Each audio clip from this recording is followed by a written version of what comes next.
Good morning, ladies and gentlemen, from wherever you're watching in this beautiful game of cricket. Allow me welcome you to match day 4 of the Easter Youth ODI series. Ladies and gentlemen, from wherever you're watching in, this game is broadcasting live from the beautiful, iconic Lugogo Oval. And of course, it's a beautiful game between the Tanzania under 19 up against the Uganda emerging side.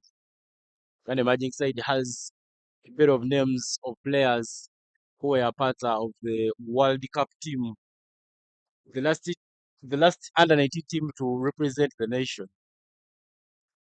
Just trying to give some bit of a test to the Tanzania under 19. Earlier on, we had the toss. Tanzania under 19 won the toss and elected to bat first. Tumawasalimie warafiki wetu kutoka Tanzania. Hapa hii ni game ya Uganda. Tanzania under 19 imeshinda toss, imechoose kubat. Jina langu ni Ivan Cyprian Sajabi. Mimi iko na Pasco. Pasco mmoja alikuwa captain wa Uganda under 19. Pasco, welcome to the commentary box. Thank you so much, Evan Sajabi. How's your morning so far? How are you finding the game? How is the weather in Uganda? First, brief the people watching it from YouTube channels. Of course, the sky is very, very clear. No signs of rain. We've been having the sun. But at the end of the third over, the score is 11 for no loss. Team Tanzania. Kiza Jonathan there chipping in the first maiden of the game. His first over went for 5, but he's come back very, very nicely. And for our viewers from wherever you are, we just love taking through the starting 11s of the teams. Tanzania under 19, Akray Pasco Hugo, the man who scored a half century yesterday.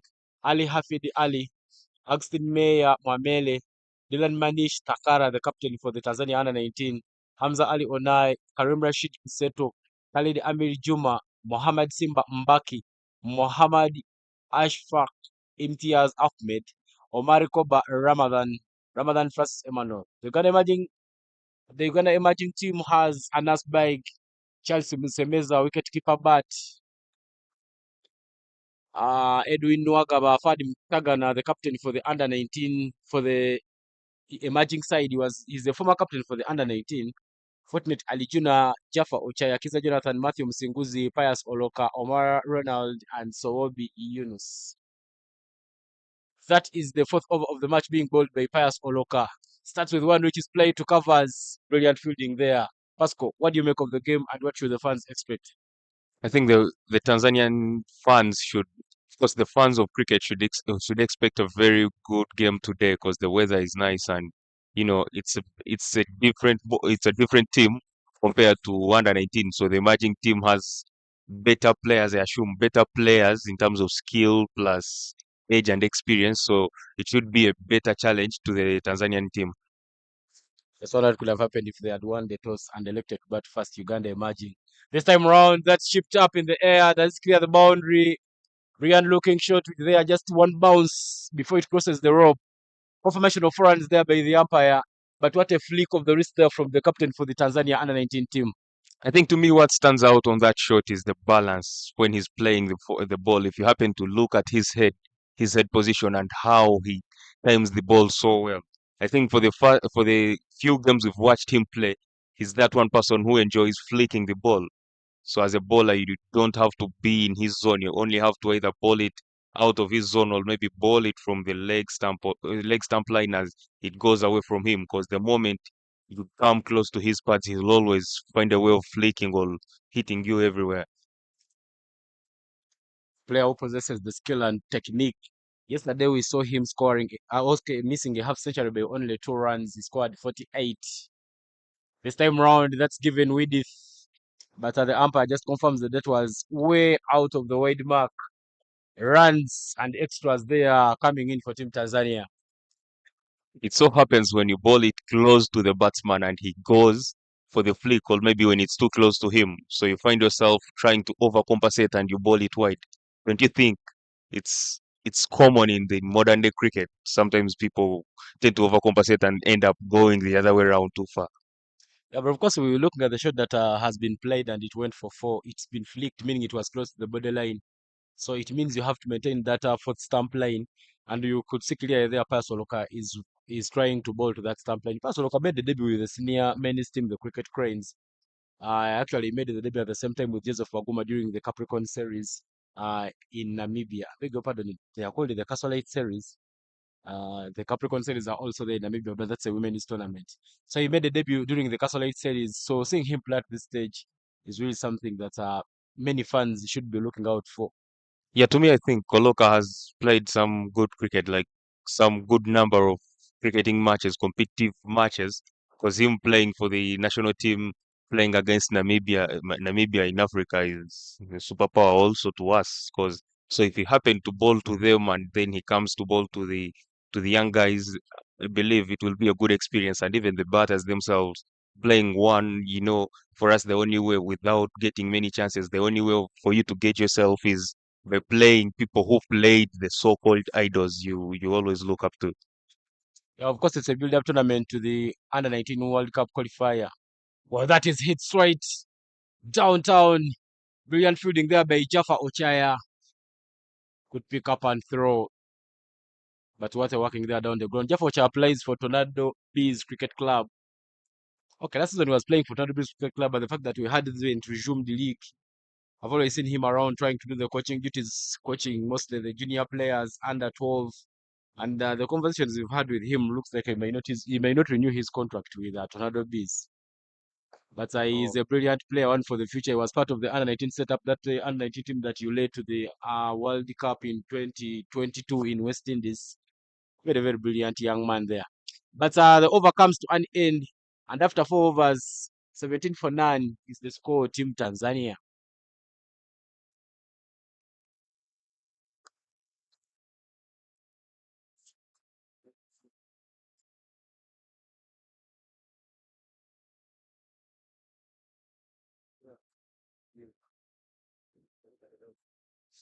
That's all that could have happened if Well, we that had is the won the replay toss and elected to bat first. coming live Uganda to your screen emerging. of This time round, that's shipped up in the air. That's clear the boundary. over Brilliant there. looking Some good shot flick of the there. wrist Just there from Takor. Is Jonathan. Mr. Jonathan is also a coach in the Central Region Hub. His previous over as a maiden, his first over went for 5. What a player he is. He's part of the team that went to India before COVID. That is it up in the air, just a single bounce. It was a half chance, but Pius Oloka there disappointed with himself because he didn't quite manage to dive forward and take that catch. But that was hit with a lot of width.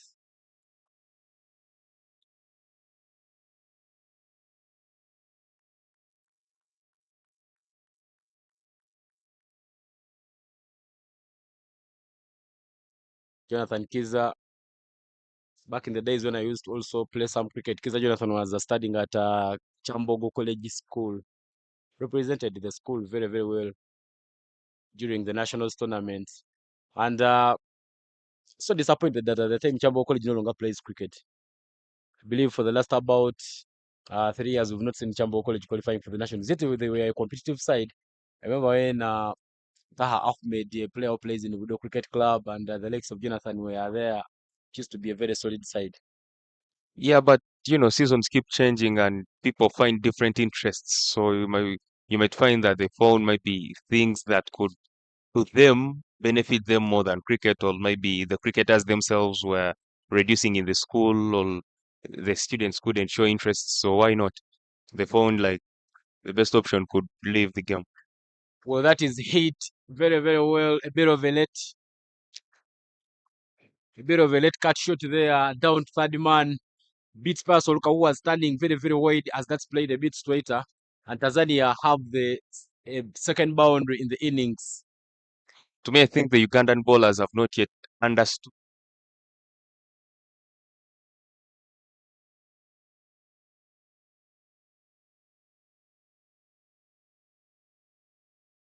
Was a them all that more maiden, could than have his first cricket, happened over or if went we for had maybe 5 the won as the a cricketers standing toss at and themselves player were he elected to bat is. first. reducing in Part the of the team school, that or went This to time the India students round, for couldn't that's the show very, shipped very interest. up So in why the not? air. That's The clear the phone nationals for COVID. boundary. That the is best it up in option the could air, Brilliant leave just the a game. looking single shot bounce. there. That Just is was a one half chance. Very, bounce very well. before it Bit of a misses late the hooker rope. there.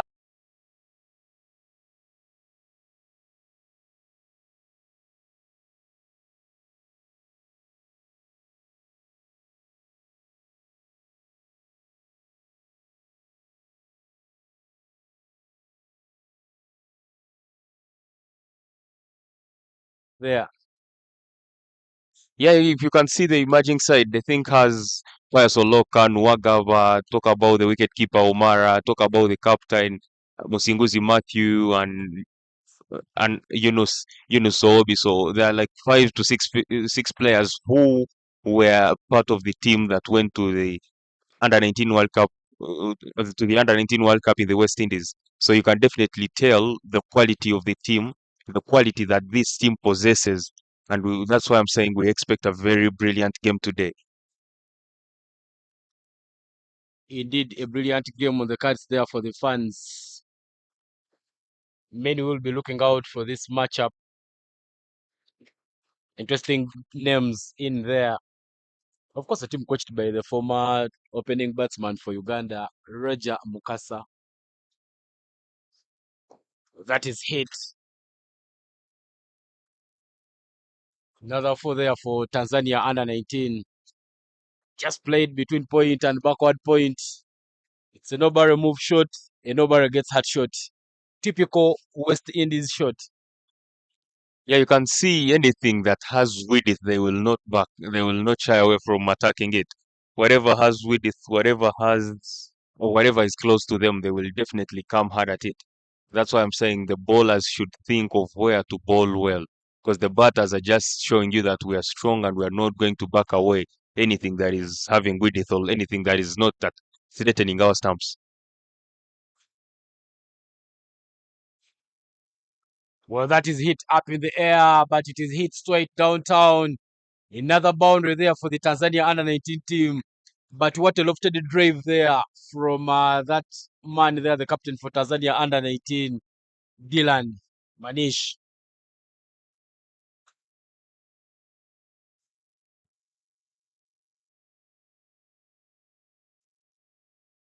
Very, very brilliant lofted drive there.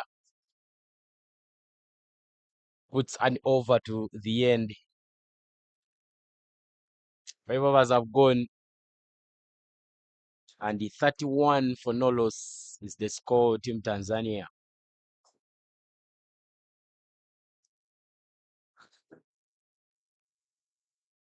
Pascal, Tanzania has made a change. Yesterday we saw Dylan Manish Takara opening the batting alongside Ayan Ashik Sharif. But this time around they have changed and they brought in I beg your pardon, they brought in Omar Koba Ramadan. Omar Koba Ramadan yesterday batted in the mid order. Well, that is hit straight to the commentary box, and another boundary there for the Tanzania under 19. Think that is the shot of the tournament so far. One who goes under the ball and plays it over mid off. It has never been an easy cricketing shot. So one playing it that way, it shows you the class someone the opening batter possesses. And then as you talked about the changes they've made, of course, this is the reason as to why we are playing such tournaments. So as you can try out your different combinations, especially Tanzania under 19, which is having a tournament in maybe in the coming one Less than 2 weeks even. so if it's less than 2 weeks, definitely this is the relevance of them playing such tournaments. So as they can try out different combinations, who works well with who and when. I think that's a very good thing from their coaches, and definitely that's the only reason as to why they have to keep doing the same.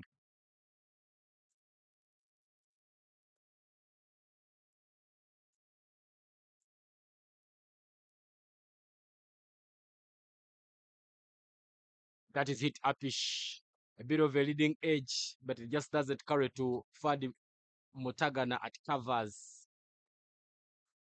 Fadi Mutagana and Edwin Nwagawa picking up the coaching duties. They played cricket and represented the nation very, very well in the Under 19 World Cup. Play very well in the domestic league. Of course, last season Fadi Mutagana was in the Sidon Lions. Edwin Nwagawa playing for the Ginger Association of Cricket Clubs, call it Jack. But they are currently working with the Mukono Cricket Community and the Central Hub to try and grow the game that side. Not excited there. That man, after playing a beautiful boundary, he is not now taking on pass Oloka because he knows that it's a game of play where you have to play time. You could just keep in there and the runs will come.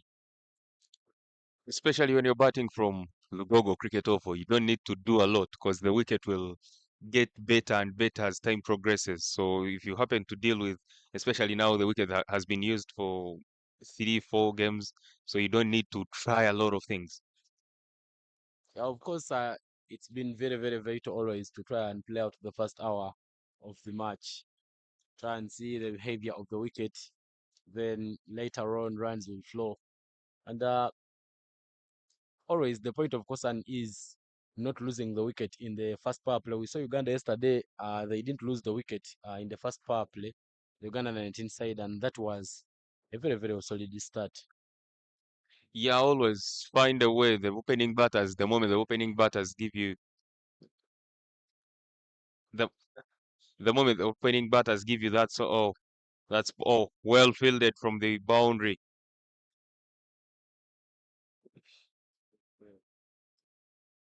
That went for a wide. If you happen to look at the ball, I think he's bowling falling over. He's not bowling it straight. He's bowling falling. The hand is going in the opposite direction compared to the head. The head is going to the cover region. The hand is going to the mid wicket region. That's why I think he's finding himself bowling it wide. Yeah, Pasoloka trying struggling a bit there. Pasoloka in the domestic league here in Uganda, he plays for Rounders Cricket Club. Rounders Cricket Club were in the finals last season of the T20. Unfortunately, in a low scoring game, they did not manage to beat Wanderers, and Wanderers managed to win the UG T20 trophy. Last season, Wanderers made many, many surprises, beating Wanderers, beating Catch Tigers, then beating Rounders in the finals. Everyone had actually ruled them out. And actually, Wanderers in the end were named the Club of the Year.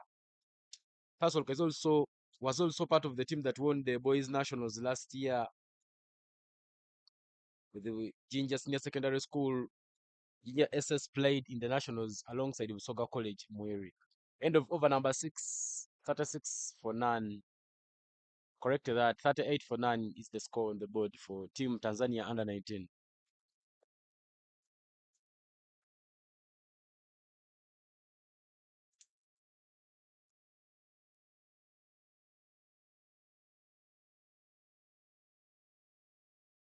Pasco, we see Uganda taking a bowling change. Yunus Sowobi. Yunus Sowobi was in Dar es Salaam in 2023 with the under 19 team that went for the qualifiers. But in the domestic league, not sure of the club that is playing for in Uganda. Though what I'm sure of is that in Rwanda, he plays for a team called the Spartans Cricket Club. Spartans Cricket Club were beaten in the finals and they failed to qualify for the Division One. But that's his club. Some of the times when I could go to do commentary in Rwanda, you could meet, and of course, as Ugandans who have gone for Che, to beat the Bruma, you could say. But of course, people who have gone, okay, people from one country are going to another country to do something. When you meet, you become brothers. And that's the bowling change there for Team Uganda. Of course, we see Dylan with 23 already. That bat there on strike is also the captain for the Tanzania under 19. Well, that is flicked off the pads and it is in the gap. This pitch has been electric. That is running away, though there is some good chase. Just before it crosses, Ochaja forgets it and chips in a very good throw. The running between the wickets, very, very good and athletic, and they managed to pick up 3 runs. Brilliant running there. Tanzania is showing us some mature cricket. They're batting older, way older than their real age. Because if you can see how they are rotating strike, how they are capitalizing on the bad balls, good to see. Good to see. You can even see the captain of Uganda. At least he has made this change deliberately, knowing that the bowler is not as quick as how Jonathan Kiza was, and now he's making the change. You can see fine leg from fine leg to short fine leg, and now he's having someone in long on, showing you the maturity he possesses.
As you can see there, Sobi Yunus keeping his line tight, making it not easy for the bowler, for the batters to score runs off him. As the Tanzanian batters are also playing it well, knowing that he's not as quick as how others are. So they're trying to come down the track and maybe play according to how the ball has been delivered to them. Sensible cricket. Sajabi, what do you think about the approach of Tanzanian batters, especially when the two guys are down, square leg and deep square leg and long on? Yeah, of course, Tanzania has kept trying to tipple the ball around and get those runs. Not saying that a real Uganda is having a bad field setup, but these batters have not had discipline, in my opinion. Because we've seen, the bowlers have not had discipline, in my opinion, because we've seen them bowling all over the place. So it's really giving the opportunity to these young men in the middle to try and make sure that they tick around the ball and get those runs. But I believe Uganda, the field setup that is put for Yunus, having deep square leg and that man there, Fortunately Juna at long on, it just means that he's going to try to bowl the balls because he has those in swings. You try to bowl the balls swinging into the batter to see that if the batter tries to play anything on the yon side, there is some protection there.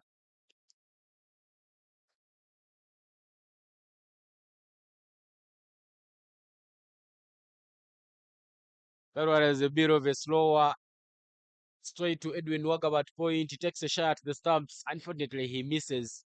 I tell you, Pasco, if that was a direct hit, the story could be different. Yeah, Maybe Uganda could have picked up the first wicket. I'm sure it would have been very, very close because direct hits are always as more closer than how you might think. And getting back to the point you talked about the bowlers, the discipline of the bowlers, you can see if you happen to consider the first games we've seen, or if you consider all the first 6 overs they've bowled in all the innings, I think this is the highest runs being scored in the tournament so far. Yeah, Tanzania capitalizing on that. But of course, Tanzania also was looking at coming back big in this one. Yesterday at the post-match presentation after Tanzania losing to Uganda, that game where they lost to Uganda by 50 runs, I had a chat with the captain for the Tanzania under-19 team, that man there who is batting Nande strikers end at the moment, and he told me that today they will be looking at coming back strong. They said we acknowledge the experience of the Uganda emerging team, but they also believe that they will try to make sure that they put up a fight. There is a no ball call there from the umpire. We've seen many in this tournament, and Sowobi chips in the first one in this game. I know that the problem is with the markings, but we saw Uganda struggling with no balls and Tanzania also struggling. Then it's followed even the Uganda emerging side. That's what do you take? What's your take on the no ball? Because all the no balls we've seen have been overstepping no balls. I think it's more of rhythm and knowing where you start from, especially like how you've marked your run up, because it's not his first ball in the over and it's not his second. So it means he bowled the first few balls well, and then he forgot where he was starting from, like the footsteps. So I think it's more of just staying, like trying to be as consistent as you possibly can, and just keep starting from where you normally start from. That's the only thing for you to regulate the no balls. Free hit, he bowls a slow, some big swing that makes contact, but there is a man down at a square leg. Matthew Msingus runs around it, picks it up very, very nicely, and makes sure that they take only a single run. But Pasco, going back to your point of the no ball, I think another thing that causes that overstepping no ball is because some bowlers try to go for those variations.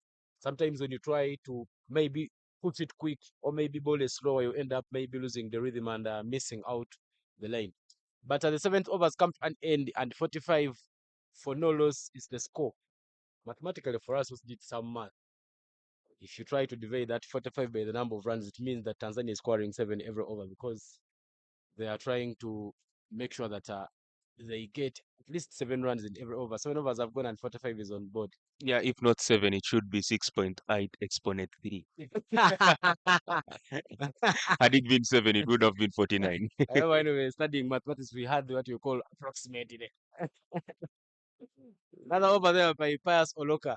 You could come in, not sure of the answer, you get a bit of figures, and then you say roughly or approximately. Expensive economy there for him as he is bowling at an economy of 6. Quite expensive there for Pious. Yeah, quite expensive for him, but you can also understand the skill he possesses, the way how that's flicked for four through mid wickets, beating mid wickets, the gap between mid wickets and mid on. One of the shots that Dylan has played very, very well has been that shot on the balls that are dropping to his body. The way he flicks it, he's having some good wrists, flicking it very, very, very well, and he is managing to flick it in the gap and make sure that he keeps the scoreboard ticking there for the Tanzania under 19 side. Yeah, but I think the other option is I think for Loka, cause for the time I've been with Oloka, he normally bowls in swing. So him bowling in swing, I think the other option is having square leg down and short fine leg. Because now if he's bowling in swing, everything will be flicked. In most cases, it will be going to square leg, or maybe sacrificing one because it's not a must that you have to have third man and fine leg always at the boundary. Or just a correction, that shot was not flicked by Manish. It's been flicked by his batting partner, Omare Koba Ramadan. Some uploads there from the Tanzania under 19 dugout. They love what they are seeing. Some mature cricket. Koba, after flicking 1 for 4, he just wanted strike to make sure that he gets Manish on strike. Brilliant cricket. Already gotten the boundary. You've gotten a single. That's already 5 for from the over. Try and rotate the strike. Make sure that you let your partner also make that shimmy down the track and play it over mid off for yet another boundary for the Tanzania under 19. But what a good way to pick up the length there from Dylan. Yeah, so the batters are also understanding and realizing that the bowler is not as quick as how Jonathan was. So they are all attacking, they're all finding ways of coming hard. That's why you're seeing them coming down the track, playing all the shots they are playing just because they're not afraid of the pace. And Pius Oloka depending mostly on the wicket, plus if the wicket is not assisting something, is not giving something to the bowlers and the weather itself, you can see. So it's hard for him to do what he does best because he may not move it that much because the weather is not assisting the ball to move. And Oh dear. another massive hit there from from Dylan Manish. He picks up the length nicely and sends Pius for yet another boundary. Back boundary there for the Tanzania under 19 team.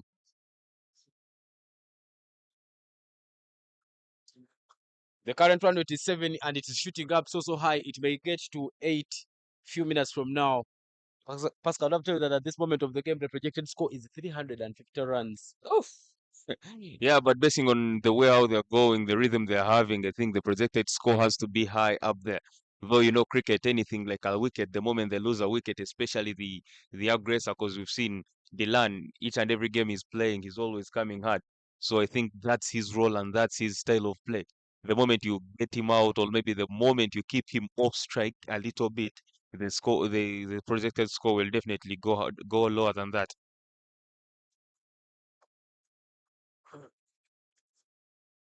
Of course, Dylan came into this game as the leading runs scorer. He came into the game with 178 runs in this tournament.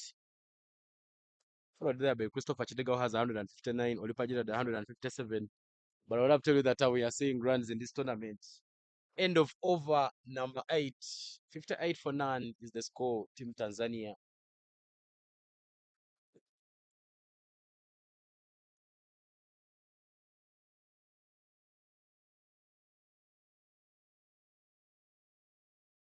Yunus Sowobi will continue the bowling there for Uganda, emerging from the side of the Shell.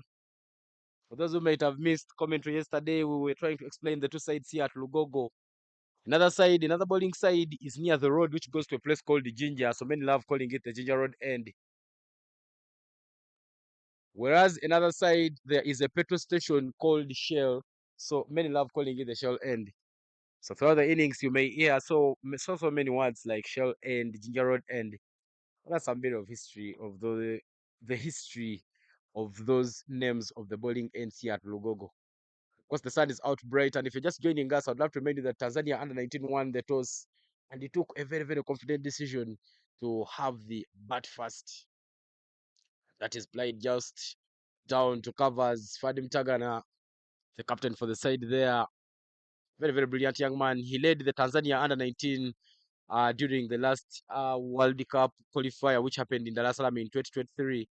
Unfortunately, Uganda fell short, losing to Namibia and Kenya and finishing third in that tournament. And in that tournament, it's Namibia that represented Africa in the Under-19 World Cup, which was played in South Africa later. That one has a bit of edge. It just beats point and it will run away for another boundary. Boundaries are flowing Pasco. This looks to be a very good game. It's a promising game. If the scorecard, if the boys keep scoring this way, aye, it's gonna be a long day for the for the Ugandan team because it's hot out there, and if bowlers are not bowling to the channel, or if the bowlers are not bowling where they're supposed to bowl, it's going to be so hard for them to pick up a wicket. Because if you have a field on the onside and you're bowling it wide outside off stump, it will be trouble. Another bit of edge there. Straight to the man at Gully. Tries to take a shy at the stumps, but he's running there very quick and he just misses that. Of course, we've so far seen 11 boundaries in this game. Omar Koba scored 4 boundaries, whereas Dylan Manish has scored 7. 21 of 35.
As you can see now, Uganda has made another bowling change, bringing in a left arm, the man who bowled so well in the World Cup, Musinguzi Matthew, bowled 10 overs, 5 maidens, 4 wickets against United Arab Emirates.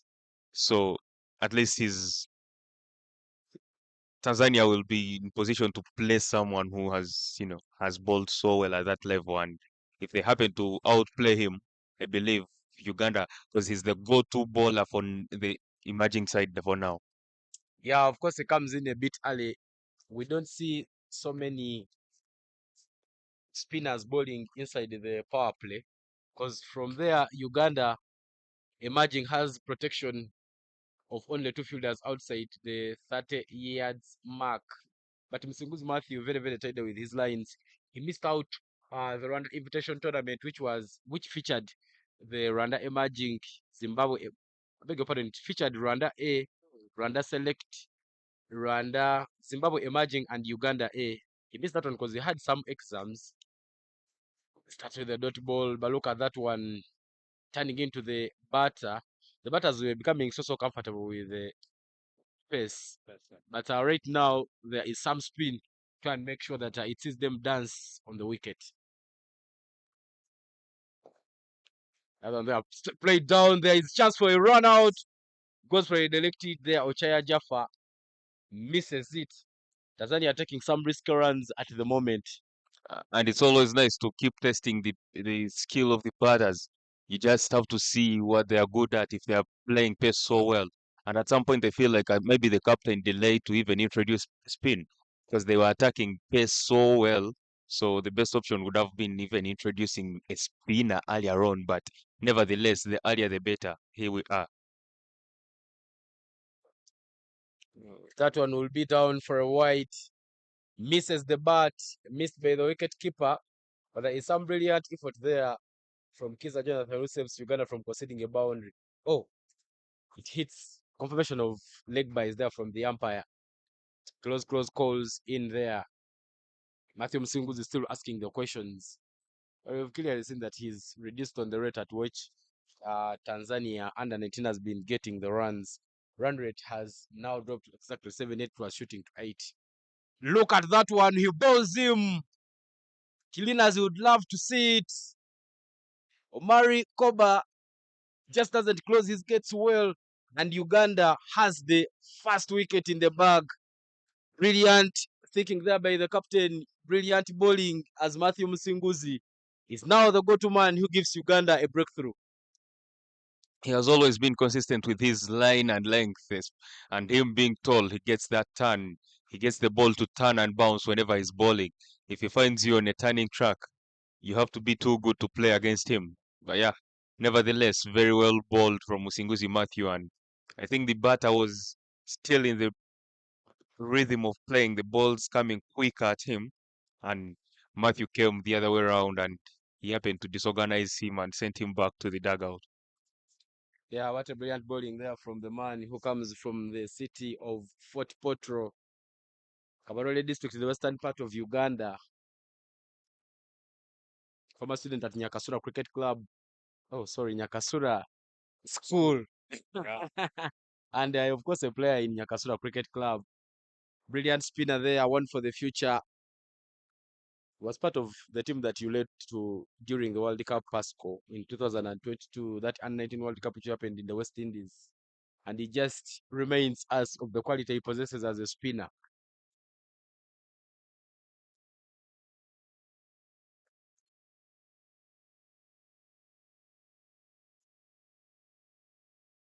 Karim Rashid Kiseto walks in now for the Tanzania under-19 team.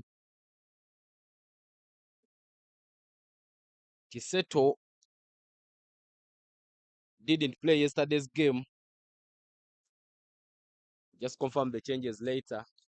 But there he comes to try and make sure that he answers the questions that will be asked to him by Matthew Musinguzi. Bit of a floater there from Musinguzi, but Kiseto also equal to the challenge. Musinguzi means a winner, if I'm not mistaken. One of the languages spoken in the western part of this country. Many love calling it Lunyakitara, but possesses so many languages, including Lutoro, Lunyoro, Lunyankore, Luchiga, and that brilliant ball which was turning away from the batter marks the end of the first power play. 10 overs have been bowled, and 67 for 1 is the score for Team Uganda. Imagine. Correct that for Team Tanzania under 19.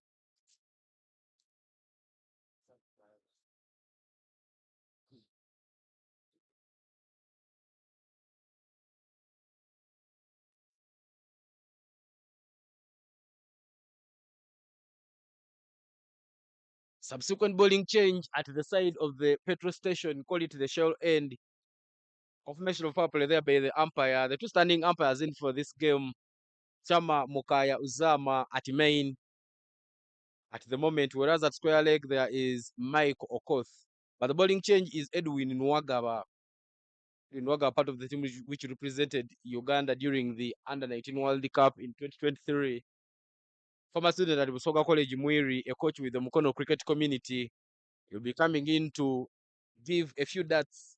In the domestic league, he plays for Ginger Association of Cricket Club, call it Jack Cricket Club. Club from the beautiful city of Ginger, where you find the source of the Nile here in Uganda. Starts with a short ball, but Manish doesn't deal well with it.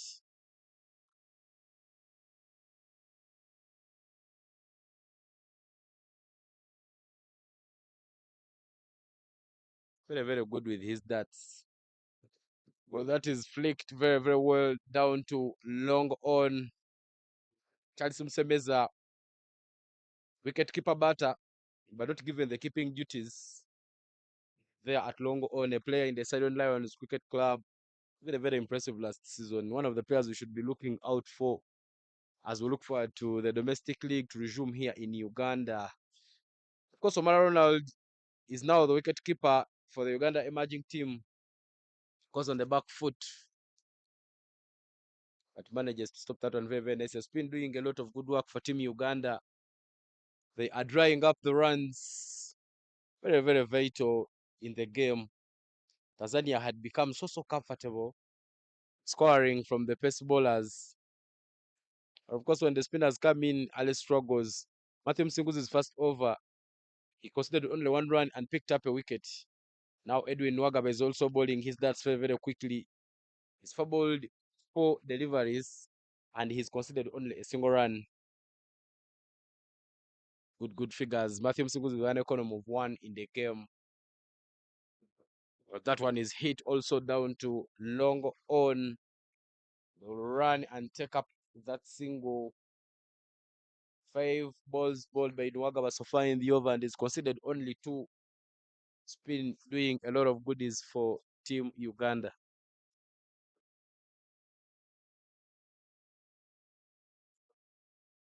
Just drops down long off. Nwagaba will be trying to do it this time. Well, that one had a thin edge and it's running out to the boundary. Of course, an electric field here at Lugogo Cricket Oval. And the last ball for Edwin Nwagaba goes for 4 runs. Well, that will put the end to the 11th over and put the total number of runs at 73 for a loss of 1 after 11.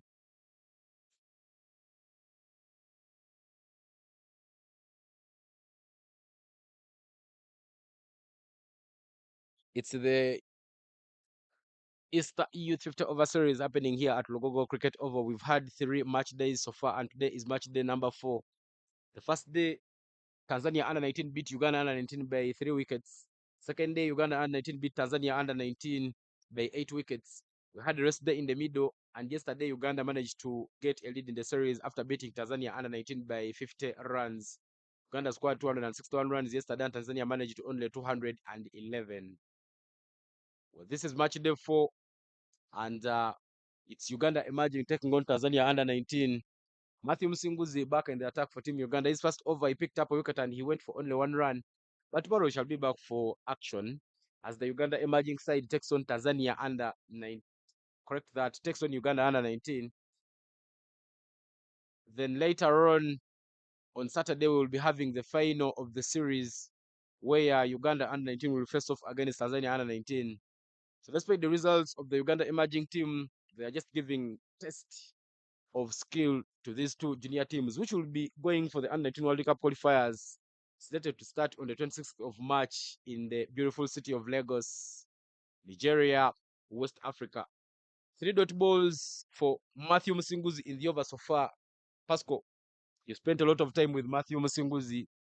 What would you love to tell us, me and the fans who are watching in, about that man that you studied with in the same school and you play with in the same club that you actually captain Nyakasura Cricket Club? Yeah, I think the only thing I can talk about Matthew is he's just aggressive. He always finds a way of picking up wickets. He's always asking questions. If you can see out of the 2 overs, let me say 2 overs he has bowled, in all the balls are coming close to the stumps. Oh, you can see what I'm talking about. He's always asking questions. He's always challenging your stumps. He's always finding ways of making you play each and every delivery he has bowled, which makes him an outstanding bowler. And him being a left arm, I'm pretty much sure he's one to watch out for. Yeah, brilliant bowling there from Matthew Msinguza as he picks up the 2nd wicket for Uganda emerging. The coach of the side, Roger Mukasa, will be very, I very think the happy. only thing I That can bowling talk about change Matthew being very, is very he's fruitful. just aggressive. He He always finds a very happy to way have of it on your picking up screen. wickets. He's always asking BWD was the call. questions. If you can see out of the 2 overs, let me say 2 overs he has bowled, in all the balls are coming close to the stumps. Oh, you can see what I'm talking about. As Tanzania loses the 3rd wicket. 73 for a loss of 3 is now the score after 12 overs. Ivan Sajabi, you can even remember yesterday the game they played the Uganda and Tanzania when they were playing against themselves. You can remember very well the first power play they had lost nothing like a wicket, and the moment power play ended, they lost two quick wickets when Uganda was batting, and now the same happens to Tanzania now. They lost nothing like a wicket in power play. Now they've lost two wickets after after power play. What could be the reason? And then if you can see, they were so good when it came to pace. Now when spinners came on, you can see they're finding their way to survive, but none of them is showing you the intent of scoring runs or doing what. Yeah, but Pasco, just a correction there. Tanzania lost the first wicket in the 10th over actually. When Matthew came on to bowl, he's bowled the 10th. The 11th was bowled by Edwin Walker. Now he's bowling the 12th. Newman in for Tanzania under 19. Ashfaq Imtiaz.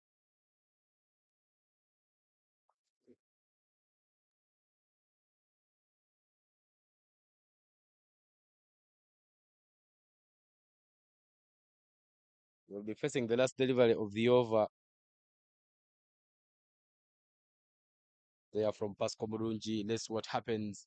Well, that is it down the ground. Pasco, I don't know why Matthew was an enemy of himself. Not feeling that one. And Tanzania manages to get a single. That single marks the end of the 12th over and keeps the score at 72 for a loss of 2 wickets. But what an over there from Matthew Msinguzi. His first over has gone for only 1 run and he picked up a wicket. His second over has also gone for only 1 run and he's picked up another wicket. If he bowls these 10 overs, mathematically, and when we fold the scores as we study, maybe the game will be down. But Edwin Wagaba is back for Uganda at the side of the shell. Yeah, you can see Uganda trying to keep it as tidy as they possibly can. Though I think Matthew, as you said, he was an enemy to himself, especially when the new man is in having sleep. If you have a sleep guy in, you're showing me that you're showing the opponents that you're attacking. You want his wicket, and then you can't demand someone's wicket, and then you push someone like mid off to long off there and then, especially when one has not yet seen how the wicket is behaving. I'm pretty much sure the best option could have been him staying in. Wagaba with one turning away from the batter. Very, very quick going back to his run up.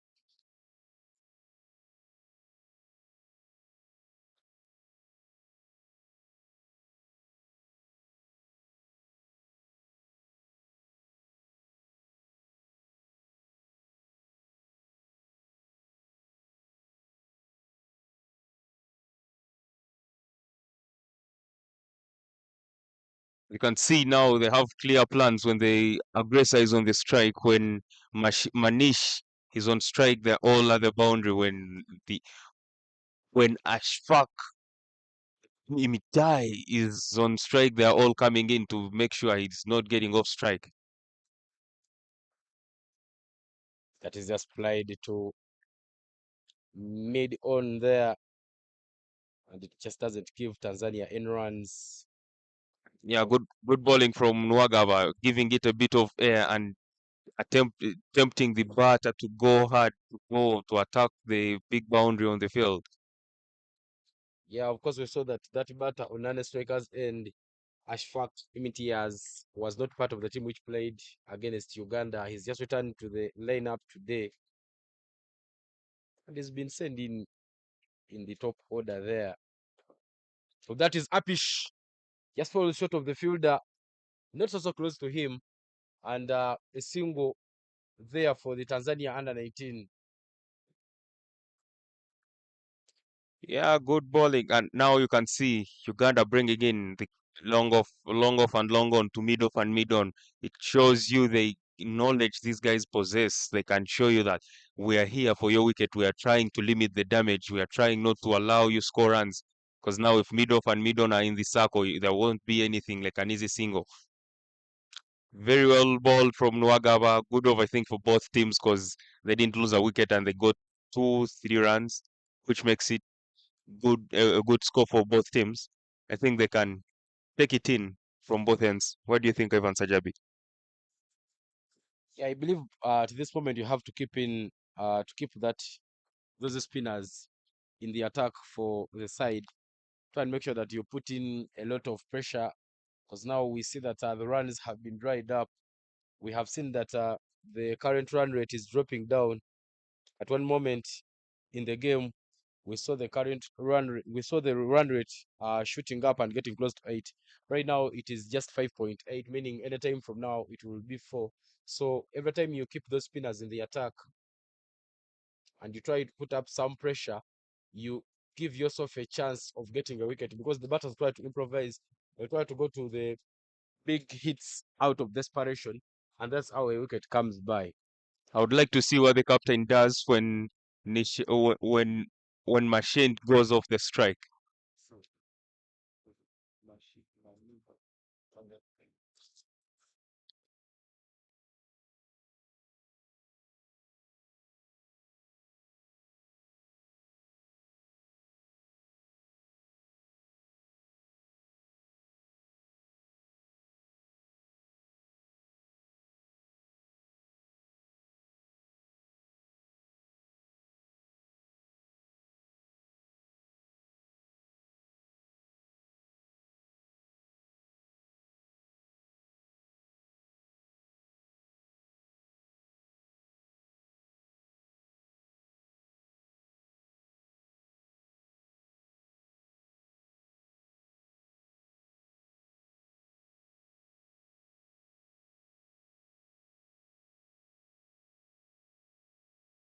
Dot balls they are coming in from Matthew Musinguzi. It's been the most economical in the game so far. He's conceding just 1 run every over. Well, that is hit in the gap. Just gets back to the knee, just gets back on the back foot and tickles it away. Very, very brilliantly done there as they rotate that strike. Dylan Manish with 44 of 29. Yesterday missed the half century by only 2 runs. He was caught when he had 48. It looks like today he's set up for a longer innings.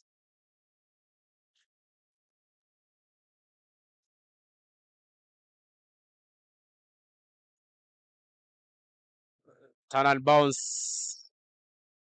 Umara wipes off the bells, but the umpire says that's not out. The 14th over comes to an end, and 78 for 2 is the score on board for Tanzania.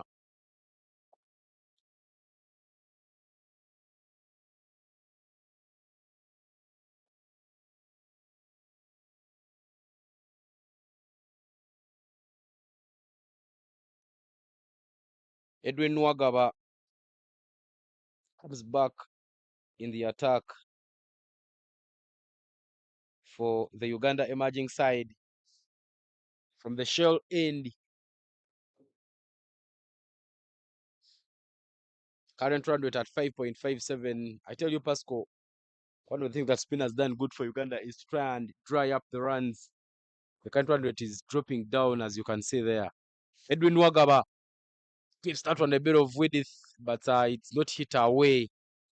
Very, very good bowling display there from Edwin. I think it has been a problem, an issue with all the batters, especially where we are, Uganda, let it be Tanzania and Kenya. Maybe it's an East African problem.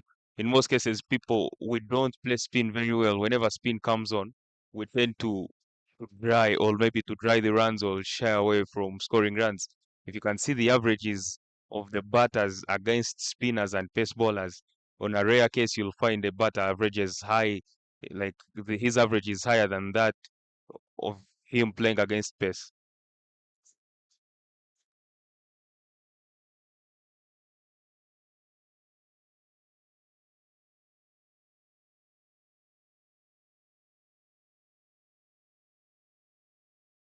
Wicket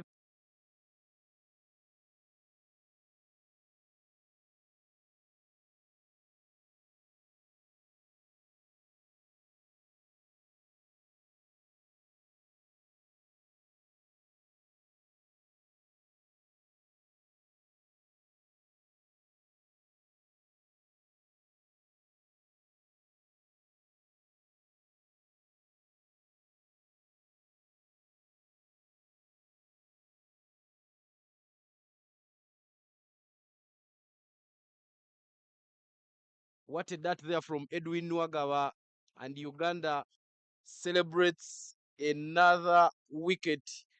79 for 3. Brilliant thinking, brilliant bowling. But I believe Dylan will have to go and ask himself questions and try to answer them.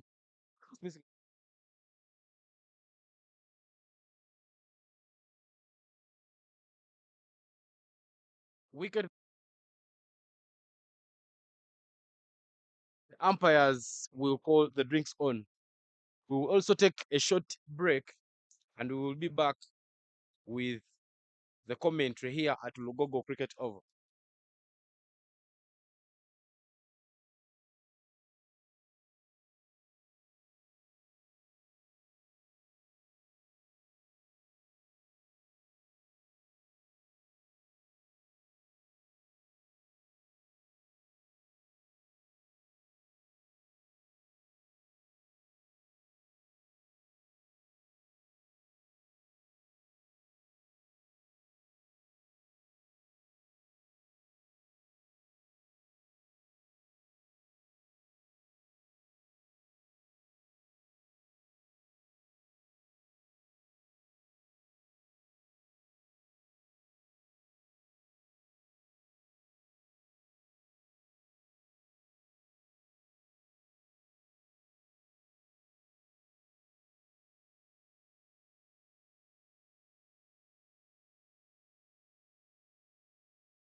We're done with the drinks break, ladies and gentlemen, from wherever you're watching in. And of course, it's the Easter Youth 50 Over Series. What's happening here at the beautiful, iconic Lugogo Cricket Oval. For those who are just joining us for this live commentary, my name is Ivan Cyprian Sajabi, and I'm here with the man who captained Uganda during the U-19 World Cup, Pasco Murungi. Pasco, yesterday we saw that new batter there for the Tanzania under-19, Agustin Meyer. He did not score any runs for the side as he was bowled by Abdulaziz Tandia. He went out on a golden duck, but now he is the new man in for the Tanzania under-19. He's been dropped down the order. Yesterday he batted at number 6, but this time round he's been sent in a bit early. I do think yesterday's game was maybe the game of the tournament so far. We surely can't deny that, because if you saw how Tanzania batted, Uganda bowled, they lost by 52 runs, by 50 runs, but it's not about losing. Even if you're losing, as long as you're learning something. I feel like Tanzania batted so well, especially them being in deep trouble after losing like 3 consecutive wickets, 3 to 4 wickets. Then they came and got a good partnership, hitting boundaries for fun, and everything was easy to them until they lost another wicket. So you can see if Tanzania keeps going that way, it will be a very good battle in Nigeria. Yeah, of course, we saw some solid partnership there for Tanzania. The first wicket partnership scored 61 runs. They also had another partnership there which scored 73 runs.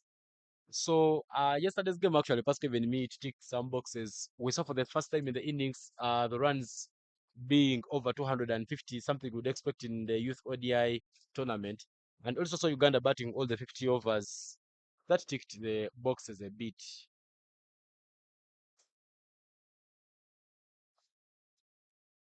That tickled it down to mid on. Dot ball to end the over.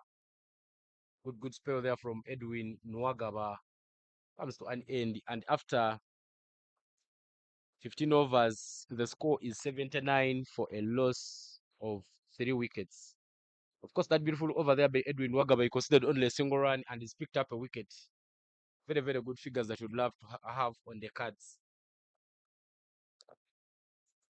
As Musinguzi Matthew comes back, the ball is fourth over. The score is 79 for 3 after 15 overs. Uganda has come back strong, especially after a solid platform led by the opening pair. They batted so well, and now you can see Uganda trying to come back in the ball with the ball, fighting so hard.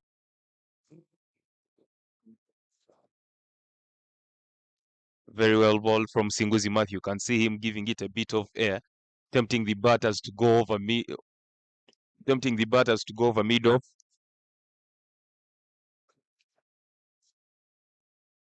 Beautiful ball. Matthew is just.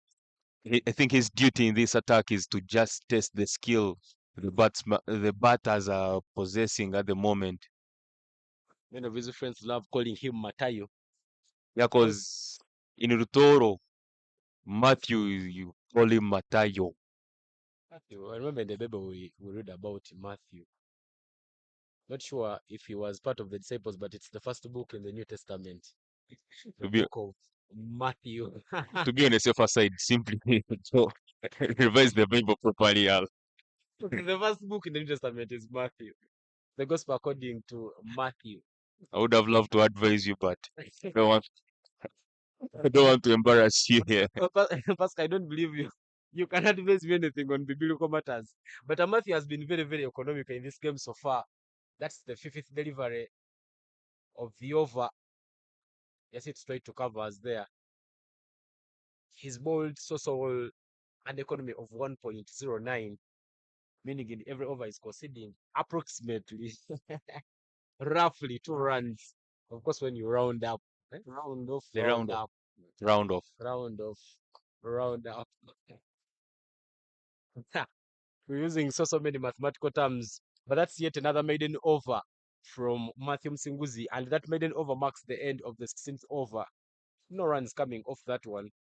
It's not the first maiden we are seeing in this game. We saw Keza Jonathan bowling his second over, which was the third in the match, as a maiden also. And that keeps the score to 79 for a loss of 3, as Edwin Nwagaba comes back to bowl the 17th of the game. Edwin Nwagaba. Nwagaba means you're the giver. Yeah, of course, in the context, it means good. So Nwagaba leading the Soka College Muiri team about 2 years ago. He was the captain of that side. Very, very proud Muiri. And we had the Muiri League. It was called the Caribbean edition, where they hosted actual cricket at the iconic Entebbe Cricket Oval. So that is bowled a bit short, hit straight down to deep mid wicket. So Obiunis picks up that one and makes sure that these two batters get only a single runs. I think one of the things that Tanzania under-19 needs to be doing is to try and make sure that they look for those singles, because the dot balls are becoming so many in the innings.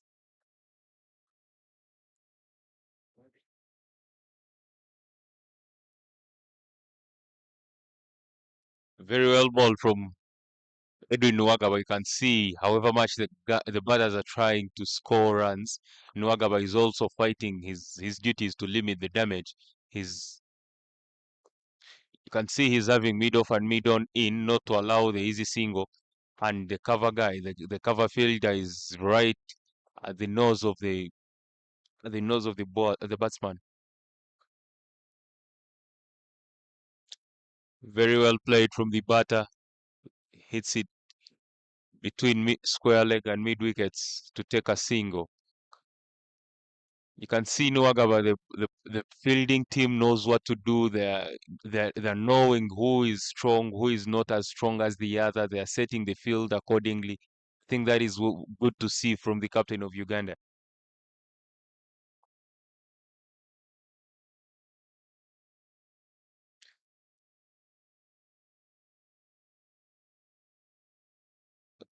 Agustin Mayer plays it out, not to allow anything like a risk as he's playing because he knows he's the backbone of the team.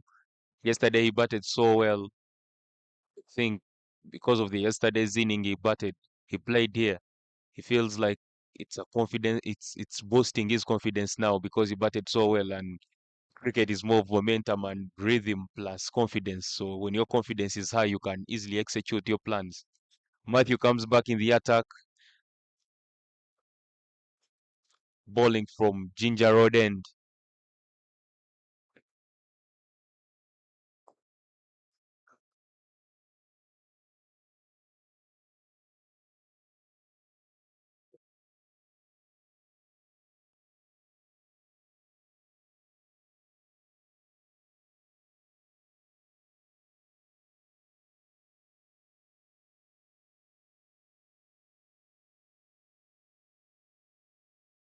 Beautifully played by the batsman.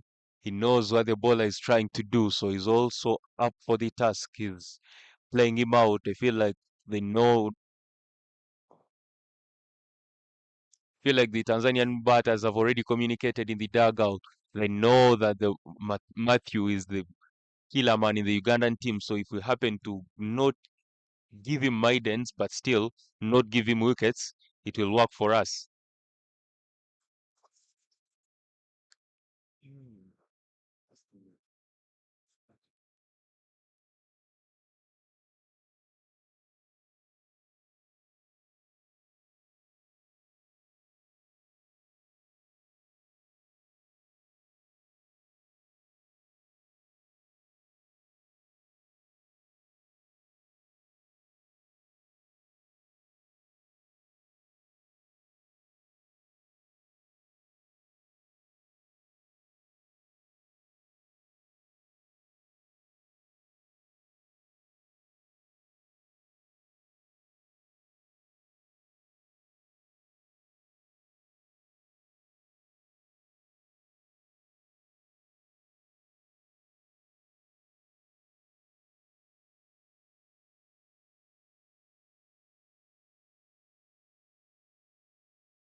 One thing I know about Edwin Wagawa, because I've worked with him under the Mukono cricket community, is one of the coaches coaching some schools there, including St. Cornelius, SS Kalagala, Mukono Kings, and many more schools.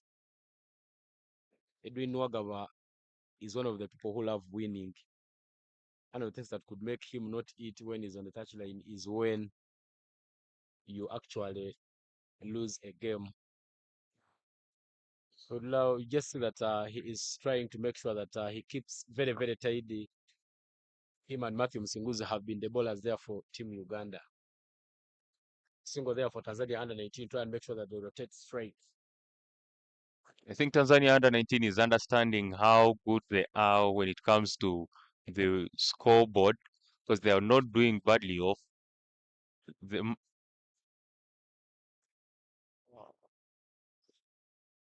Them having 84 after 18 overs, I think they are doing well in the context of the game, and they are also understanding it. So they are just trying to stay around and play a few more overs to play the spinners.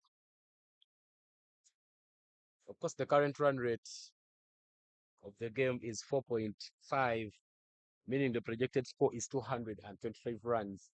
Therefore means that, but I believe if Tanzania gets 200 runs or close to 250 runs mark, they will have gotten a total to fight around with. And also looking at the experience on this Uganda emerging side, if you get a chance of crossing the 200 runs mark, it could be a great tick there for Tanzania under 19. End of over number 19 84-3 is the score.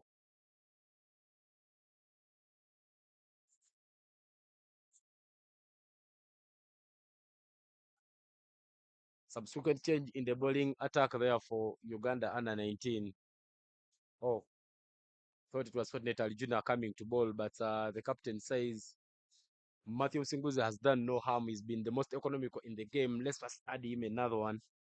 Then we will take another bowling change. Of course, this team for Uganda emerging has so many spinning options. We have Ochaya Jaffa. We see Matthew Singuzi. We see Alijuna Fortunate, another spinner there in the side. And of course, Edwin Wagaba is bowling at the other end.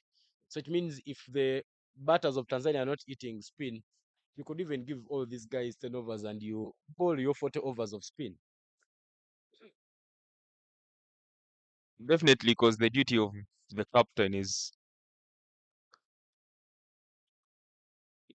yeah, because the duty of a captain is just to find a way of the team not conceding as many as you can. So the lesser runs you concede, the better you become.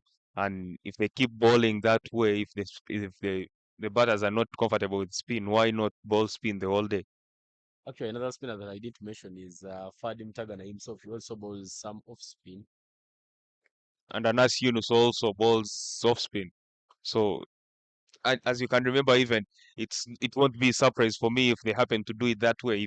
If you remember the lowest ODI game, the team the lowest total in an ODI game that a team happened to defend when Oman was playing against USA, both teams bowled spin for all the game, so it can show you how spin is. Actually, that game didn't even happen so long ago. That is action straight to the field that covers. Looks like that was towards the point area, but so Yunus just gets hold onto that catch, and Tanzania loses the fourth wicket. Matthew Msinguzi puts the third in his bag, and 85-4 is the score. And me, I'm so happy with the captain giving Matthew Musinguzi another over, because they had thought of making a bowling change, but Matthew Musinguzi being the one taking wickets and the batters are not sure if, like, they're not picking him up well, they're not.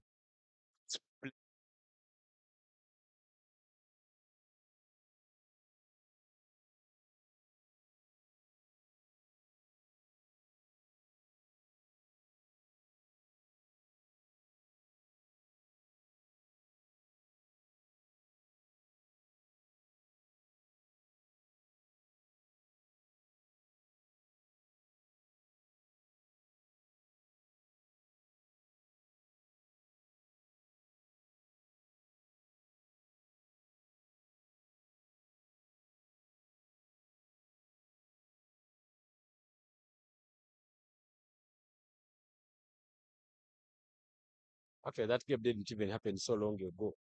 That is action straight to the field that covers.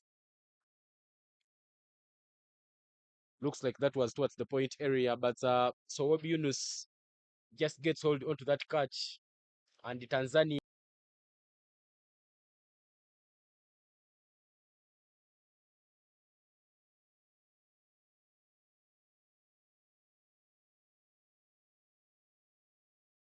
And he's a typical all-rounder, in most cases, all the all-rounders we've seen. I hardly see an all-rounder who doesn't hit the ball so hard. We've seen Hardik Pandya, we've seen Jadeja, we've seen Aksa Patel. In his small size, he hits it so well and he hits big sixes. So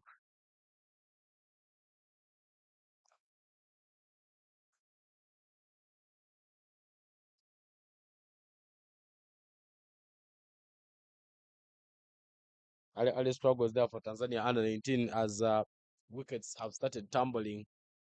At one moment in the game, turn and bounce. But the loud appeal there gets both umpires saying that was not out. I think they appealed to two things.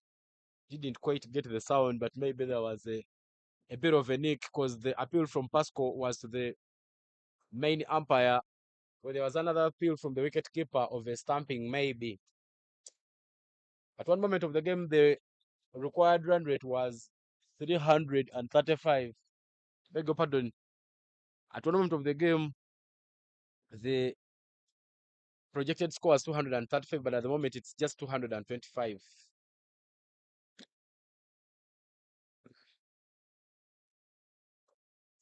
Well, that is hit down to long on and a single for Tanzania under 19. Akure Pasco Hugo gets off the mark, and that single from Pasco will put the 20th over to an end. And after 20 overs, Tanzania under 19 has 86 for a loss of 4 wickets. It's a 50 over game. We will be waiting for more 30 overs to come before the first innings come to an end. So,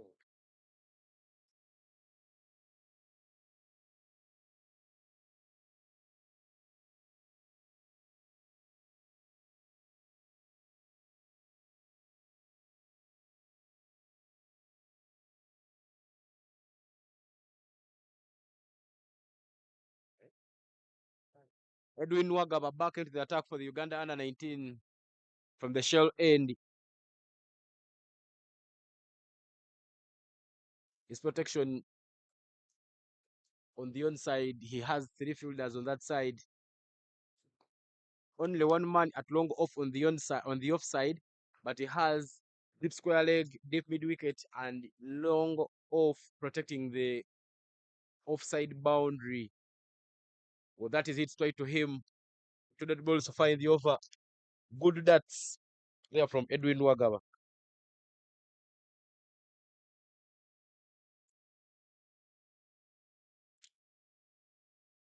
Tickled down to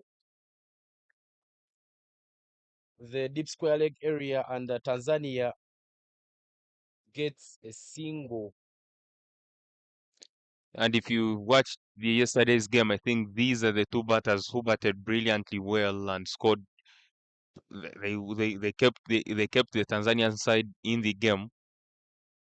I'm pretty much sure even the Ugandans now are thinking of how to get their wickets, and that's I'm not surprised to find Nwagaba as the as the leading spinner plus Musinguzi Matthew to just kept in the attack because they know yes they did a great job to reduce the runs and to pick a few wickets, but if they don't pick the backbone of the Tanzanian batting middle order, it will be hard for Uganda to chase down a little score. Create some bit of room, but doesn't hit it away.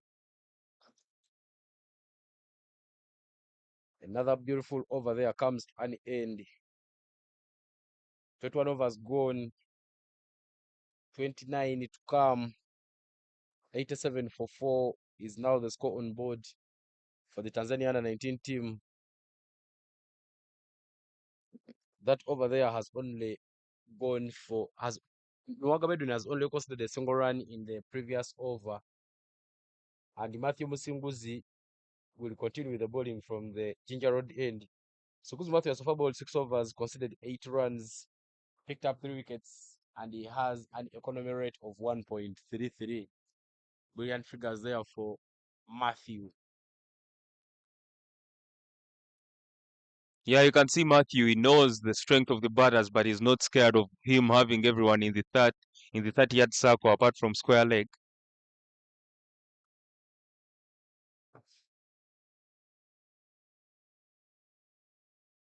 The bat at the 9 strikers end didn't make that start, and it nearly costed them a wicket.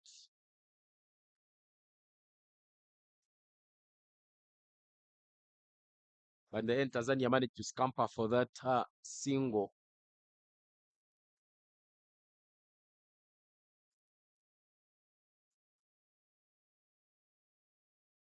$88 for 4 after 21.2 overs, and now the runs on board. A bit of a short ball there, tries to create some room, but just hits it straight to cover area. Good thinking there from Matthew Musinguzi. He's been creating wickets. He's far created 3 wickets, and now he's trying to make sure that he gets another wicket for the Uganda emerging side.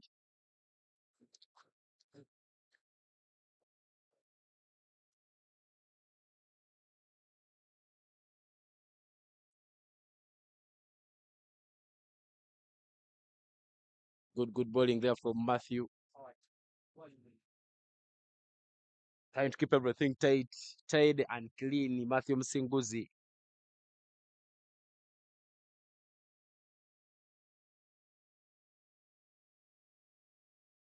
These dot balls very vital for the Tanzania under 19. Sorry, for the Ugandan team, as they have dried up the runs. At one moment we saw we saw the current run rate going close to 8, but right now these spinners have tried to manage it and they have contained it, keeping it at only 4. And the beautiful over there from Matthew Musingus, which has gone for only 1 run, comes to an end. 8 for 4 is now the score after 22 overs.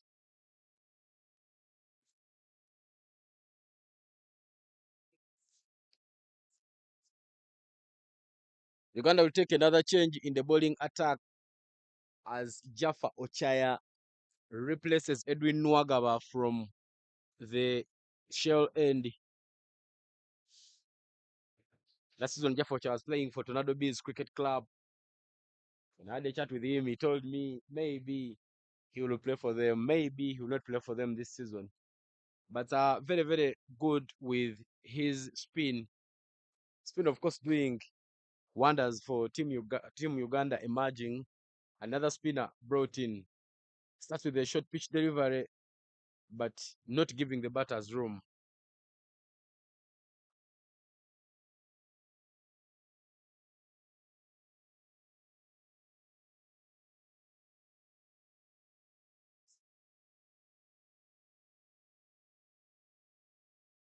Bit of an edge there onto that one. Of course, it's an electric outfield, and that will run away for 4 runs. It's been so long since we last saw a boundary in this game. And this time around, Akre Pasco Hugo manages to create one for Tanzania under 19.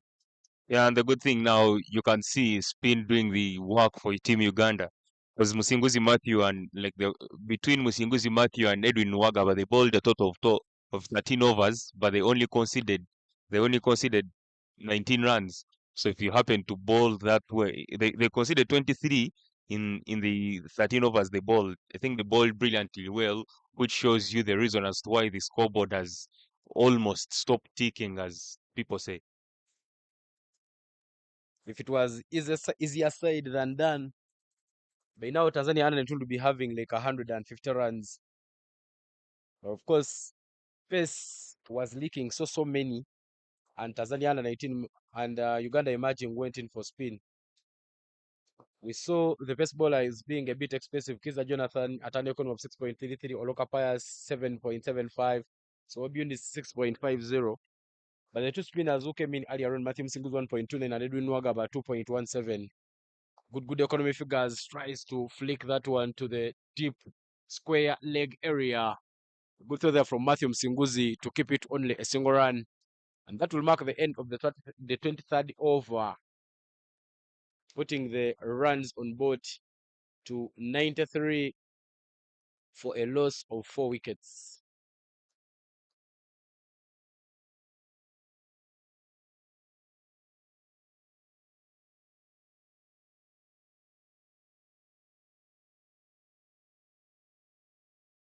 Akre Pasco Hugo and Agustin Meya Mawale in there for the Tanzania under 19. Akre Pasco with 3 of 8. Agustin Meya with 3 of 18. Subsequent change in the bowling attack for the Uganda emerging side from the side of the Ginger Road. Fortunate Ali Juna will be now the bowling change. He will come in to replace Matthew Msinguzi, who's bowled so well. It's now going to be a spin to spin affair. Starts with one which is standing away from the batter. That just passes close to the outside edge of the bat. Good bowling display there from the man in shades. Well, that's hit late. It will run away. The Dave chipped in there, doesn't just save it. course, Lugogo has been very, very electric of late because of the blazing sun. The grass is very, very dry. Looks like an injury concern there by the fielder. But a boundary there for Tanzania under 19. Much, much needed for the side. Matheo chipped in the dive. Musemeza Charles.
Big shot hit down to long off.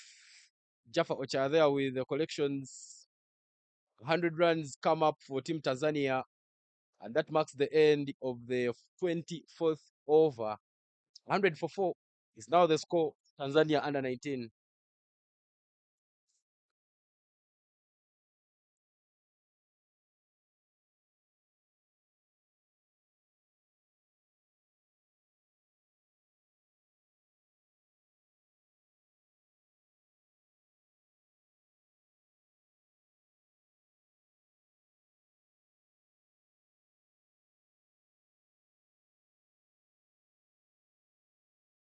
Jafarizo, as many nickname him, Richard Jaffa in the books, will now come to ball his second over, the 25th in the game.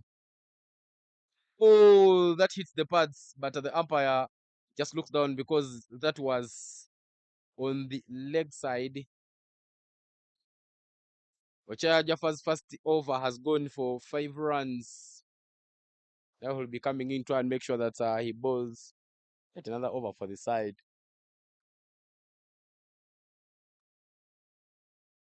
I'm sure Tanzania will be have to be ready for.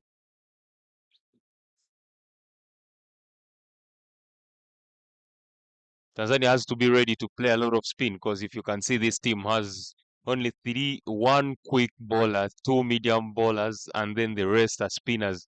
So they should be ready for the challenge to play spin for the most, like 70% of the game. Even when you look at the options on the bench for the Uganda emerging, the players are not part of this game. Brayton Muganzi is also a spinner. 3 balls there from Ochaya Jaffa, all of them dropping to the pads. It just shows you that Ochaya Jaffa is bowling stump to stump, trying to make sure that he also forges a wicket for Uganda emerging.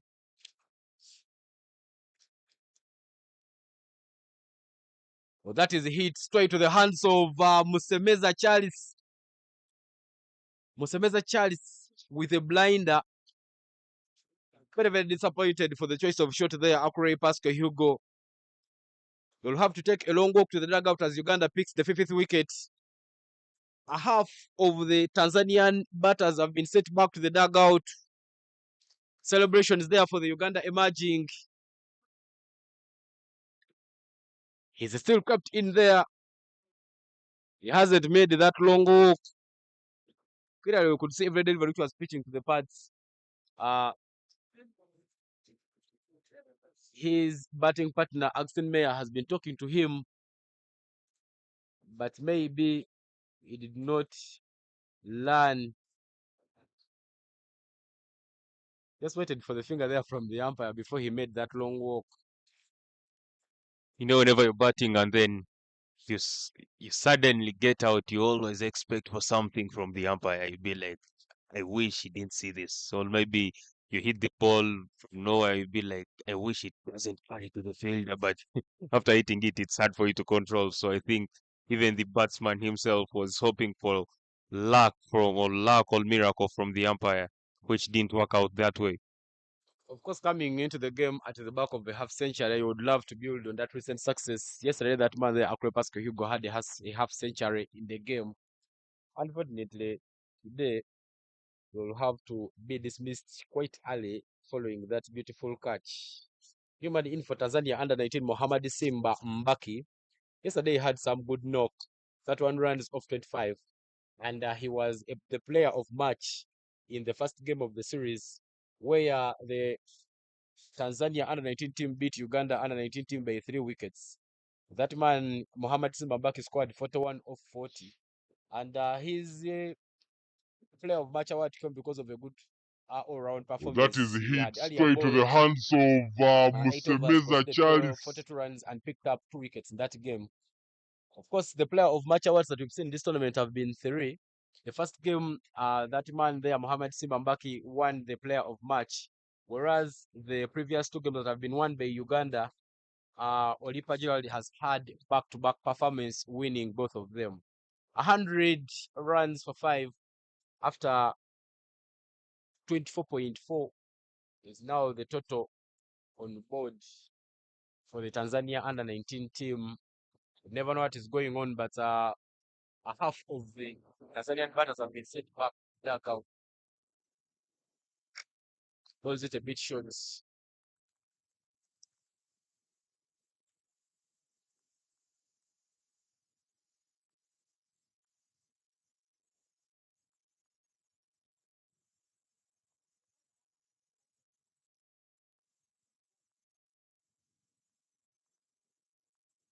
Another dot ball there to end the over.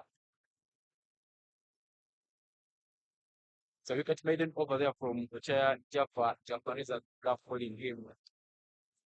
But after halfway of the first innings of the game, score is 100 and it's 100 for 5 after 25.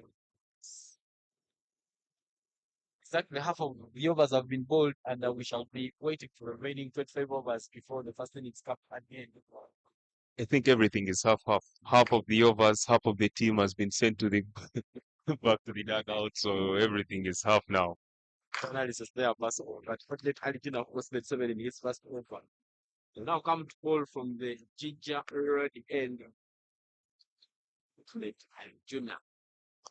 Arjuna means the one who will save you Arjuna, right? Some of these names come from the western part, from the country where they give meanings. Rules passport meaning the good one. Tries to get room and hits that one towards the backward point, and with Wagaba chips in the dive. But in the end, Tanzania still managed to scupper the single. At least the names from that side have some meaning. So I've been making research about Sajabi, but I'll not talk about his name not having a meaning. Nevertheless, Aljuna fortunate bowling his second over. Thank God I'm not from the western part of the country. My name has some long. It's my grandfather's name. My grandfather was called Sanjay Cyprian. My late father who died last year was also called Sanjay Joseph One. There, just Christmas. My name is Evan Cyprian.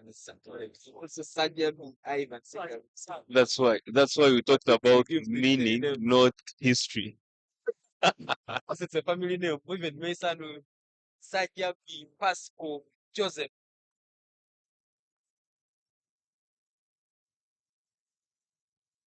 Tries to it down the ground, chips in a dive, but still that will go down to long off for a single. Tanzania need to milk these singles as much as they can. Because we've seen the runs being made up. The Uganda spin has been doing wonders for Uganda. But I believe Tanzania has a chance before starting the innings. This partnership can last about more 15 overs. Maybe Tanzania will stand a chance of putting up fighting score. It's the defendable total and the fighting score. The score that you have on board and first of course plays at is when you go for the red, you feel that that's something to fight around you. Turn and bounce ball there from Fortnite Arijuna is considered two in his second over, trying to pull down his economy because his first over went for 7, and that marks the end of the 26. 102 for a loss of 5 is the score for Tanzania. So Ivan Sajabi, I would like to impose a question to you. How would you approach such a game if the spinners are bowling tight lanes and then you're finding nothing easy for you to drive and maybe cut? What would you do if you're the one batting now? How would you advise the batters now? Always the batters, most half of the batters have been sent to the dugout, and we have just finished 26 overs and remaining with 44. All they need to survive on the wickets. Because when they survive on the wickets, bowlers will start taking a lot.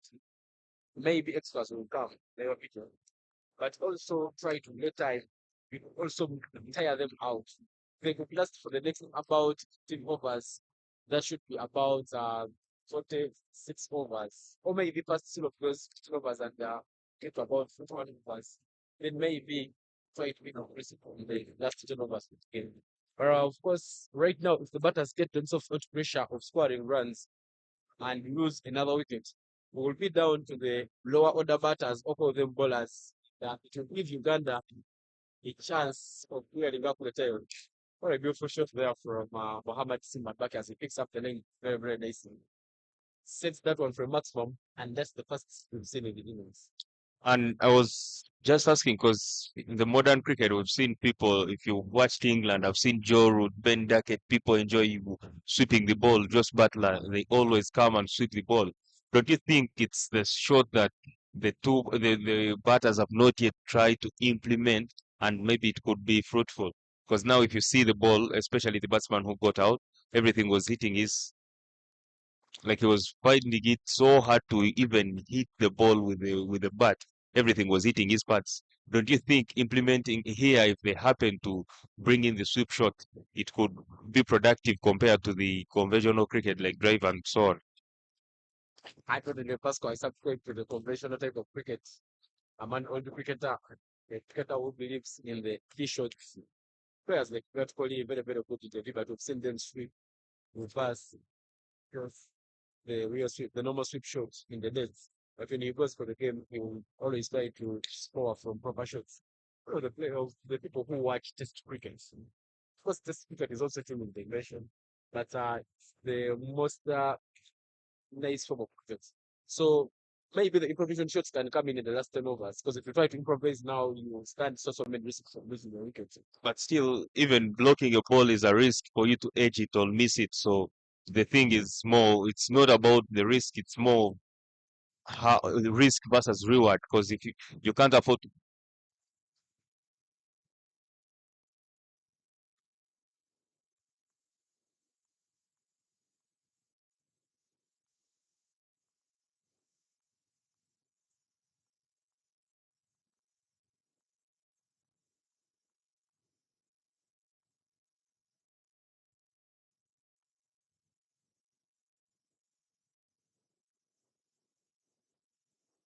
Well, end of over number 27, 110 for 5. Fortunate Arjuna comes into the attack and a change in the commentary box as I'm replacing Bailen and Kangume to take it to the next overs alongside Pascal Marines. Yes, thank you, Ivan Sajabi. Good morning to all our viewers.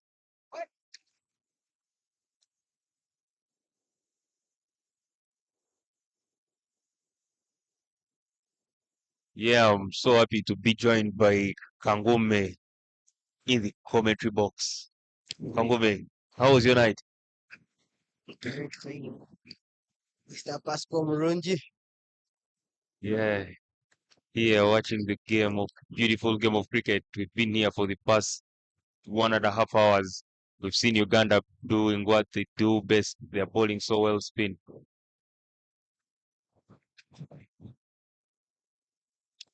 For the amount of overs you've watched, what do you think of the bowling team for now and the batters? What do they have to do or what have they done well? Where do they have to improve? I think the bowling side have done their job beautifully. Bold, consistent lines, picked up wickets, took their chances.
Evan Sajabi back in commentary box.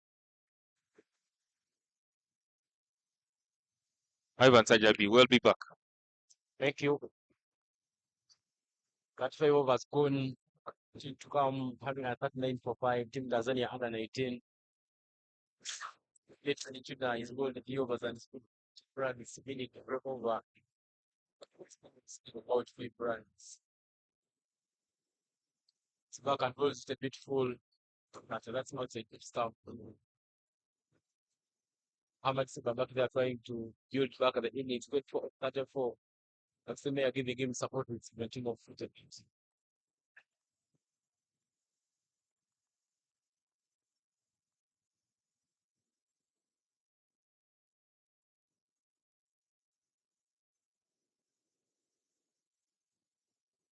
To begin with, that's Ali Juna. Same round, that's just played down to long on. Then he gets that single to get 140 runs for there. Ivan Sajabi, basing on what you've seen about like how far the game has gone, what do you think about the score? Maybe what is a good score on such a surface, basing on how the wicket is playing? I don't think the wicket has been the problem. I believe it has been application for the young lads in this game. Of course, we saw them losing very, very well during the farm, the when place was still. But the introduction of Spin, Matthew Singles coming against over in the 10th over and picking up the wicket, it's been one of the fruitful decisions that have worked for Captain Fadi Mtagan of Uganda Emerging. Yeah, 'cause If Tanzania is having some spinners in their side, maybe they will also stand a chance of winning. But we've seen that spin is very, very good on this surface. definitely, and if you've seen the scorecard, Musinguzi Matthew has bowled 10 overs, 13 runs, 3 wickets. So you can see how brilliantly well he bowled. End of over number 36, 142 for a loss of 5.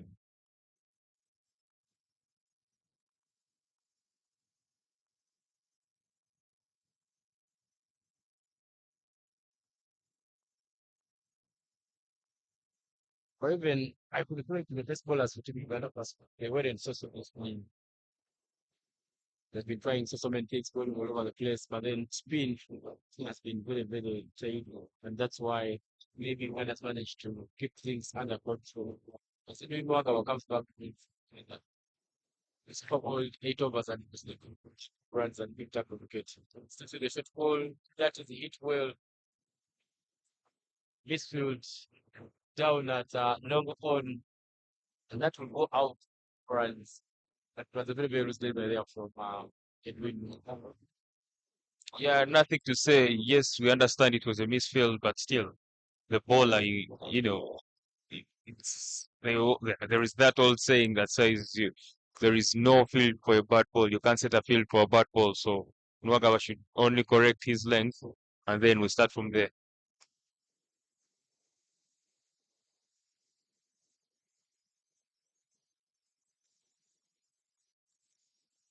But that would be some on this maybe not the correct his thing this time.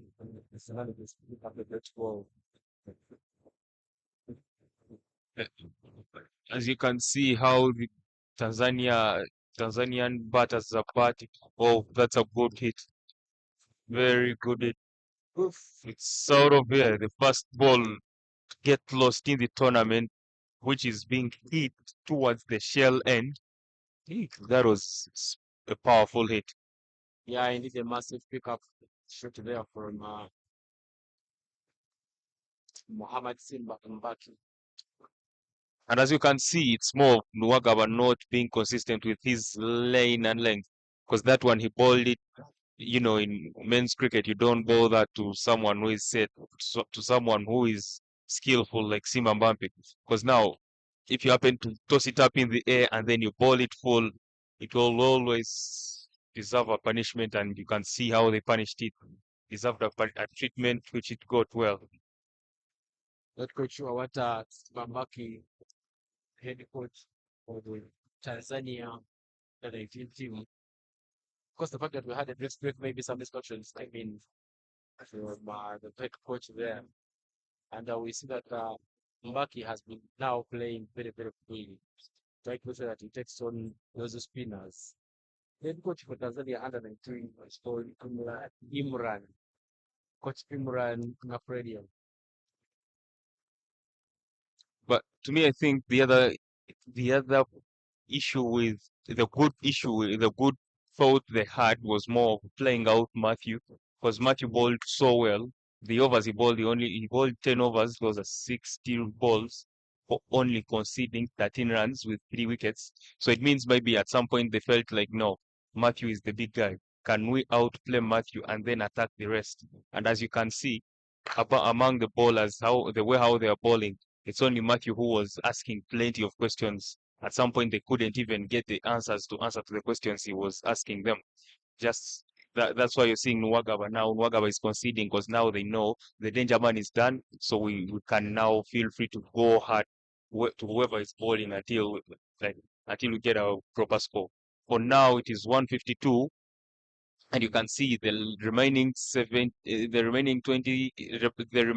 13 overs. If they keep the intensity the way it is now, it's going to be a good game.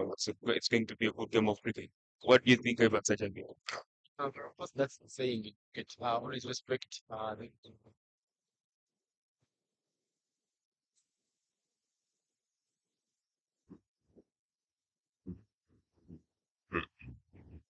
As you can see how the Tanzanian batters are batting. Oh, that's a good hit. Very good hit. Oof. here. Good shot there from Edwin. Good shot there from Mohamed Simabaki. Edwin comes back again. Another shot ball, but doesn't give him room. This time round, he doesn't go for a massive hit. Just patches it into the gap and manages to get that single. So Ivan Sajabi, if you were Nwagava now, if you were the bowler, how could you bowl to such a batsman who is so strong, coming like straight past the screen? How would you bowl to him? Where would you love your ball to pitch? But of course, try to clear those balls away because when you look at that ball there that was hit for six, it was a full pitch delivery. It was actually a hit me ball. Try to bowl that good length to make sure that you get that ball not so close to the button. So not so wide again. But just maintain it to that foot stop carrying. This time round he goes down to sweep Ball. and he's clean bowled. Just misses the lane. Also remember that I told you about improvising. These youngsters will survive with only the V shots. And as soon as he goes down to try and sweep that one away, fails rattle, and Uganda picks up the sixth wicket. I mean, still, I'll not blame the shot. I'll not blame him because of the shot he played. I'll still go with which line did he try, the line and length. Because if you happen to look at the replay, you'll definitely tell maybe the line was not right or the length was not right. So it's not about the shot, it's about when did he want to play the shot. So sweep shot still, I'll again defend the sweep shot because I've seen many people succeed with the sweep shots in Test cricket. Let it be T20. If you have to play proper spinners, like if Nwagaba is bowling to you, Matthew is bowling, the ball is turning all the way. You can't afford to just keep in the V because you stand high chances of losing your wicket when you're playing in the V. The ball is turning big because it's hard. If you can't cut, then you definitely have to sweep or use your feet to come down the track.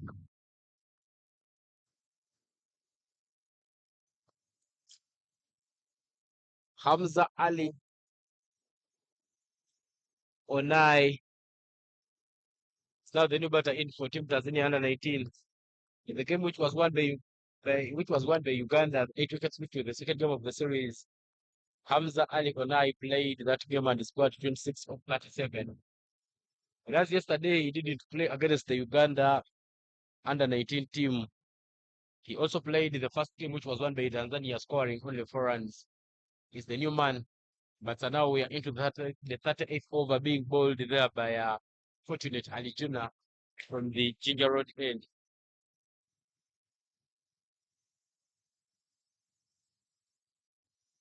That is given a lot of light, hit, and misjudged by Edwin Nwagaba. The outfield is electric, but that does not cross the rope. They'll run very quickly and pick up a double. Good running between the wickets there.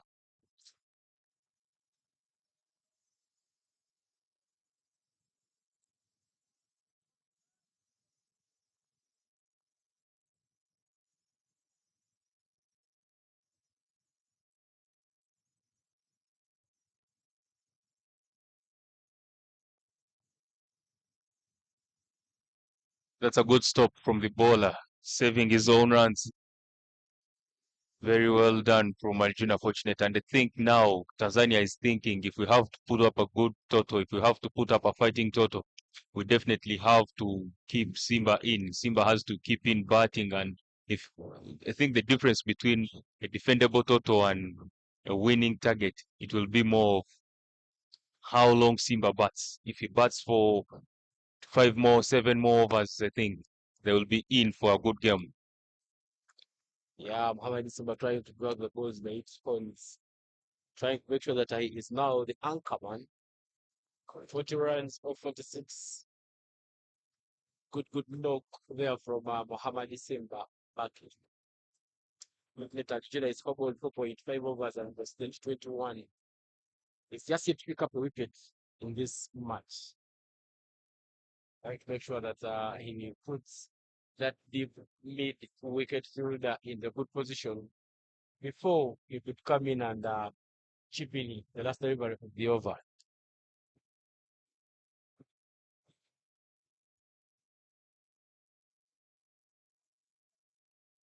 As you can see them suffering, not suffering, but finding ways of adjusting the field now because he's the first left-hander to bowl two in the innings. So you can see Fortunate trying to set up proper field that is appropriate for the batter now. Turn and Oh, bounce, dirty ball to end the over. 30 to go, 156 for 6. and I'm impressed by what Fortunate is doing. He's bowling leg spin to the right-handers and googly.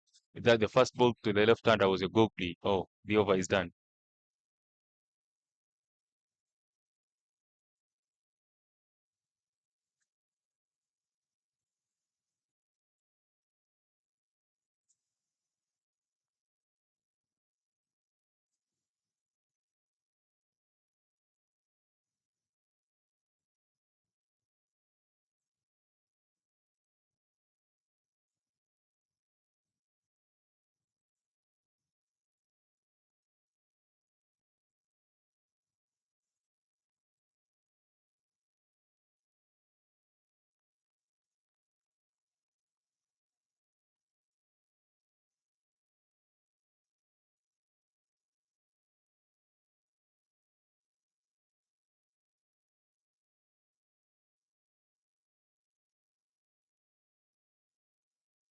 Think it's that partnership to talk about the bowling partnerships, bowling in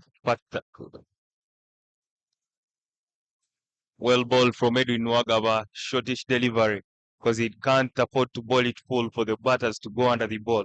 That is very well bowled and still brilliantly played by the batsman to just rotate straight because we know Muhammad Simba Mbampe knows how good he is, how strong he is. He knows how strong he is. That's why you're seeing him just rotating straight, knocking it around, knowing that maybe in the last 7, last 5, 6 overs, if he starts going hard, if he's still on the wicket, they will have high chances of scoring even close to 230.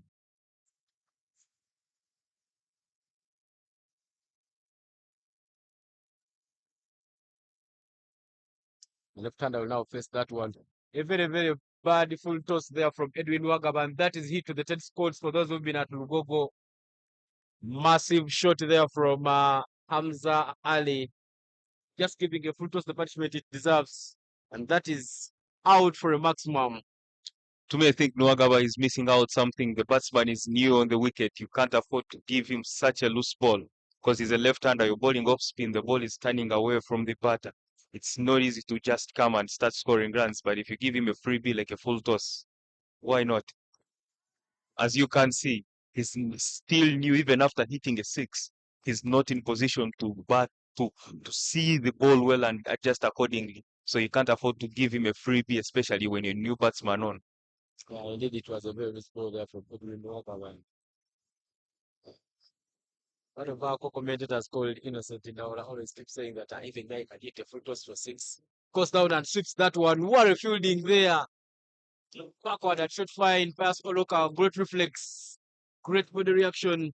The agility very good, the speed very quick, and he manages to make sure that he stops that one from running away. Good info there from the youngster. I'm already impressed by how the left-hander is playing. You can see whoever applies the sweep shot.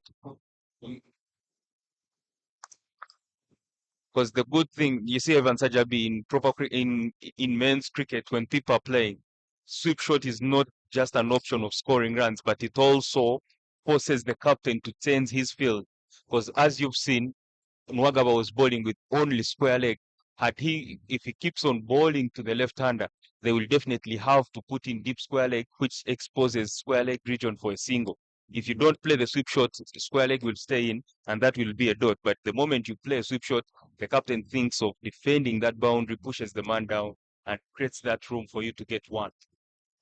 So that is another massive hit there. That is hit so well. It flies up in the sky, and another maximum there. Edwin Agaba turning out to be costly. In his last over, he's conceded 2 maximums. But that marks the end of the 39th over.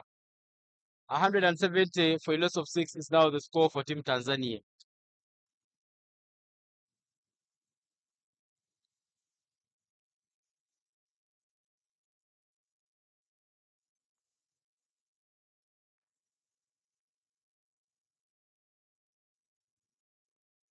Boundary pushes the man down and creates that room for you to get one. So that is another massive hit there. That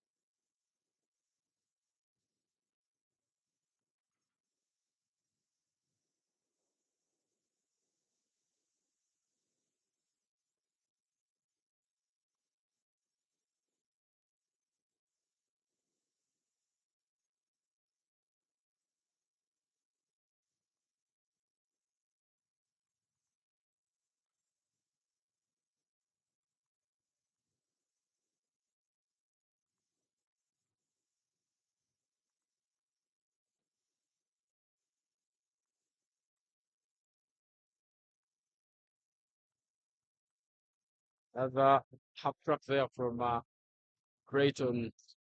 Sorry, fortunately, Jim Brayton is on the bench in this game, but that is Apish. Chance for a catch. Is a correction there by Sowobi Yunus as Frederick Arjuna gets his first wicket, and Uganda picks up the 7th wicket in the game.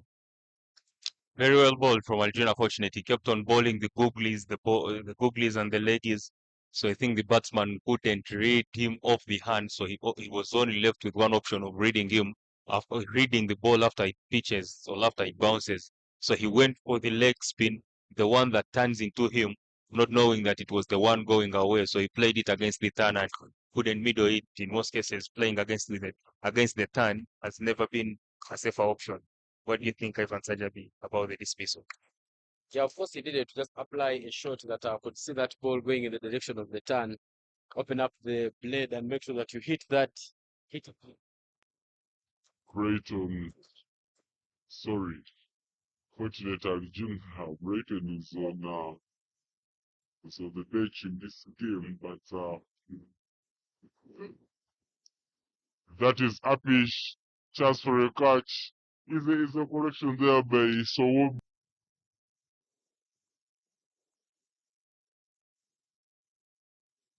score on board.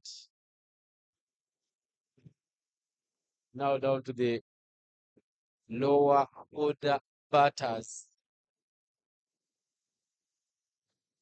Ali Afid Ali is now the new man in there for the Tanzania under 19.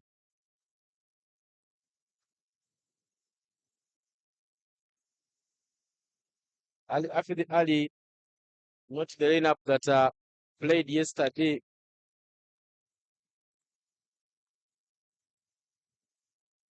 comes in when things don't look so good for Tanzania under 19. It's clearly seen that Tanzania is crawling towards the 200 runs mark. But this time round, they get a freebie there from Fortnite Ali Juna. So it gives them another weight there going down the leg.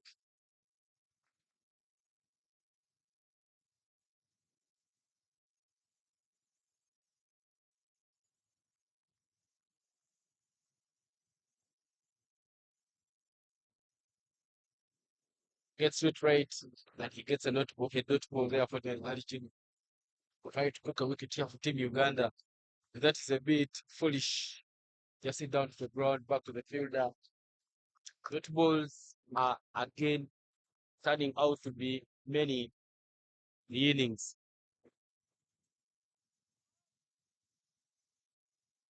That was a short pitch delivery which didn't receive perfect treatment.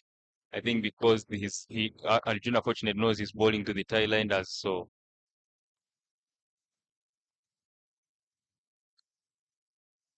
Of course, Tanzania very, very worried of losing another wicket here. Four overs gone, 172 for a loss of 7. We are done with the second part of the match. And from here on, Tanzania will have only 10 overs. See if they could get maybe some runs on board that they can defend.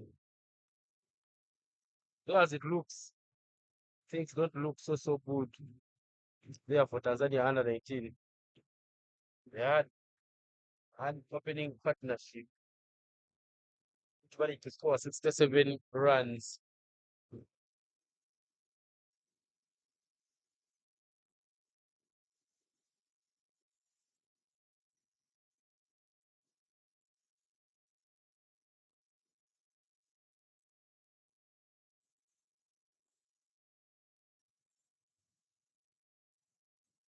First of the last couple of years, the fire. Skipper for the side has the ball in his hands. They will be bowling the first over of the game. Spin has been doing goodies, and they've not really looked at putting spin out of the attack. So many spinning options. The emerging side, of course, even out, we have Brana Sava also tries some spin and Breton Muganzi. Fun with his first over.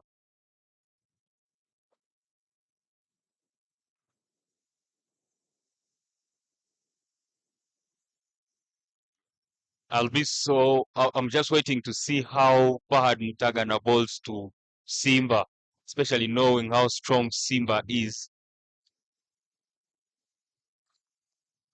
Bit of advantage there. It just doesn't carry to the field at extra covers. They run and get a single. Of course, we saw some aggressiveness from that man there, Muhammad Simba, back in the previous in the over which was bowled from that side where Fad is bowling from the over which was by Edwin Mwakava. But looks like Fad Mutagana trying to get things right here for his side.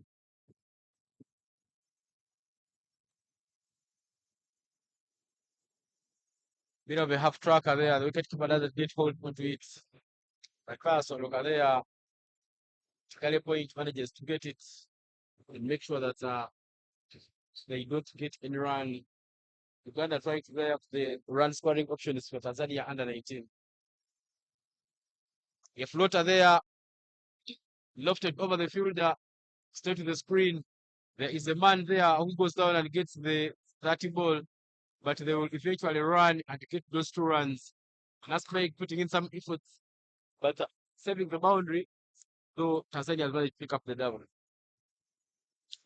I think that's the issue with the leg spinners. They will always give you the full balls, the short balls, and the full tosses. But the good thing I like about them is they always pick wickets. They all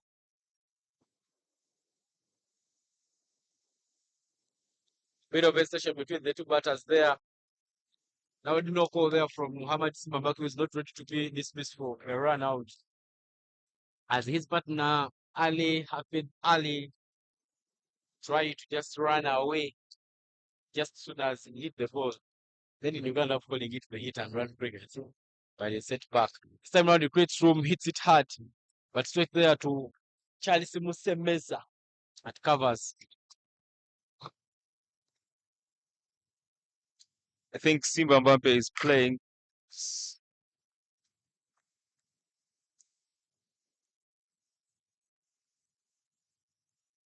That was there from Fahad Mtagana, puts that over to an end. After 41 overs, the score stands at 176 for a loss of 7.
Alijina fortunate there, back for Team Uganda emerging.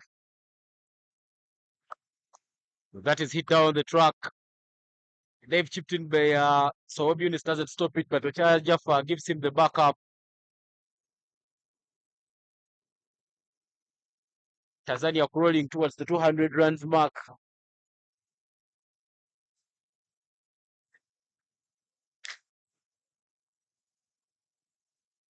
Well, that beats him completely.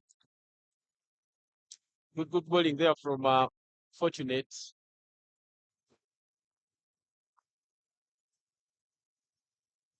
Runs quite not coming for Tanzania. The first about 9 overs, the projection score is 300. But it's a game of cricket.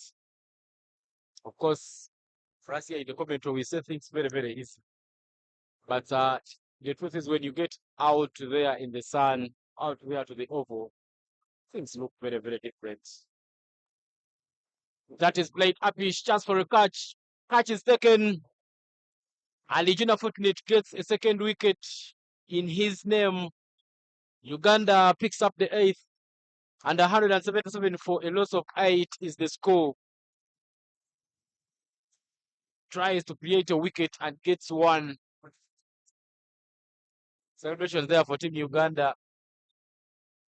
as Tanzania has kept losing wickets in quick succession.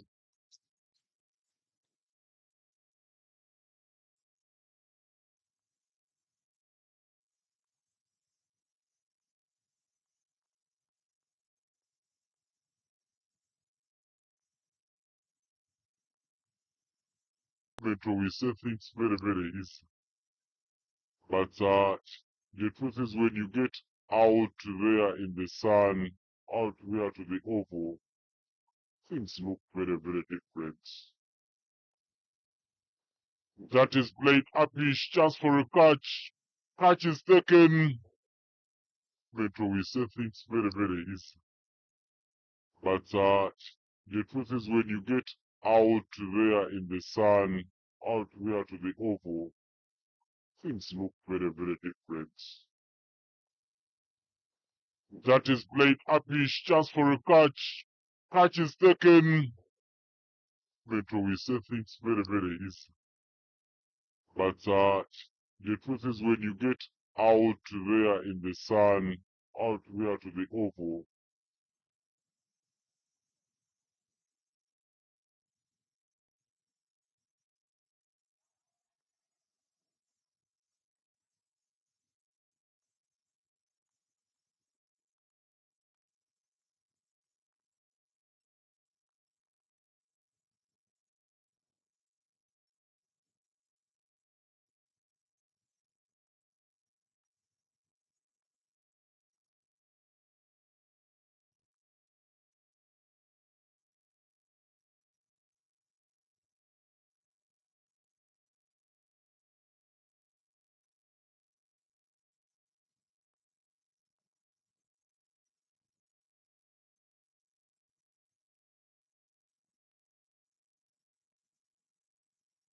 Emmanuel Raymond Francis will be the new man there to walk in for the Tanzania under 19.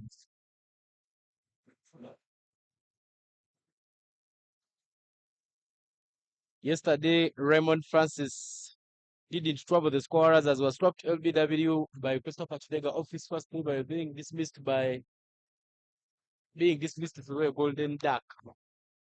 Oh, there he comes. Uganda Emerging will be looking for only 1 wicket to put the first innings of the match to an end. Mohamed Simbambaki crawling towards the half-century mark. It's just 1 run shy of getting that half-century. And the captain for Uganda Emerging, who so far bowled 1 over and conceded 4 runs. Could it be this over that Afadi Mtagana gets the wicket for Uganda to put an innings to a close? Or Tanzania can continue crawling? Well set there, the man on strike, Mohamed Simbambaki, partner of 1. Tries to go for a wild swing. Just beaten by the turn. Just needs 1 run to get that milestone.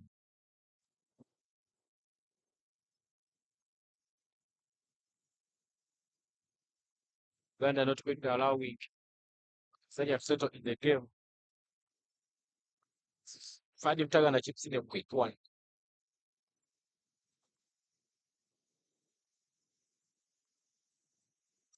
Close ball there from Fadi Mtagana. That is hit. Down long on.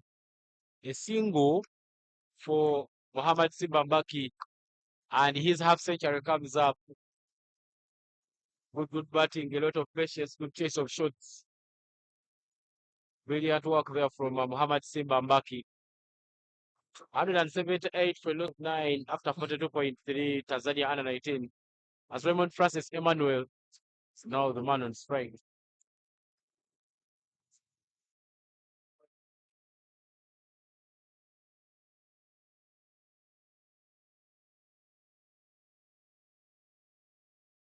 Balls it a bit quick. Flick down to short fine. No run is the call.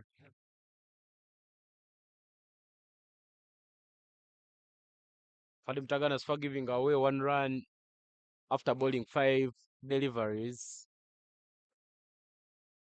Balls it with a bit of flight into the block hole.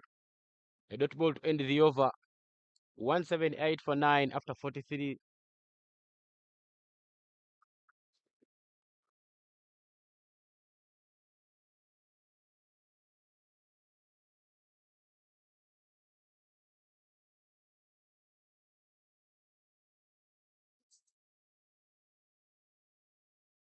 We are remaining with only 7 overs to complete the first innings of the game.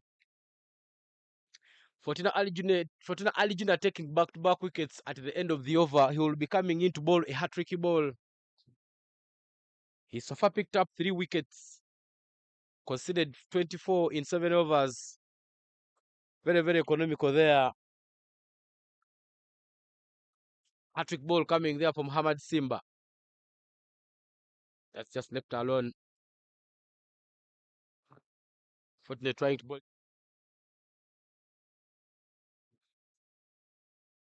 He forces the batters to go into false shots. Not doing so many. Quick thinking, and now he's so far darted in 2 dirty balls. Very, very necessary, very, very vital there for Team Uganda, as they don't want to let the cat run out of the bag. A bit of a short pitch delivery there, but it's left alone.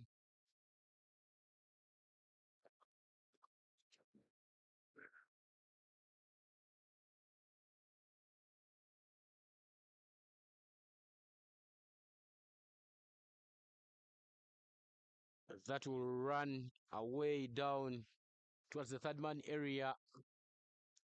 And 2 runs there for Team Tanzania under 19. And those 2 runs will bring up the 180 run mark runs there for Tanzania under 19.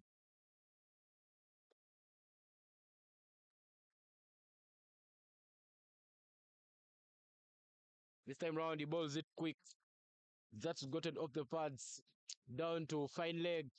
They're running very quickly and they'll manage to pick up that double. The running between the wickets, very, very good. At one moment in the game, we saw the current run rate at about 8 every over, but the spinners managed it to keep it to only 4. Tries to go for a wild swing, but doesn't quite connect. An appeal for a stamping, but the umpire says that's not out, and the 44th over comes to an end. Projected score now standing at 204 runs.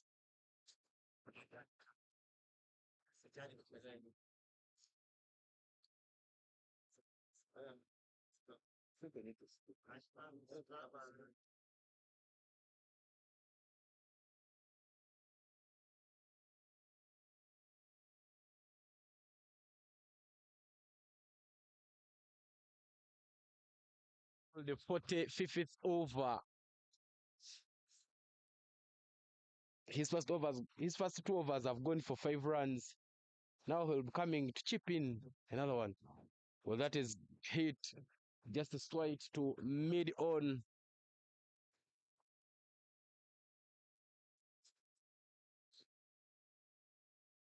Bit of a short pitch delivery there from Fadim Tagana. He goes down to one knee for a sweep. Raymond Francis Emmanuel. But he just doesn't quite connect well.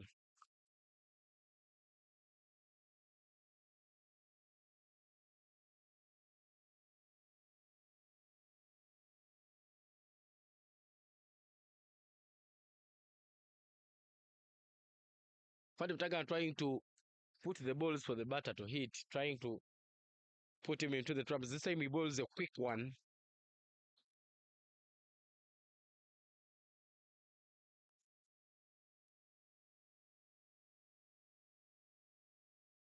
Another one quick. But left alone there by the batter, Raymond Francis. If I was in the position of Fad, maybe I could try to bowl one quick to the pads to see if it will also be left alone. The floater there is flicked down to mid-wicket.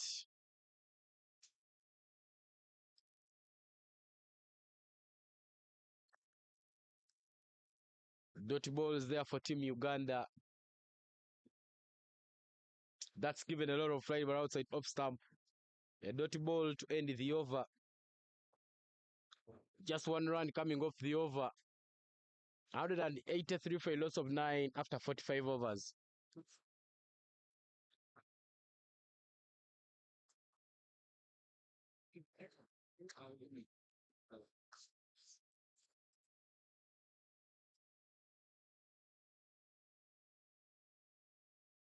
Remember watching in, ladies and gentlemen, we've so far seen 45 overs being bowled here at the Lugogo Cricket Oval. It's Tanzania under 19 taking on Uganda emerging. We saw Tanzania under 19 winning the toss and opting to bat first. I have to tell you that the decision is backfiring as wickets have kept falling in quick successions. There is Fortunate Alijuna coming to bowl the 46th over of the game. Mohamed Simba back there trying to play a constructive innings. Fought back and managed to get a half century. But Tanzania still way below the 200 runs mark. Because yesterday I saw them bat well, chasing 261 and they scored 211. Tries to go down, swing for that one. A bit of a leading edge. That's Charles Museveza trying to put in that dive forward. Just doesn't quite get hold onto it.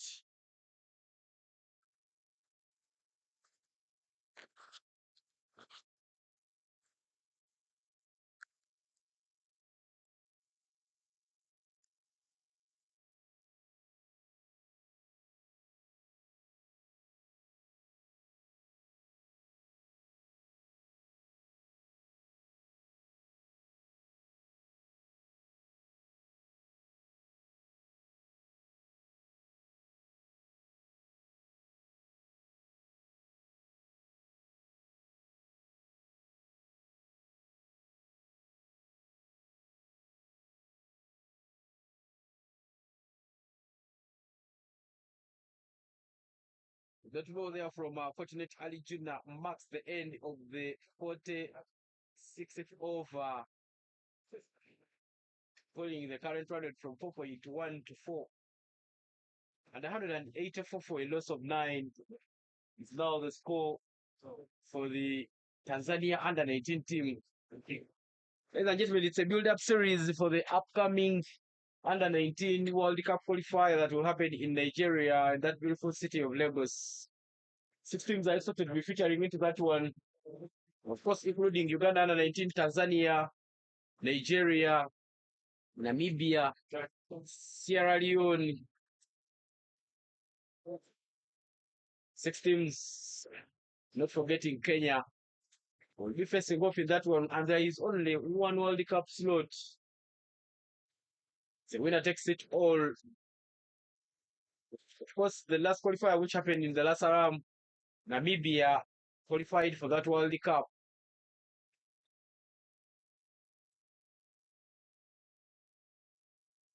Charger for replacing Fadi Tagana from the shell end. Starts with a quick one that is hit. And a no ball call there from the umpire. The first time we are seeing a no ball being called in this innings. So Obi Yunus chipped in one during the first power play of the game. And actually, all the no balls that we've seen in this tournament have been overstepping no balls. Ghana under 19 being a bit generous, giving away the experts so far. Free hit there, it is hit down the ground. Many bounces, but straight to Edwin Wagaba. A good throw from the long on, and only a single run there for Tanzania to take.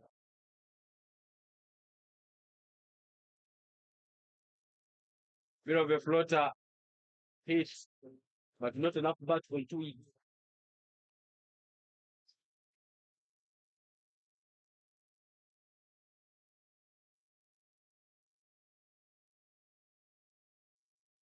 Chaya Jaffa, they are trying to look for the last wicket. Raymond Francis Emmanuel there tries to go down for a slog sweep, but doesn't quick connect well. Raymond Francis has so far faced 14 deliveries, and he is yet to get off the mark. Not sure of the instructions that he came with, but he is really trying to keep in there.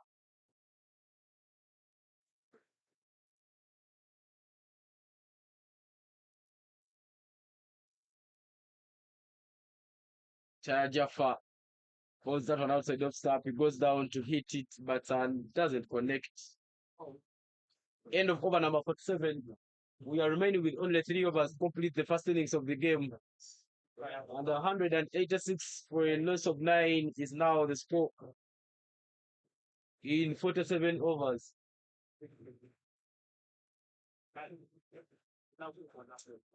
Mohamed Simba back there, very constructive for the Tanzania under 19 team. 56 of 66.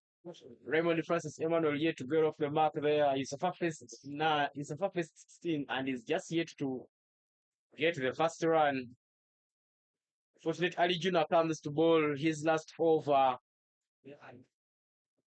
It's a foul 9, conceded 29 and picked up 3 wickets.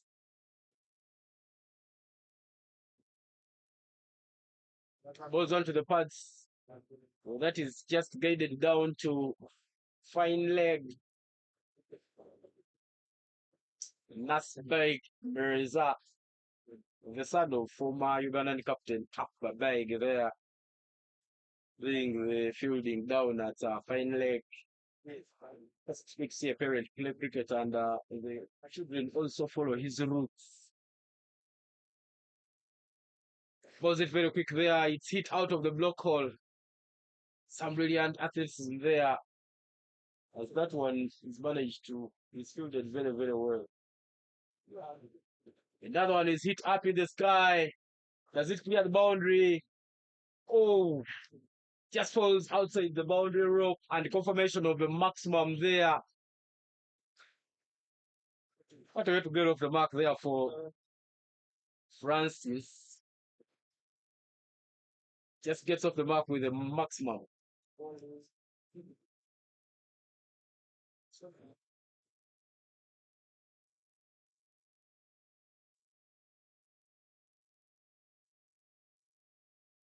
Another one there, just a soft touch, guided down to third man. They are interested in getting a double. And yeah, they will manage to get those 2 runs.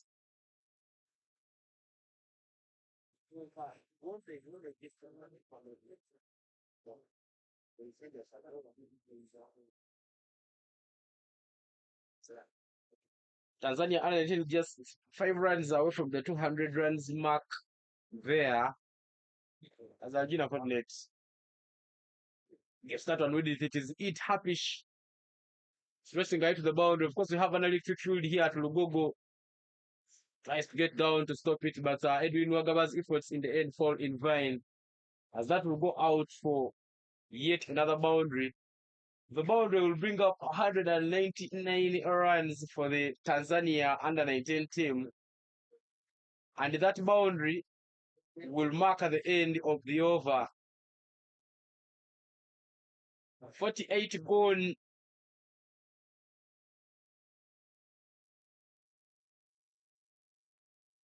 $199.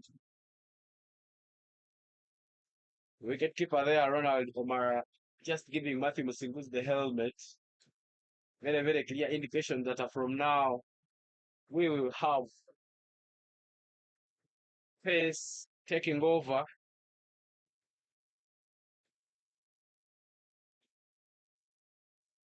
And of course, Sob Yunus there at his run out.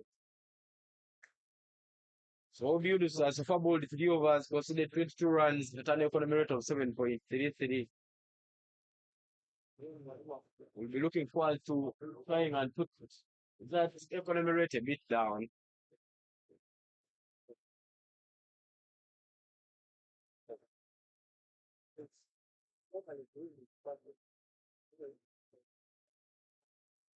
The fielders on the odd side as Mohammad Simba Mbaki is on strike.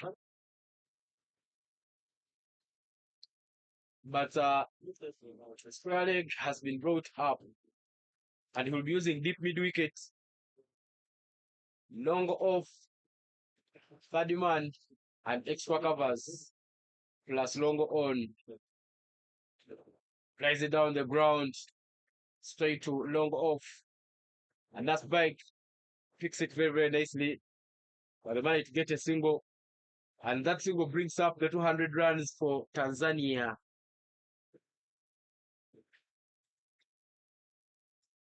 Score is now 209.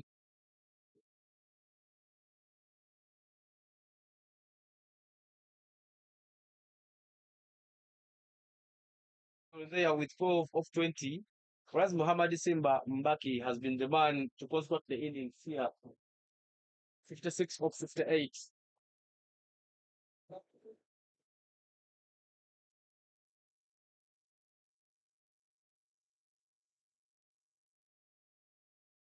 Next Hashimi down the track. But just doesn't connect quite well.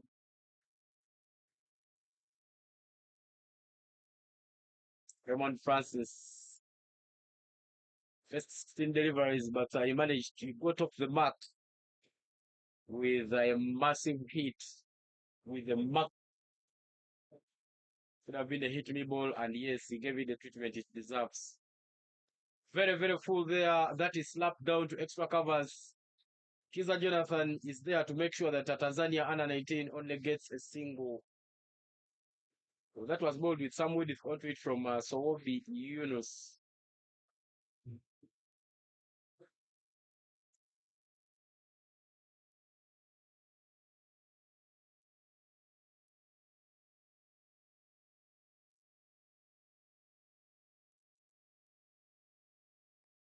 Is it down the ground? Very, very straight there to long off. Good fielding there from Anas Bike as he keeps it only 1 run.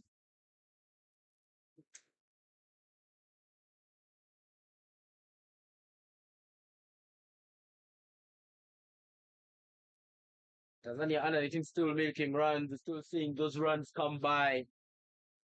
They've now gotten the 200 runs on board. Bit of a swell there from Soab Yunus. Played down to long on. Edwin Mwagama picks it up very nicely. Last over to complete the over. Tanzania still trying to create a partnership. The last wicket partnership has been a 26, has scored 26 runs so far. Raymond contributing 14 of 23, whereas Mohamed Simbambaki has contributed 10 of 18. Hit with a block ball. Dirty ball. End of the over. 203. A loss of 9 after 49. We are done with the penultimate over of the match, and we are down to the last over of the first innings. Pius Oloka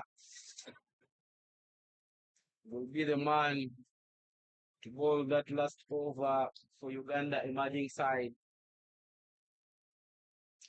Pius Oloka also a World Cup returnee, player for Rounders Cricket Club in the domestic league here in Uganda. Pius Oloka earned a debut with the senior men's team during the Chrysolite series in Namibia just about 2 years ago. Being thought on by the selectors and giving him a chance to come and showcase his skill and talent on this big stage. His first 4 overs have gone for 31 runs, quite expensive. An economy rate of 7.75. Of course, Uganda emerging not so far away from the Ugandan team. They're also learning and crafting their style also of play. Pius Oloka with the last over of the first innings. First ball. Shimmy down the track. Soft touch. A loud knock there from Mohamed Simbambaki at the striker's end. Dot ball in the end.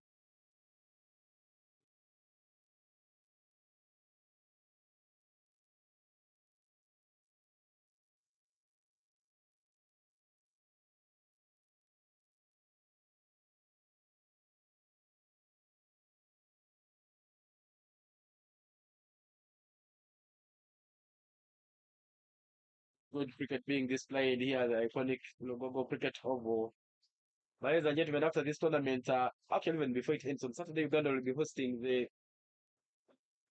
Laika UCA Women's T20 International Cup. Tries to improvise, but it doesn't just connect to that. And of course, in the Laika Women's T20 International Tournament, 3 countries invited. Hong Kong, China will be here in Kampala, Namibia, Nepal, and they will be facing off against the Victoria Pearls, the senior women's team of Uganda. The tournament has ranking points. So when you lose a game in that tourney, you may end up losing the ranking points. Tries to go for a wild swing, but just doesn't fit. And also for the fans who will be interested in watching those games during the women's the T20 International Cup, the games will be broadcasted from the iconic Entebbe Cricket Oval. Also, fans will be expected to make their way to that venue, try and see what happens that side. Tracks the shimmy down the track, closes his eyes and swings the bat. They run and get a single to make it 204 with only 2 deliveries to complete the first innings of the game. Pius Oloka turning out to be tidy in the last over. He's so far gone for 1 run after bowling 4 deliveries. Looks like as he was failing in all the other overs, he has been collecting his mistakes. And you see the fruits balls him. Clean as you'd love to say it. Pius Oloka through the gates of Mohamed Simbambaki wanted to go for a massive swing and a massive hit. Pius Oloka gets his lone wicket, and the Tanzania under 19 is bowled out for 204 runs. What a way to end the first innings of the game. Ladies and gentlemen, it's the Easter Youth 50 Over Series happening and broadcasting live from here at the iconic Lugogo Cricket Oval. Of course, Uganda emerging, facing off against the Tanzania under 19. We saw Tanzania under 19 winning the toss, electing to bat first.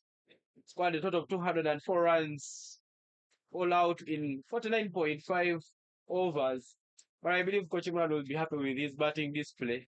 Not so many runs there on the cards, but at least the team has managed to reach the 50th over. The fact have been batting all the 50 overs because it's a game where you have to bat time. But it has been very, very fruitful because at least they managed to reach the last over.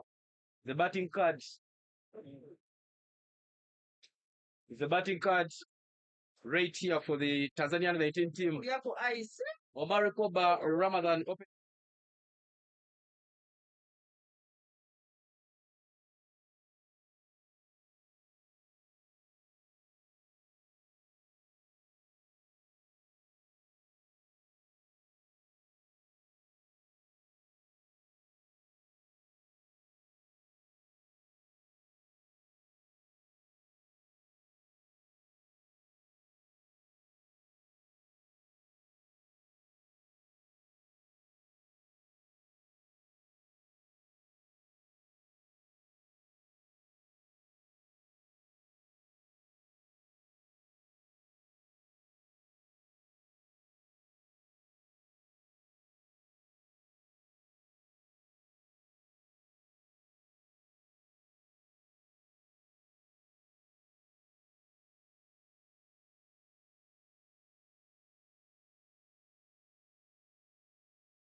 That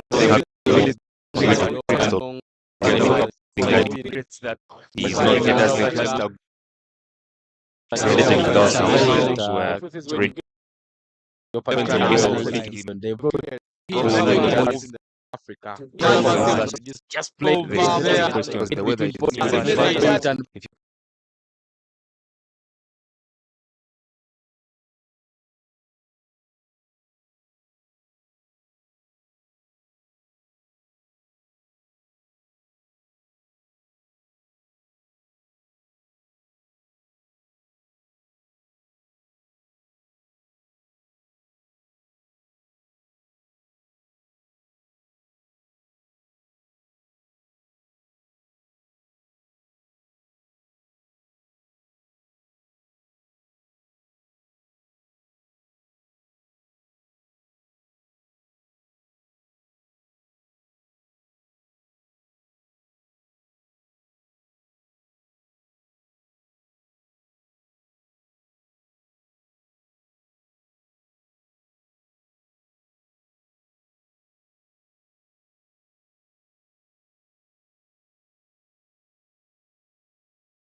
Still having good from the target as the miscommunicated lost some credit on That shift that up in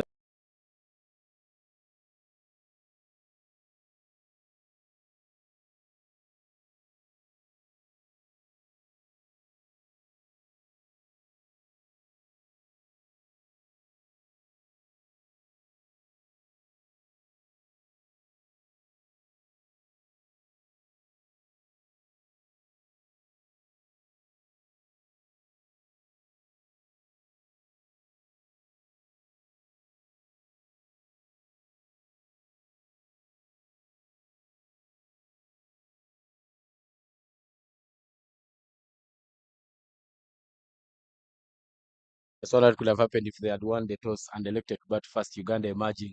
This time around, that's shipped up in the air. That's clear the boundary.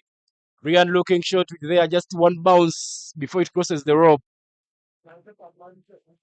Via Soloka turning out to be tidy in the last over. He's going for one run after bowling 4 deliveries. Looks like as he was failing in all the other overs, he has been collecting his mistakes. And you see the flute balls him it out of the block hole. Some brilliant athletes in there. But Tanzania still way below the 200 runs mark. Because yesterday I saw them bat well, chasing 261 and they scored 211. Tries to go down, swing for that one, a bit of a leading edge.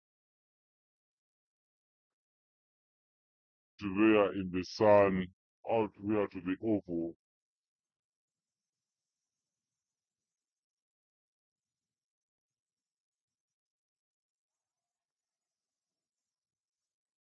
Metro, we say things very, very easy. But the truth is when you get out there in the sun, out there to the oval, things look very, very different. That is played uppish, chance for a catch. Catch is taken. Brayton, sorry. Fortunately, Brayton is on the bench in this game, but that is uppish, chance for a catch. Is a correction there by boundary pushes the man down and creates that room for you to get one. that is another massive hit there.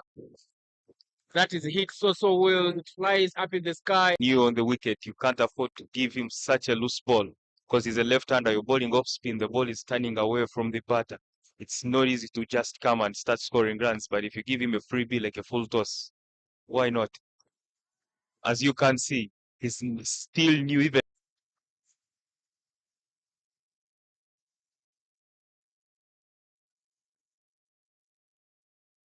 Left-hander will now face that one. A very, very bad full toss there from Edwin Wagaba, and that is hit to the 10 scores for those who've been at Lugogo. Sweep. Ball. And he is clean bowled. Just misses the lane. Also remember that I told you about improvising. These youngsters will survive with only the V shots.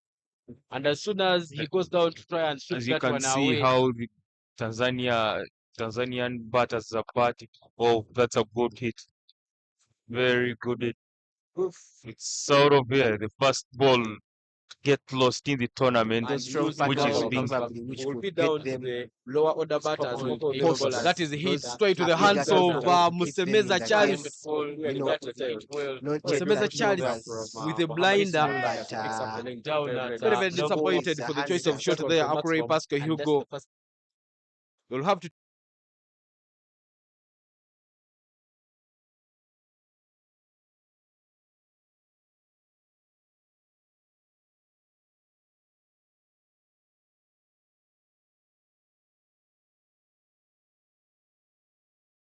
man in sheds.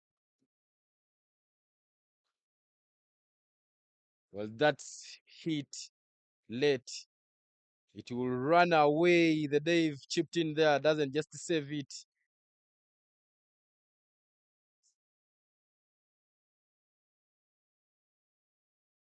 Bit of an edge there onto that one. Of course, it's an electric outfield, and that will run away for 4 runs. Ali struggles there for Tanzania under 19 as Wickets have started tumbling at one moment in the game. Turn and bounce. But the loud appeal. Okay, that game didn't even happen so long ago. That is action straight to the field that covers. Looks like that was towards the point area, but so Yunus just gets hold onto that catch, and the Tanzania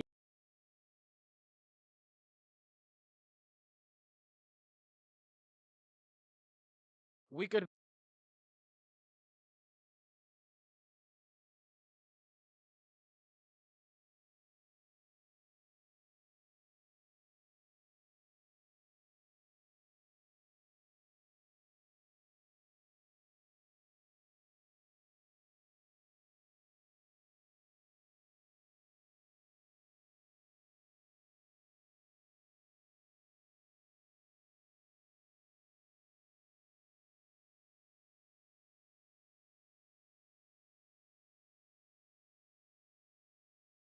I think the only thing I can talk about Matthew is he's just aggressive. He always finds a way of picking up wickets. He's always asking questions.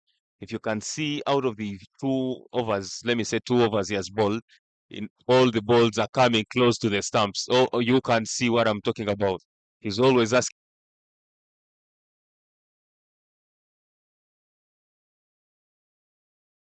I think the only thing I can talk about Matthew is he's just aggressive. He always finds a way of picking up wickets. He's always asking questions. If you can see out of the 2 overs, let me say 2 overs he has bowled, in all the balls are coming close to the stumps. Oh, you can see what I'm talking about. He's always asking. Drops down long off. Ratwaga will be trying to Matthew Msingu is still asking the questions. Well, that one clearly seen that he's reduced on the rate at which, and it's running out to the boundary. Tanzania under 19 an electric field here at Lugogo Cricket Oval. Was a maiden his first over went for 5. What a player he is! Look at that one! He went to India. Kilinas would love to see before COVID. That is it up in the air, just a single bounce. It was a half chance. Also play some cricket. But Pius Oloka there at Chambogo College School represented the school very, very well during the nationals tournament. And And just having wicket or anything. It's not just themselves getting lost and producing in the school or just because they were enjoying cricket. So why not? The former Nobody moved short with best the of air, the hits country straight to the that is another boundary there with Tanzania under Yeah, you 19. can see anything that Picks up the leg.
First runs there for the Uganda emerging side.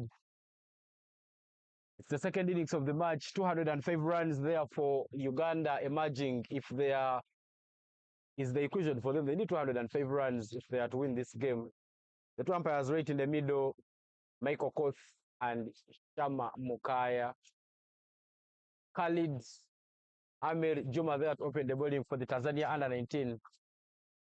Fadim Tagana and Charles Msemeza are the opening two for Uganda under 19. It's the second innings of the match. Easter Youth ODI series happening here at Lugogo Cricket Oval. Tanzania won the toss and elected to bat first, and Uganda scored 204 runs. That's the correction. Tanzania under 19 won the toss and scored 204 runs all out. Now Uganda emerging will need 205 runs if they are to win this game. My name is Ivan Cyprian Sajab here in the commentary box, and I'm not alone. I have Lennon Kangume with me here. Lennon, welcome back from the break. Thank you, Ivan. Good afternoon, our viewers. It's a respectable 205. Inside, we respect that in a 50 over game. But actually, I want to put this across that this surface since Sunday, as I was saying, this surface since Sunday, Ivan, has improved for batting. You realize on Sunday it was a little bit harder to bat, but as the days have gone, we see it seems if the batsmen could give themselves chance to be there, they can actually hit some runs. Yeah, you're copying notes for the Uganda emerging side, telling them to try and stay there. But of course, we see the batting surfaces always becoming better as they keep playing. That is it up in the air. Some bit of a leading edge there from Fadim Tagana. And the 4 runs there for Team Uganda. First boundary there for the team. Good shot there from Fad.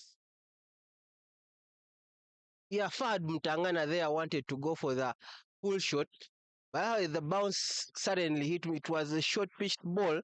The bounce certainly hit him, but you know the power he went with the bat to the ball, hit that top edge and beat all those fielders behind close to the keeper all the way for 4. Good start for Uganda so far.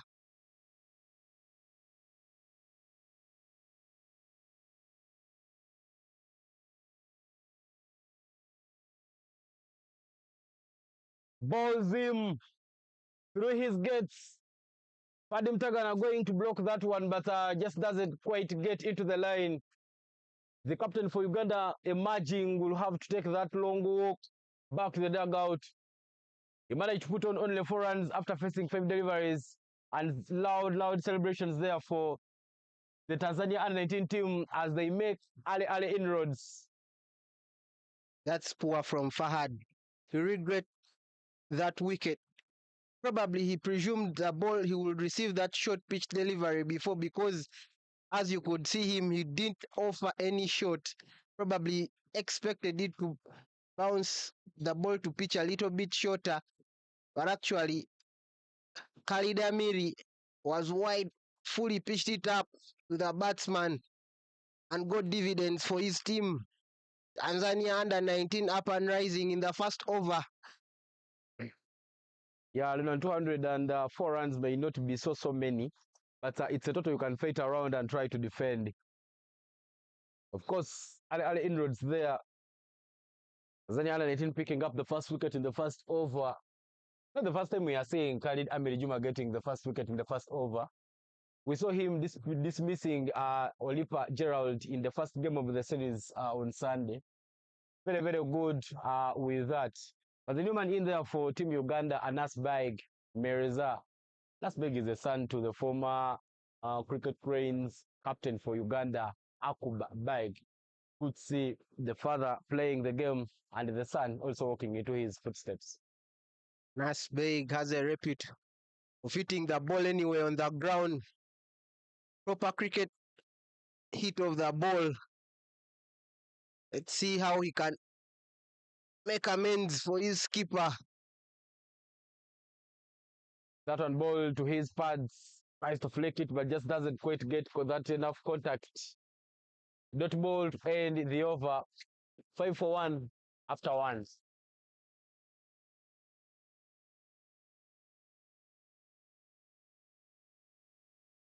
The boys of the Uganda under-19 team are watching the proceedings closely because they will face off against the Tanzania under-19 during the finals on Saturday. But before that, they'll have to also face the Uganda emerging in yet another test tomorrow. The build-up series, of course, for the under-19 World Cup qualifiers, which will happen in Nigeria later on this month. Yeah, good test for them. But Ivan, last week I officiated one of the games as they were preparing for this Tanzania under-19 tour. The under-19 team actually beat the emerging XI by 50 runs. Olipa Gerard missing out on a half century, just a deficit of 2. It was a pure batting classic to watch. Good one we shall be waiting for on tomorrow to see how proceedings go. Yeah, but of course, one of the things I love to applaud Uganda Cricket Association for is the fact that at least they have made a program for the under-19 team. Coach Emmanuel Isanis has been having a program running for the full year with his assistant Robinson Tolenawe. Of course, back in the past, I remember they could just pick the under-19 team from the select side. They could get the excellent schools from Cricket Week and give them just to represent the nation. So this should be the team to bring us back to glory and give us yet another World Cup appearance. Well, that one is played down. Bit of not so quick pick up there. And Uganda manages to get that run. And it hits straight to the field at square leg. And Uganda taking that risky run. Yeah, a bit of hesitancy there in the middle of the wicket from Charles Musemeza. That was a beautiful single and call from Anas. Could have gone off.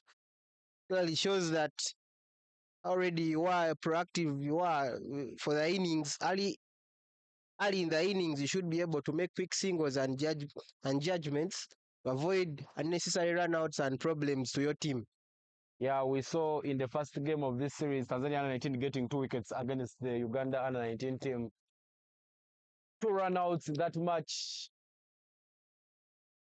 just means that it's not a team you can tamper with. Nasbike in our domestic league plays for Tornado Bees Cricket Club. Actually, the same club with his father. Whatever, I was having a chat with his father, and he told me that those young boys should be put to field at the covers where there is too much fire. And us, meaning himself, we should be and she short fine leg. Charles Msemeza also plays for the Ceylon Lions Cricket Club. These two teams are Division 1 teams. The emerging team off the pads down to mid-wicket. The running very quick, and Uganda takes up another single. A very quick running there. As always, we've been talking about running between the wickets. A good start for Uganda, despite losing that wicket. The attitude can pay dividends. Yeah, of course, a team of people who have played the game. Some have represented Uganda on the under-19 level, the Uganda emerging. That was a bit full, but into the block hole of pass of Musemeza Charles. Musemeza Charles and Pascal Murungi come from the same place.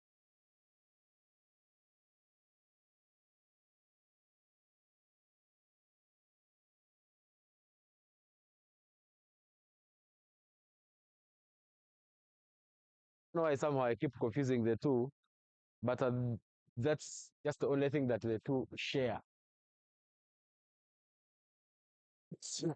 Very, very disciplined man there. Very, very disciplined bowling there for the Tanzania under-19 team. And you know the beauty of playing of this development program in Uganda. It always tries to keep players together from the same schools. Players who have the same techniques from the same coaches. So it's easy for you to identify a technique and associate it with a certain school or coach. That's why some players are very hard to differentiate.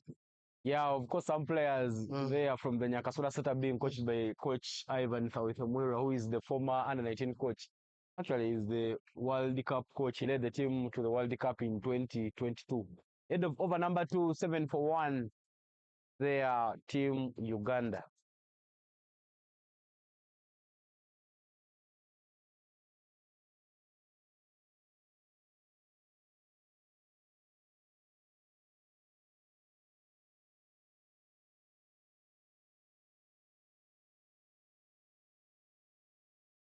Khaled Ahmed Juma, who got a wicket in his first over, will come back to bowl for the Tanzania under-19 team. His first over went for 5 runs and he managed to pick up a wicket. I remember when we were studying mathematics sequences, if someone picks up a wicket in the first over, you could easily link it to a sequence and say in the second over, we'll pick up another one. It so means that if Khalid Juma bowls his 10 overs on trots, maybe he will have bowled out to Uganda. But that's just too much. Talking about abilities, he can very good with a new ball, playing with that off stump region. Yeah, but of course, Khalid Juma, one of the players who made strides quickly to the national team, is part of the national team for Tanzania, which came here during the Challenge League B tournament. Went with the same team in Hong Kong and also played for that team in the sub-regional qualifiers that happened in Dar es Salaam, Tanzania. Carries a lot of experience. Just love his run up a few feet out of the 30 yards mark. Yeah, Busy period for him. smooth action there, as you can see. That's a half tracker. Played straight. The throw there from Raymond. Not straight.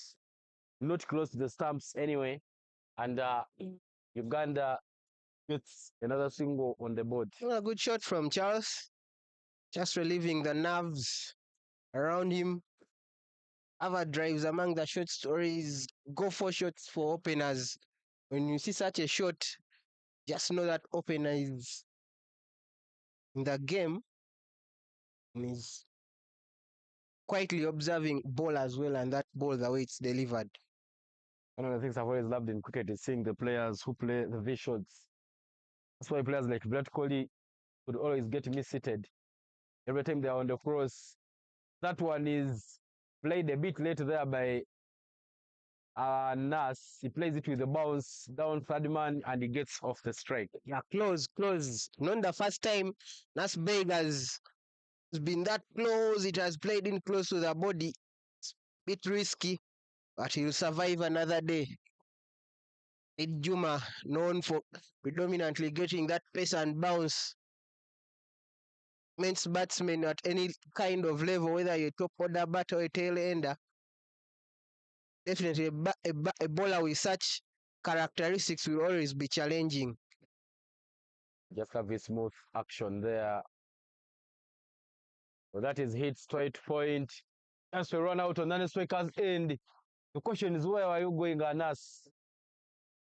Anas very, very eager to gain strike. I think the pressure, he wants to put back the pressure on the fielders. Losing that first wicket must have automatically put the pressure to Uganda. No, you take those quick singles, you can easily lead to captain overthinking, probably doing what he shouldn't do, probably getting into the game, back into the game. But currently, Uganda is at 10. That over is running.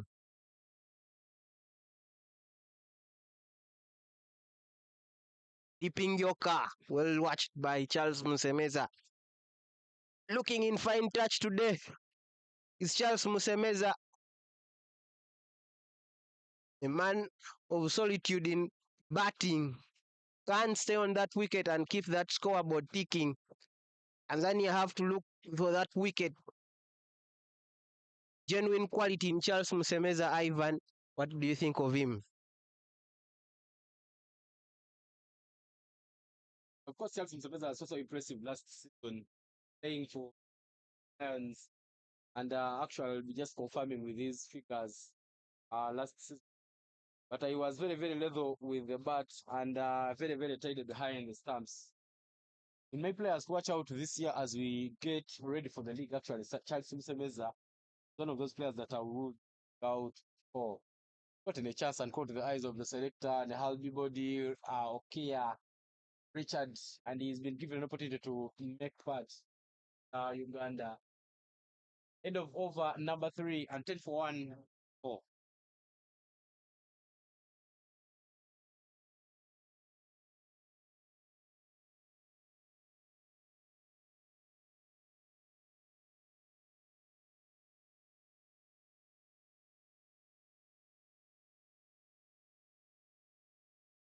Talking about selection, numbers are growing of quality players around Uganda. Sports are limited. The quality of cricket is growing at a very high speed, giving headache to selectors and probably the fans to think about their selection. And quick single there, scamp of a run there from Anas Beg, who has looked to take the pressure back to the Tanzanian fielders. Didn't hit that one perfectly. Charles Msemeza last season playing for 7 Lions batted and scored 309 runs. This included 3 half centuries at a strike rate of 135. Was the second on the chart, of course, behind Suleiman Sharif, who had 300 runs. That Simpsons are not really a player that you can quickly rule out. He is a player that we will be out for. Really possesses those qualities of those players who can score those runs. And of course, when you look at one of the games here, The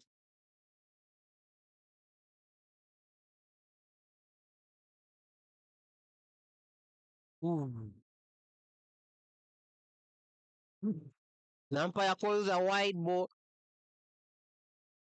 Tanzania have to find a way to regulate on those extra runs. Ivan yesterday has always hinted since the beginning of the series about their generosity.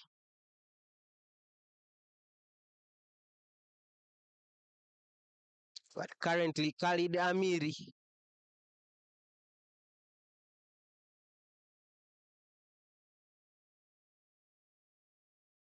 that's over the top of the bowler. What a brilliant shot from Charles Msemeza. Shot of power from Charles Msemeza. Very good cricketing shot there. To note that position to go for that boundary. Score is currently at 16 for the loss of 1. Uganda is chasing a target score of 205 runs after being asked into bowl earlier on in the first innings.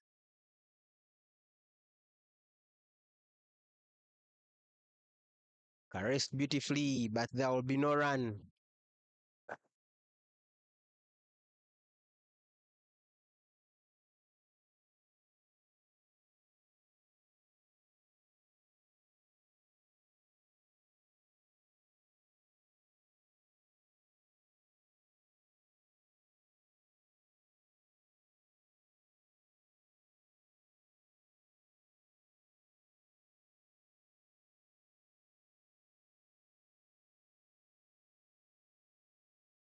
Beautiful shot there from Charles Msemeza again through cover point for 4.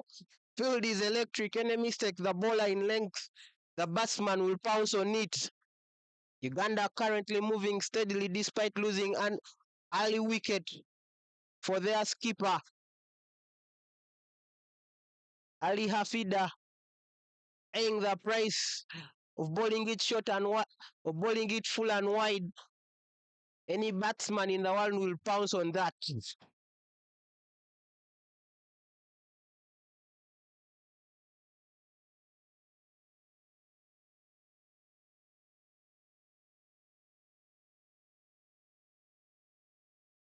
What a shot there. Work from the deep in the third man region. They'll settle for 1, and that will be the end of the fourth over. Uganda currently at 20 for 3. 24-1, sorry.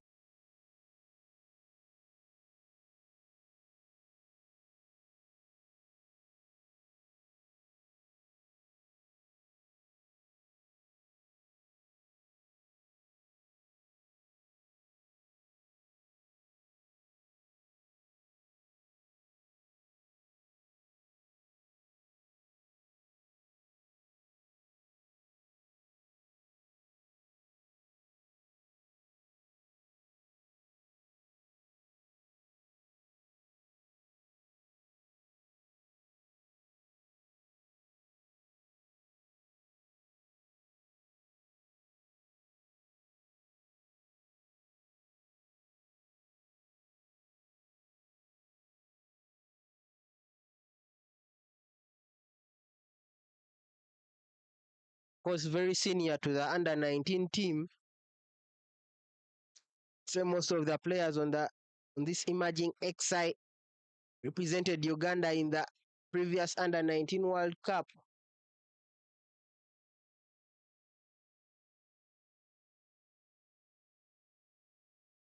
Khalid Amiri will continue for his third over.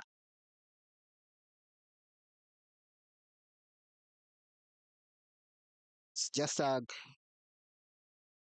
good punch to the covers. There will be no run. Can tell from the bodies of the Tanzanian, very agile in the field, despite the scorching sun here in Kampala, Lugogo.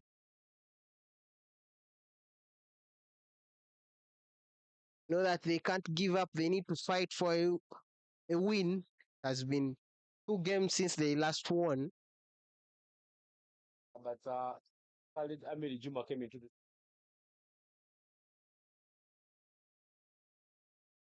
5 wickets. He will be just looking at trying to get that success had in the first. Also, Khalid Juma Amiri is not there at all. So he's coming.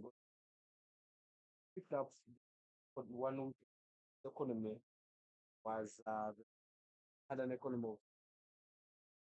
of 1,000%. And then the time anything would need. And I said it earlier that he's Tanzania's best chance to qualify for the under 19 World Cup. If there is reason to doubt, the statistics will be there to guide us. Yeah, but even before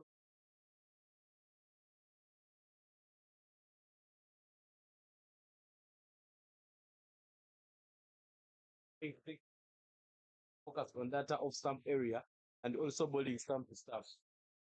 Such a bowler to be on your side try and make sure that helps you get the World Cup.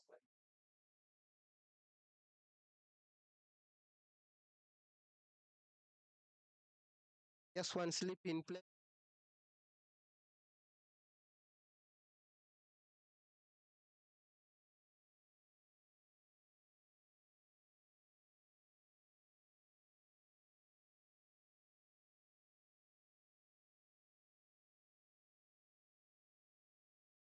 In high school,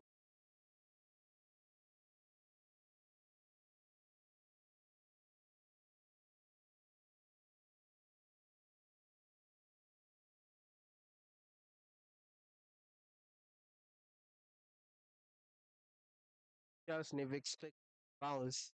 Always the ball just needed to play. Find any.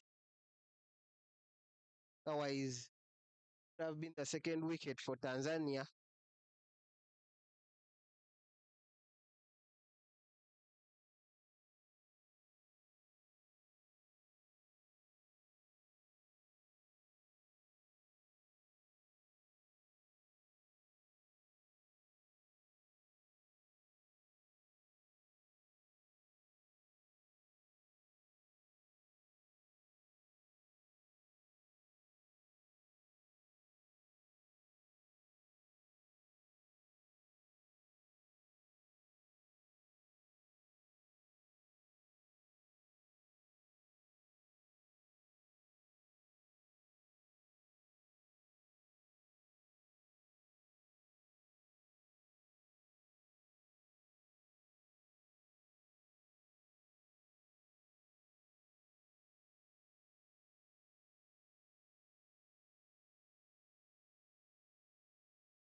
Pyramid. Pyramid.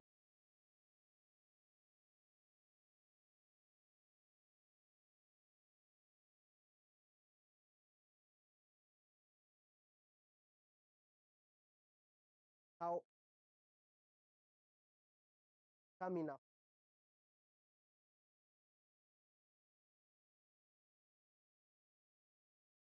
kind of batsman somebody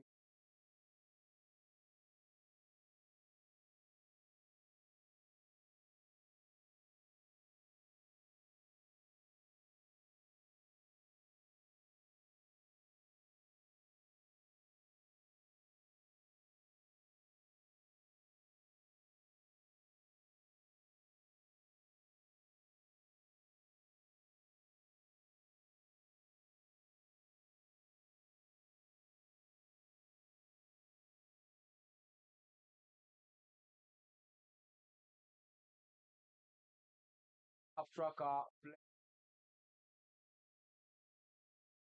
run very quick.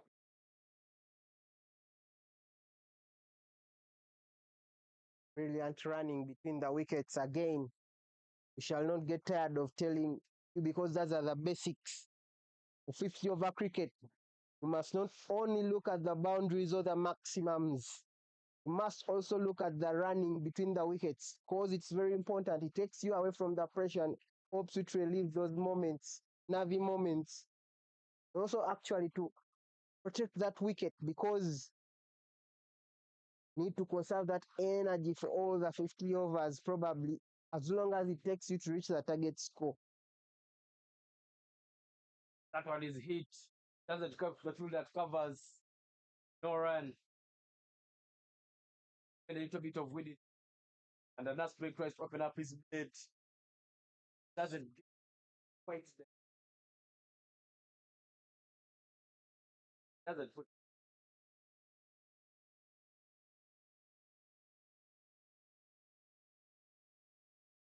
The nice batsman.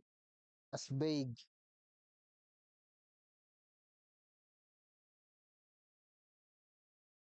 Time he picks up the length very, very nicely. Down to long on. As a man who was standing up.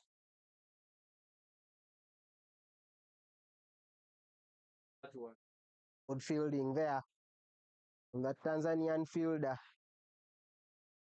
Tanzania trying to Abero.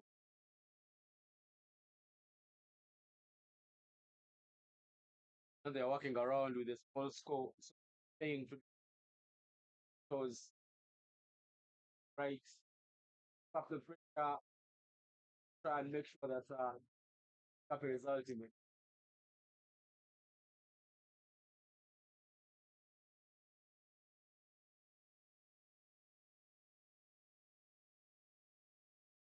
After 12 for Chelsea, 7 off in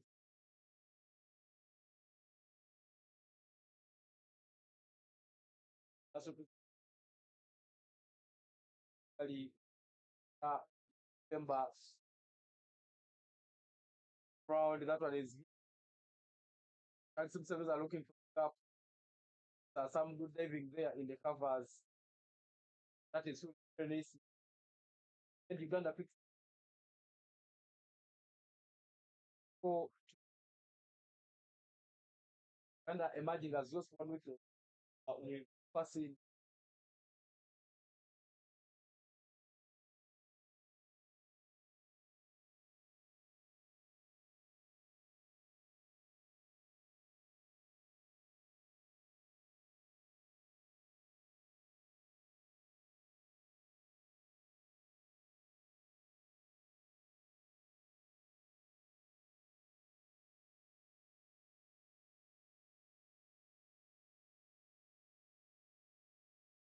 Yamiri going in for his 4th over.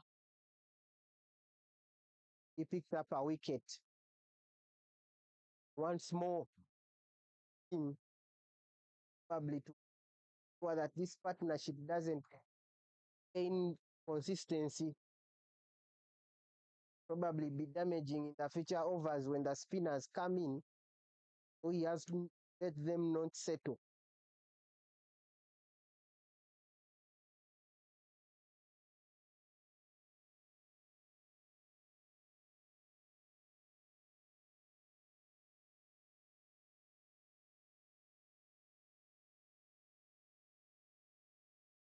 Argentina completed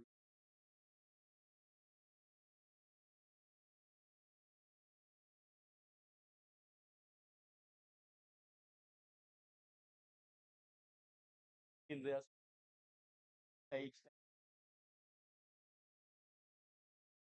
Yeah.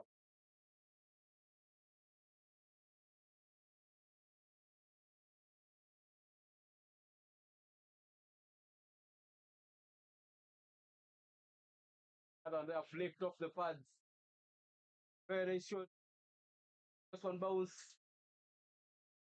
Boundary. Umpire. That's play. Pads. And That shot is one of his go-to artillery shots, and that's big. Don't miss out on such deliveries. Reckon it's how he got off the mark today. Tanzanian bowlers have to know it, get it right with their length, how they and that line for him, because he's a very dangerous man off that pad region. That for the good start of that for the team Uganda in the seventh over. Currently at 32 runs, all required is 173, 43.4 overs. Running the wickets once again, putting the pressure on the fielders. The other skipper is wondering what he could do better.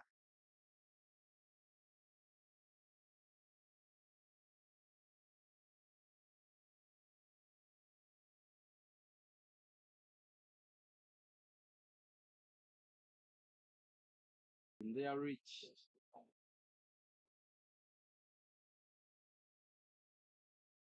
The 500s. 3.95 round after and say that it's 4. We're gonna try to make sure that it maintains the momentum. After 3 for 1 after 6.3.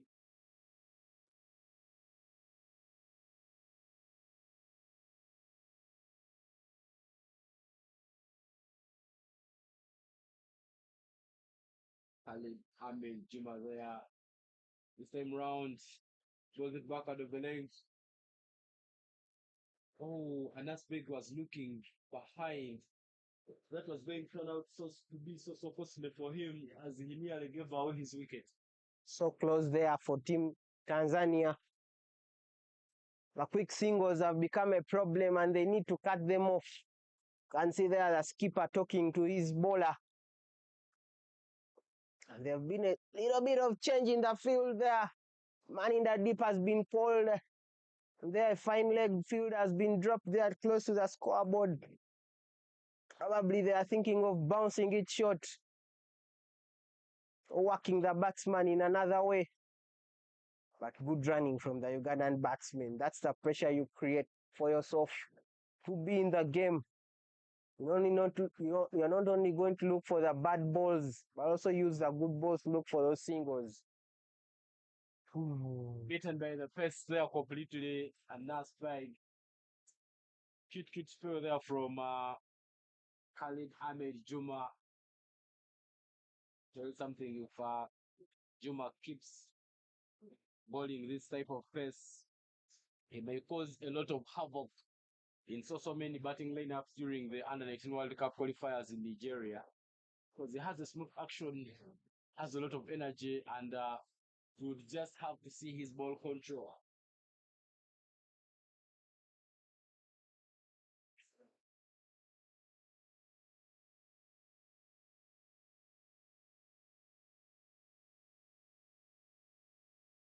Another half tracker there, kick down to third man by Anas Bey, and Uganda keeps the runs flowing. That puts the end to the seventh over. 35 for 1 is the score.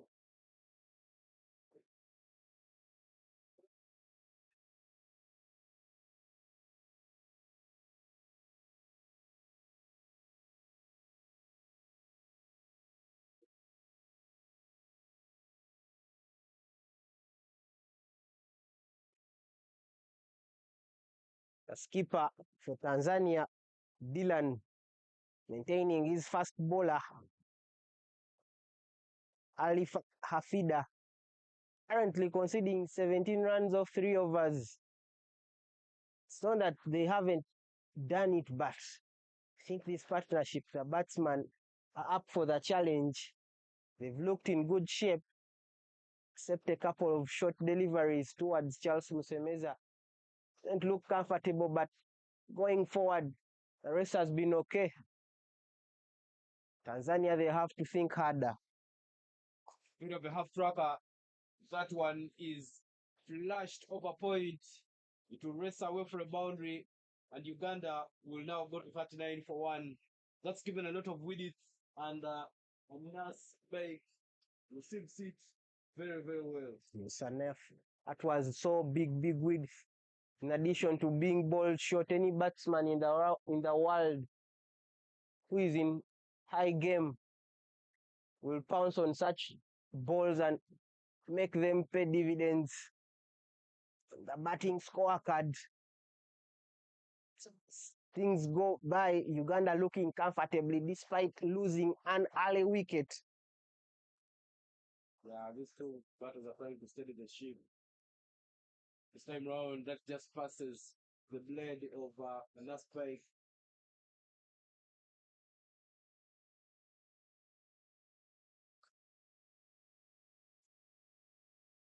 Uganda fighting back in the game. Trying to get the runs coming. The partnership is now 34 runs. A second wicket partnership. They are trying to grow for the Uganda emerging side. Seemingly easy so far. No challenges, no problems. Well, this one is hit very nicely and should be the first maximum of the match. Nasbeg looks to be upping up his gears. Plays that one very, very nicely to get the first maximum in the game. Yes, there. Anas Beg pouncing on the foolish delivery. He's not going to waste any time around getting Uganda's first maximum for the day. And that should give him the confidence to balance the game. 45 for 1 is a score. Uganda comfortably, the momentum is comfortably at the Ugandan side. Yeah, of course, Tanzania, they're taking a bowling change, bringing third man up. That's the correction, bringing Fine Leg up and dropping a man at long on. Still under the first power play of the game, and the protection that Tanzania is using at the moment. Have a man at third man and another man at long on.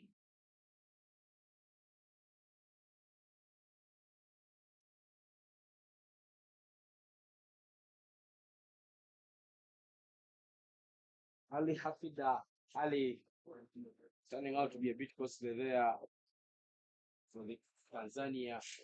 Bit of a half tracker there, played back at some point, a misfield, but he receives backup from the teammates.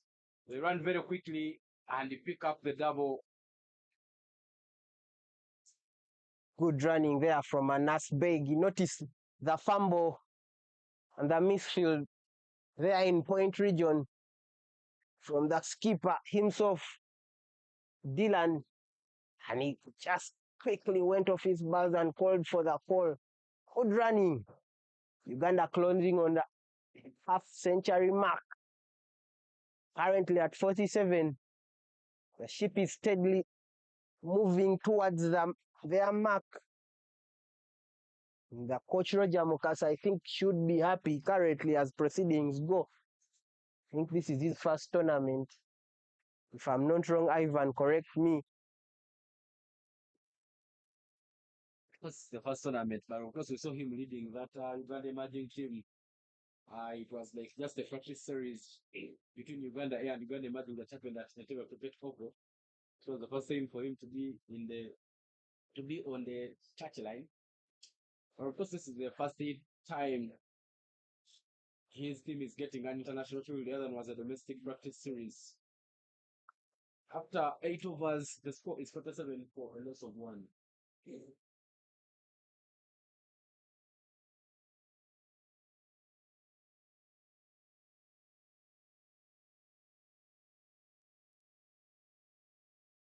There in comes Muhammad Simba. The captain will not wait any longer. After his 4 front men have failed to claim another wicket after 8 overs, each bowling 4 apiece. Muhammad Simba, who hasn't been bad, I would rather call it decent, at his bowling in the series. He has tormented a number of Ugandan batsmen, especially in the middle overs, with his variants in pitching those balls. Yeah, of course, we saw Muhammad Simba Baki there, batting very, very well for the Tanzania under-19. He managed to score a half century, 59 runs, and he's picked up 4 wickets in this series. Starts with 1 down the leg for a wide. Muhammad Simba Baki starting very, very generously there. Of course, Uganda gave up 15 extras in the first innings, and Tanzania under-19 is also responding. They've given out 2, and we are just into the 9th over. Involvement in schools, I remember there was always a common question asked by young lads in secondary schools, especially in our levels of education. Oh. Brilliant pull shot there from Charles Musemeza. Fielder should have done better, but the runs go to Uganda to bring up the 52 run score mark for Uganda. That was a poor delivery from Muhammad Simba. You don't pitch short if you can't get that speed right. Yeah, but of course, with the kind of outfield here at Lugogo Cricket Oval, if you tend to misfield the ball, just let it go. The outfield has been very, very quick and electric. And defending the score, of course, working around with only 204 runs, you need to stop many of those. Earlier was talking about how a secondary school kid will ask a coach how they will prevent themselves from delivering a wide ball. Tricky question, right, Sajabi? Yeah, but for the things of trying to pass on the cricket knowledge, the only thing that I've always told my trainees is that you only bowl a wide when you bend down your head or when you don't look where you're going to bowl. So every time you maintain that right posture, I believe you could bowl well in the right areas. Unless you're trying to work out something, maybe it just swings away from your hands, the way it can come. But of course, if you're maintaining the line, if you know that it is swinging away, bowl it to the middle stump and let it swing towards the off stump. Another one given with it. Hit by pass, a bit of hesitation between the two batters. The throw not very convincing. And overhead throw there over the wicketkeeper. The wicketkeeper tried indicating to him that what's the level, reminding him of the basics of the game. But in the end, Uganda eventually manages to scamper for that single. Pressure on the Tanzanian fielders there, but brilliant work there from Maye. If that one had got through that infield, I bet we should. The umpire will be swinging his thumb, indicating to the scorers for 4. Brilliant work there behind in the field.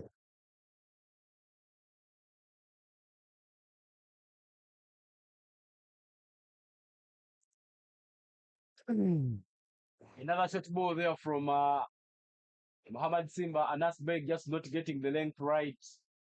That did get to the meat of the bat. Should have been out of here. But in the end, they get that 1 run. Then one of the things that the Ugandan batters have mastered and tried to do really well is to make sure that they keep the scoreboard ticking, to make sure that they keep those runs coming for the side. Get the boundaries, rotate, strike. This one is picked up very nicely. Maximum there, sent to the 10 scores by Charles Msemeza for for another maximum in the game. As I said earlier, both these batsmen, their artillery go-to shot is a pull shot. You deliver each shot, they will think of nothing else but to just deposit you on their right hand side of the field. Yeah, the bowling team there for Tanzania under 19 proving to be very, very costly.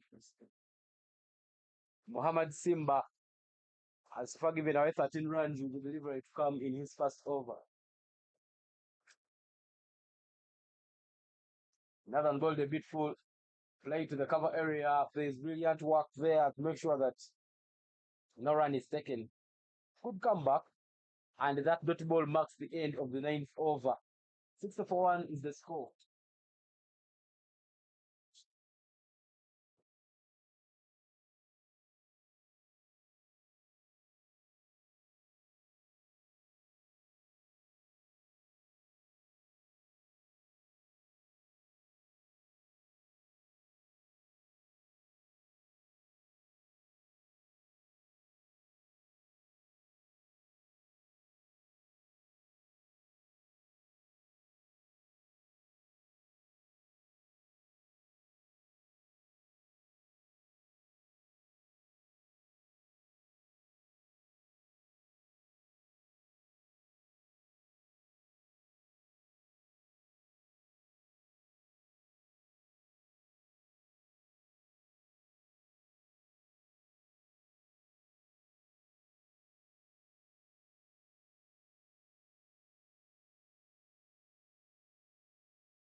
That one is just hit. That one is just hit down to long on.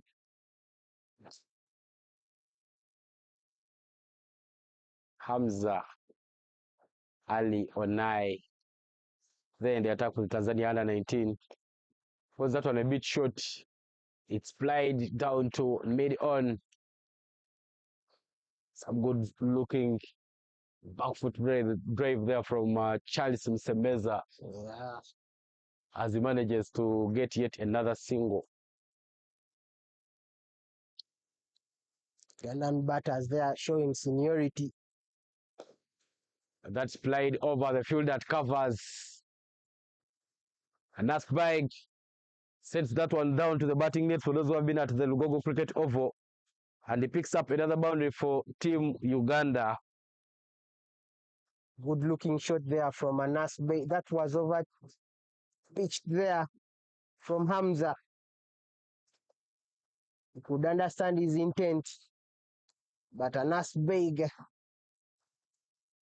lofts this beautifully over that fielder in covers all the way for 4 runs. Uganda's cause is paying dividends. That's the last over of the over. A dot ball to end that over. 6 runs coming off Hamza Ali's first over. And that marks the end of the first power play of the game. From here up to over number 41, Tanzania under 2 will be allowed to field 4 fielders outside the 30 yards boundary. And after 10, 6 for 1 is the score.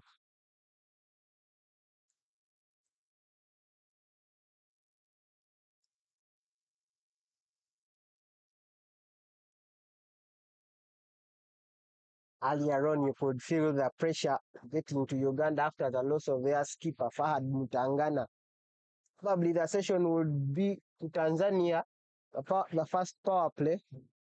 Fortunately, its partnership, currently over 50, has stood tall between Charles Kusemeza and Anas Beg.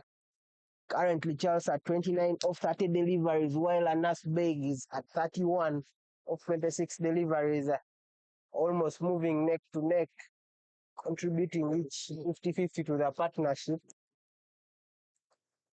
As Tanzania opt for more spin. Yeah, of course, that man there, Raymond Francis Emmanuel, the new bowler for the Tanzania Under-19, bowled yesterday. His 10-over spell didn't pick up a wicket, but he was very, very economical, having an economy of 3.70. In this series, he is just yet to pick up a wicket. But he is very, very good. I love his action.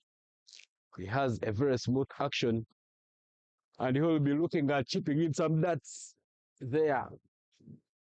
First ball goes on the back foot. A midfield at point. They capitalize and pick up a single. Great awareness there from Anas Beg, who just called his partner that there is a run for us to take. Beautiful batting from the Ugandan side. Playing the easy and doing the easy things. Of course, now Uganda needs 138 from 39.5 overs, exactly 239 balls. Second ball there from Raymond. A short ball hit up in the air, hit well enough, straight to the screen downtown for yet another maximum there. Anas Beg looks to be in a hurry. That is the second maximum in the game. Another, don't bowl to Anas Beg such deliveries. Makes great use of it and obtains a maximum that was fully pitched to him. Anas Beg looking in fine form today. Man of good temperament, like I said. Started small, but he's now going big. Yeah, that's the replay there. That was, that's another one there from Anas Beg. In the slot, Shika was the call. Swahili want to mean catch, but just hit over the field at cow corner. And Anas Beg with back-to-back maximums.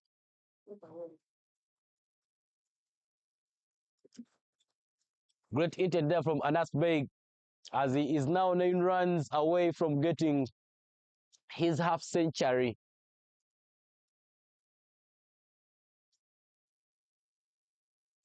Looks like he's a man in a hurry. He wants to get this game so close and done and dusted. Or to do other businesses over the evening.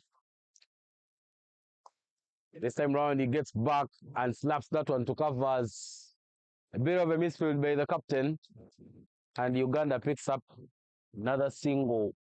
14 already of the first 4 deliveries. Unexpensive over there from Raymond. Raymond had an economy of 3.70 in his over spell. Is now proving to be a costly option for the Tanzania Under-19 side.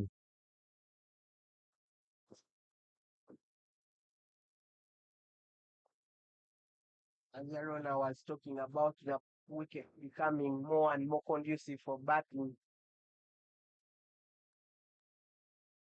Earlier on, I was talking about the wicket becoming more and more conducive for batting. It's evident here when you come to ball spin.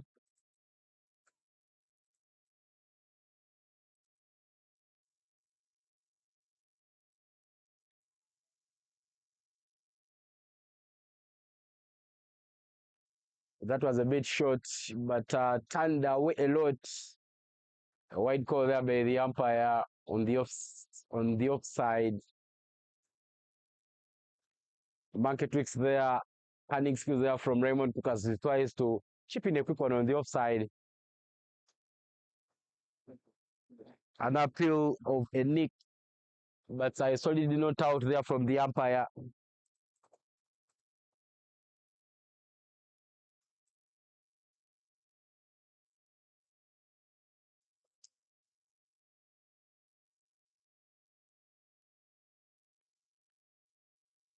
Another bit of a floater, soft touch there by Charles Msemeza. Quick running, and a single marks the end of the 11th over. After 11 overs, the score is 82 for a loss of 1.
To the full pitch delivery, hit the gap there by Charles Msemeza, who doesn't look to be in a hurry, but is just trying to tickle it around, moving closely with the number of balls he's faced as he has 32 of 34. But Anas Baig, who is just 6 runs shy of getting a half century, has been aggressive among the two. A short ball there slapped with a lot of power straight to covers, down to his ground, the captain for the Tanzania under-19 team, Dylan. He manages to stop that one, but that was a bit of a short pitch delivery there from Hamza Ali. Another one there, out to the back foot, punched very nicely, down to long off, single, sensible cricket from this partnership for Uganda, Charles Msemeza and Anas Baig.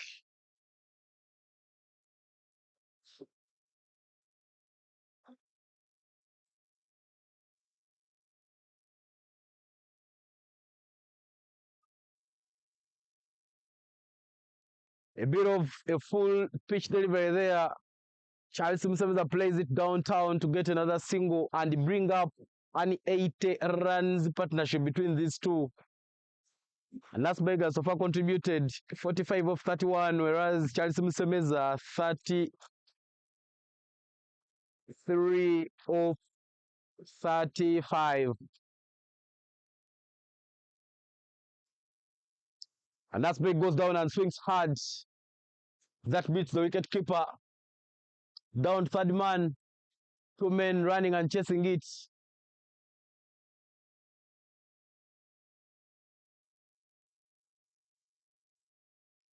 The umpire is just trying to confirm if the batter had gone out of the playing grounds.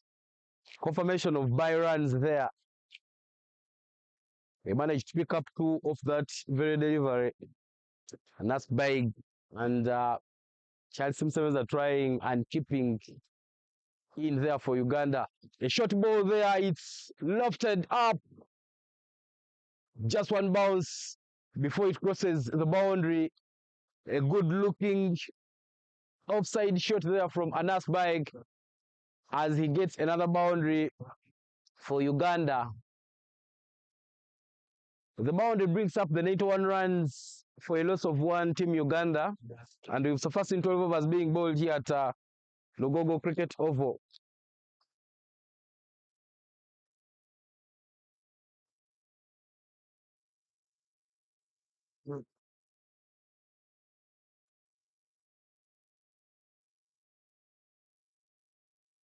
Raymond Francis Emmanuel, who bowled this first over and is gone for 16 runs, will now come back to bowl his second over. And his second over is the 13th in the match.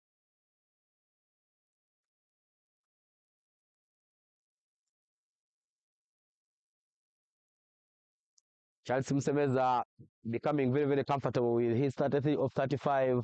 And that's big 49 of 33. Just that is hit up in the air. It's a catch me ball. There is a man there who tries to get it, but even on the second attempt, he doesn't get hold onto that catch. Charles Msebeza will receive a second life, and Anas Beg will go to the strike to look for only one run to get a half century in this game. Tanzania may end up paying the cost of those chances. Of course, working around with a small total, you take all your chances that come your way. But we've seen that one being put down.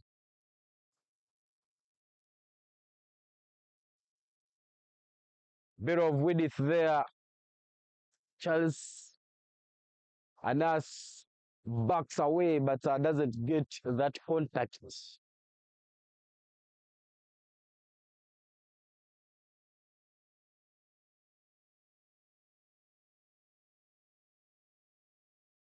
Today they are testing the Tanzania under-19 team, and tomorrow they will be testing Uganda under-19. Later on, the tournament will culminate into a final on Saturday at this very ground where the Uganda under-19 team will take on the Tanzania under-19 team. Balls him! A bit of a flatted delivery there. And that's big, very, very disappointed with himself. He went forward with lazy arms and through his gates. He will miss a half century by only one run, but eventually he'll have to take that long walk back to the dugout. Raymond Francis getting for Tanzania the second wicket. Should be, and it's gonna be a long day for the youngster there. The disappointment very, very evident on his face there. Nasbeg will take the long walk back to the dugout as Tanzania celebrates the second wicket. 92 for 2 after 12.3 overs.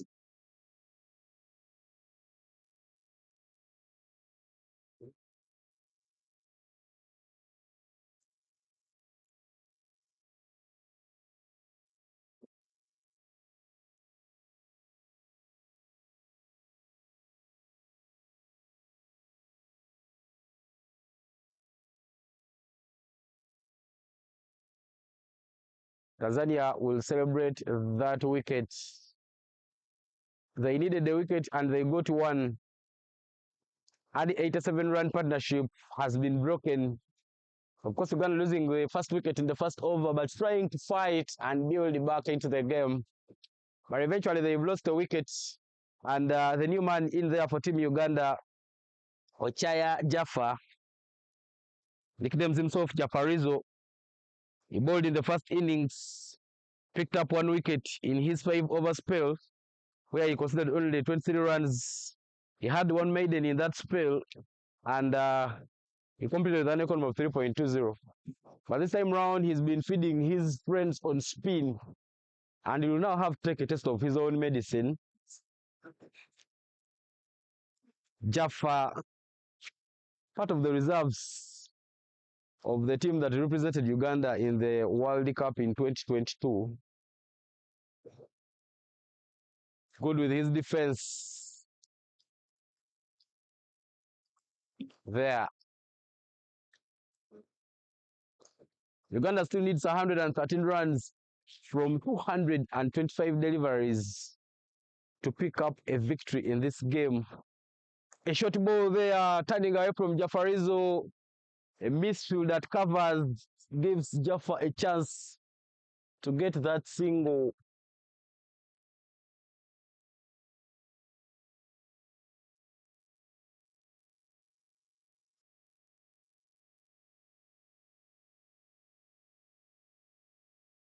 Raymond Francis Emmanuel played down the ground, but straight to the fielder. Very, very uncalled for. But in the end, no run taken. End of the over, 93 for 2 after 13 overs.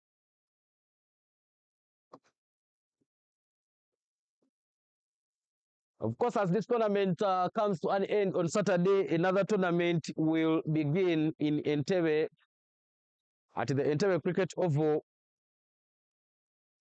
This is action for the under-19 men, but in Entebbe we shall have an affair of the senior women's teams as UCA hosts the Laika Women's Day Cup. It will be a T20 tournament, just to be specific, which will run from 8th to 16th March. 4 teams in that one: the Victoria Pearls Uganda Women's Senior Team hosting Namibia, Hong Kong, China, and Nepal. The tournament has T20 rankings, so it's a tournament that you would not want to lose from home. Despite there being a live stream, it's a clarion call to all the fans make their way to Entebbe Cricket Oval and support the ladies. In 2023, the ladies received great support from the many fans that we have in Uganda, and they made a mark, qualifying for the Globals in Dubai for the 2nd time. So the players will be banking on the same support if you make your way to the iconic Entebbe Cricket Oval. Hamza Ali Onai back to bowl his third over. Very, very good with the defensive block there. Jaffa Ochaya. Last season he was with the Tornado Bees. Not sure of where he will be this season. He's kept it to himself. That one there, loud appeal as that just rolls to the pads. But a shake of the head there from the umpire. No indication of leg byes, meaning a confirmation of the bat first. Jaffa Ocha eventually gets off the mark, building his innings slowly. Charles Msemeza with 39 of 37. Back foot punch down to long off. Keep that strike rotating. Brilliant cricket being displayed by the young lads here at Lugogo Cricket Oval. This time round he plays it just straight to covers. Jaffa trying to aim for that gap between long off and covers. There's a vacant gap there. For those who've been at Lugogo, there is a scoreboard in that gap. Some nice defensive shots there from Jaffa. Of course, Jaffa Rizzo knows that this is a 50-over game. It's a long format game. I will never wish to be excited and give out your wicket so cheaply. Playtime. Stay in there. A dot ball there brings the 14th over to an end. 95 for a loss of 2 wickets. Is now the score for Team Uganda emerging.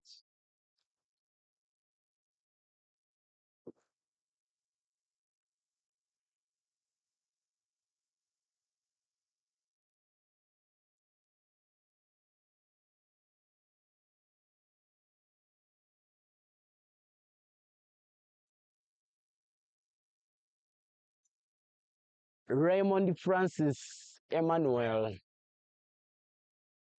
3 given names there for him. Will be coming back to bowl his third over. He's so far bowled 2 overs and conceded 18, meaning he's conceding 9 every over. But he has a wicket that is flicked upish straight to the fielder. Oh, not very, very quick with that collection. That had given Tanzania under 19 a chance of picking up a run out. Hit straight to the fielder, but Uganda has managed to go with many of these. Another adrenaline is for the under 19 boys of Tanzania have been low throughout. But Uganda could have capitalized and gotten a wicket. Another one bowled a bit full, hit down to covers.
We are back from the next break, ladies and gentlemen, from wherever you're watching in.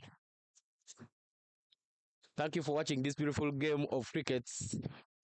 Marafiki wetu kutoka Tanzania tunawashukuru, tunawasalimie. Lakini hapa leo ni Uganda Emerging inacheza na Tanzania Under 19. Tanzania Under 19 imeshinda toss, imechoose kubat. Ameweka a loud appeal there as the new man, Fortunate Ali Jr., will now have to be sent back to the dugout. Back-to-back wickets there for Raymond Francis Emmanuel.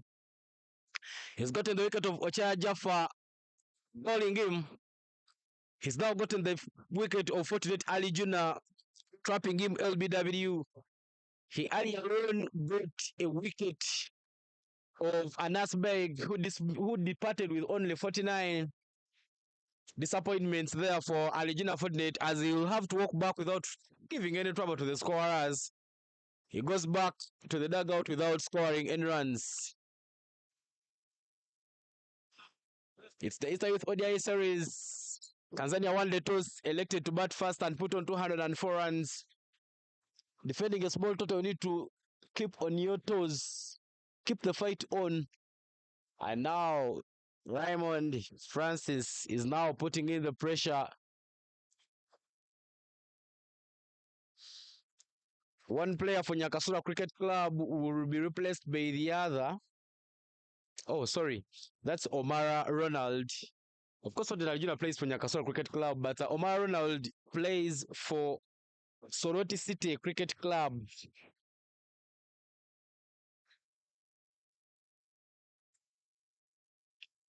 Ronald Omara in there. And it will be a hat-trick ball from Raymond.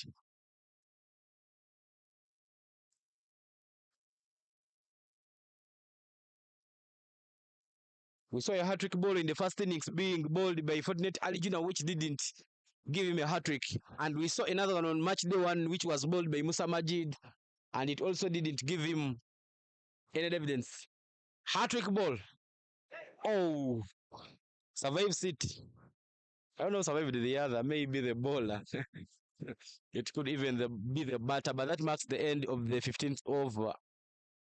Of course, we are done with 15 overs, and the score is 96 for 4 after the 15 overs that have been bowled in the game.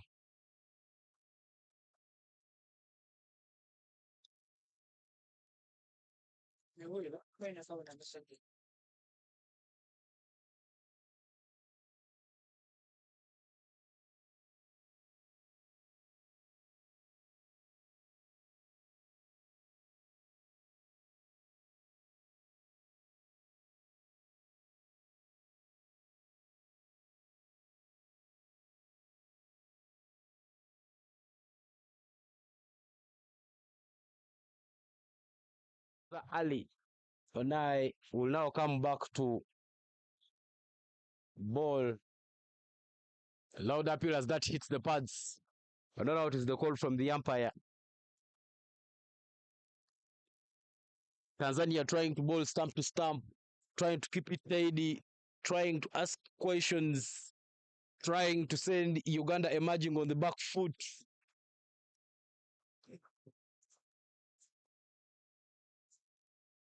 That is hit well by Charles Msemeza. Wickets have been falling on the other end as Charles Msemeza was just watching from one end. He's now the Lone Ranger. 3 wickets have fallen in his presence at the crease, including Anas Baig, Ali Jr. Fortunate, and Jaffa Ochaya. Bit of a short ball, goes for a back foot punch, but not in the gap. Ronald Omara was the wicket keeper when Uganda last qualified for the Under-19 World Cup that was played in 2022 in the West Indies. Bowls him, he goes on the back foot, and he will have to pay the price. Tanzania exerting more and more and more pressure on the Ugandan batters. At this moment, a half of the Ugandan batters have been sent back to the dugout. Ronald Omara playing that on the back foot. Doesn't close his gates well. And Hamza Ali has the first wicket.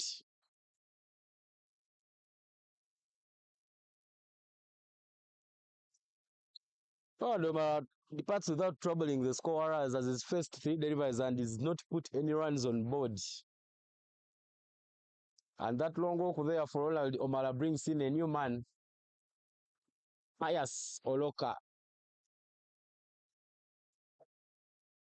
Pius Oloka, Rounders Cricket Club is his domestic league. Should have completed his Form 6 from the Ginger Senior Secondary School. He was part of the team that won the Boys Nationals last year. Of course, Ginger SS managed to edge Mwiri in that final exciting film that we watched at Ginger SS in the beautiful city of Ginger.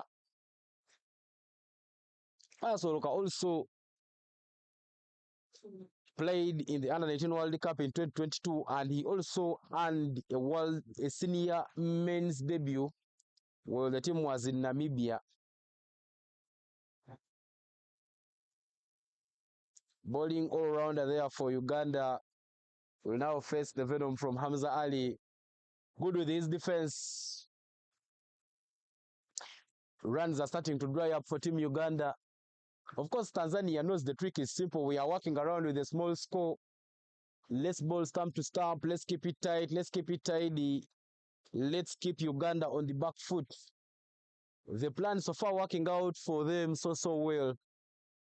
Tanzania, soft touch. Dot ball to end the over. But what a fruitful over there from Hamza Ali. 1 run coming off the over and a wicket. 16 overs gone, 97 for 5.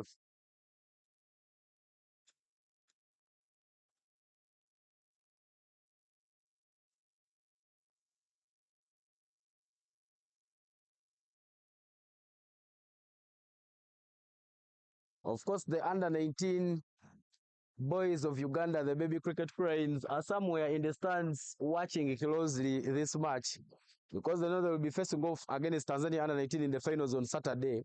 But before that, they have a hurdle tomorrow where they will face off against this emerging side. See if they overcome that test. Raymond Francis back, starts with the half tracker. Short pitch delivery there, hit down to extra covers. And Pasco, and Charles Msemeza gets that single to put his individual tally to 38 of 42. Pius Oloka just yet to get off the mark.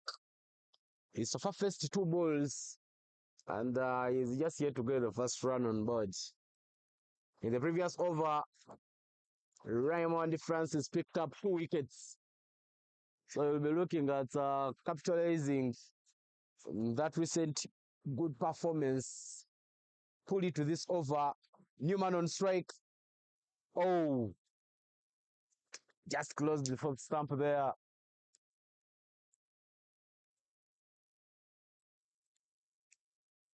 Somehow the body language for the Tanzanian batters has gone up a bit. A bit of a flighted delivery there, a full toss to be specific. Pasolo not getting it the punishment it deserves, but he manages to get off the mark as he hits it down to long off for a single.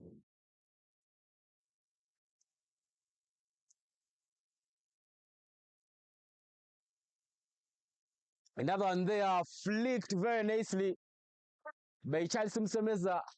The fielder there at the cow corner area tries to fly up in the sky, but just doesn't get his fingers onto it. Charles Msemeza with the maximum, and he also goes into the 40s. He now has 44 of 43. He will be looking for only 6 runs to get a half century in his name. But that maximum brings up 100 runs for Team Uganda, and the score is 105 for a loss of 5 after 16.4.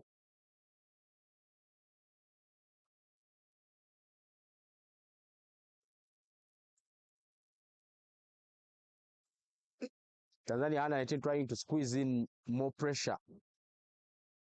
Another half tracker goes on the back foot, but doesn't deal away with it very, very nicely.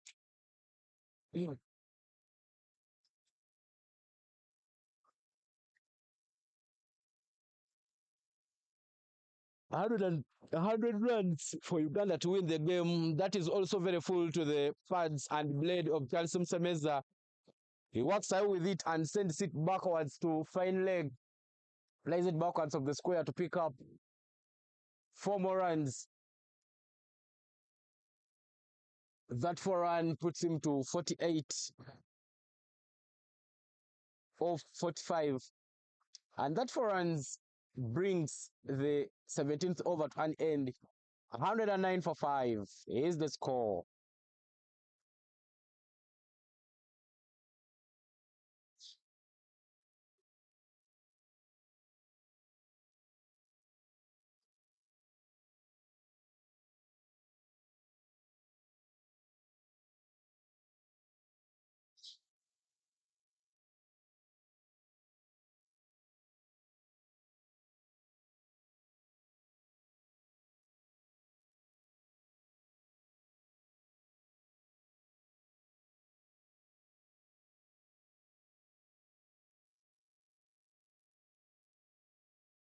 Hamza Ali is sofa bowled 4 overs and conceded 15 runs.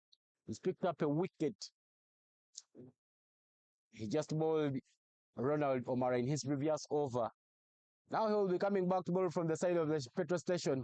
That is it down to the ground, but straight to the man at mid-wicket. Good tidy bowling there from Hamza Ali.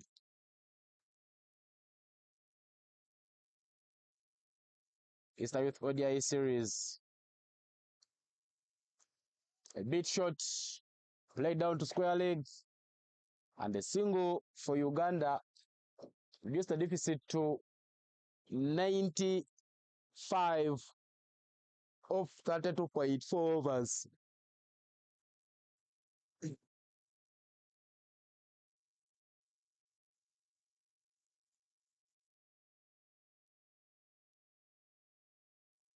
Goes on the back foot there, Charles Msemeza, but works out with it, also playing it down to square leg.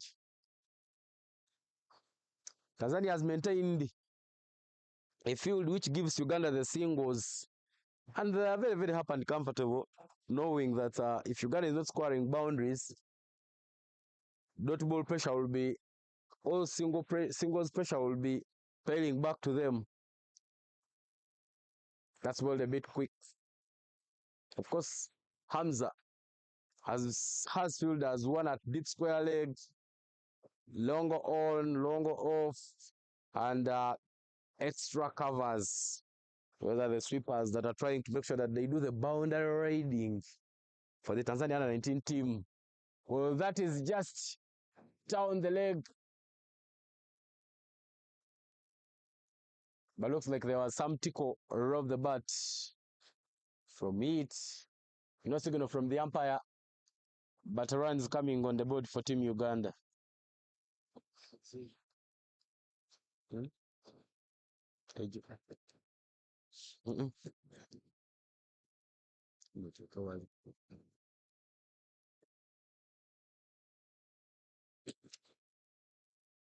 Dot ball there from Hamza to put the end to the 18th over. And Uganda emerging has 112 runs for a loss of 5 wickets.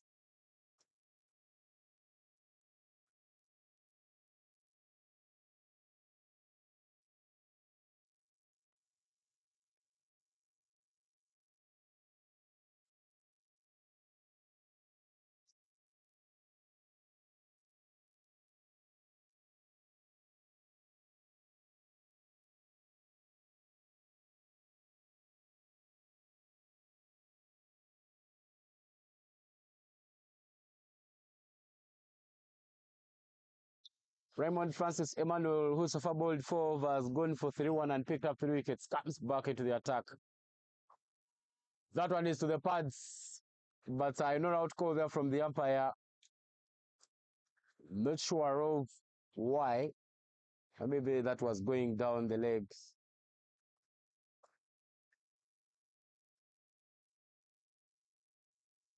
Very, very tidy stump to stump bowling there. Point and throw to the stumps. Raymond Emmanuel.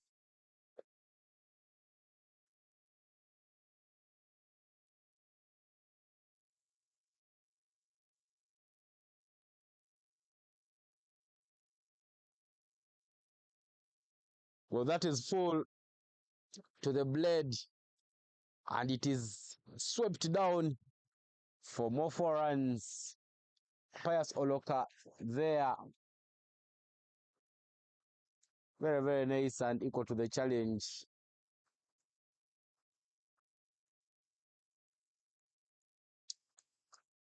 His individual tally goes to 7 off 10. And the total team tally goes to 116 for 5 after 18.2 overs. Very, very brilliant application there from Pius Oloka.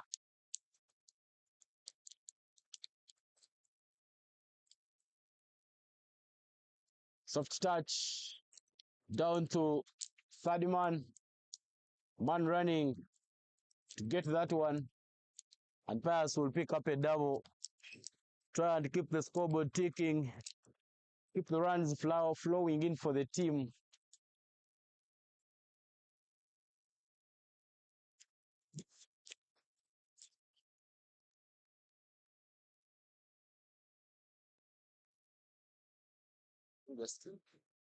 Hello. I'm okay. How are you? Oh.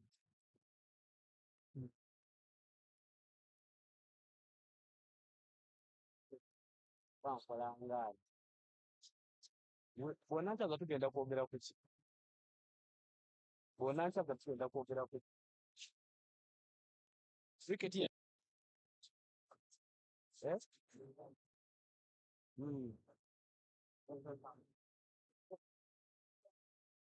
Saizi zigenda okujja. Kati oba okola teekako freighter from that range code. Teekako nti owandiisi wa that range code.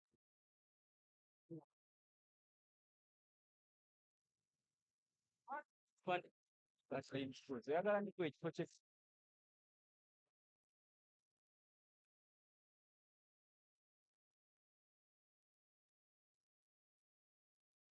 Cricket tulina kyenkolanga. Just empandiikira kati ekifo appointment level.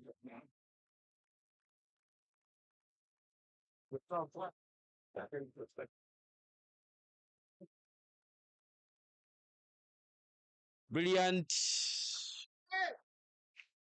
Brilliant work there from Muhammad Simba Mbaki, saving that one from going out for a boundary. And that marks the end of the 19th over. 121 for a loss of 5 is now the score.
As soon as the captain for the Tanzania U-19 team sees that these two batters are getting very, very comfortable with spin. Of course, we've seen Hamza Ali bowling on one end and Raymond also bowling at the other end. He goes for a change and he brings back his go-to man, Khalid Amir, who's off bowled 4 overs and is going for 18 runs. Khalid Amir changes the bowling in. His first 4 overs have been bowled from the side of the road, the Ginger Road. Now he comes from the shell end. Soft touch there from Pius Oloka, guides that one just to third man and manages to rotate that strike. Uganda under 19 trying to keep the runs coming in.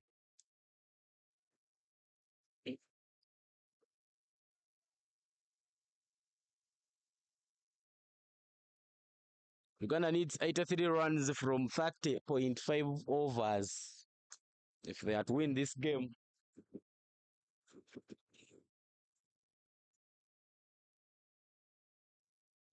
Another short pitch delivery there. Well, that is hit very, very well. Single there for Mosebeza Charles, who already has a half century. Oh, they make it a double due to a fumble down. Mosebeza Charles now has 53 off 49. As far as Oloka 10 off 14.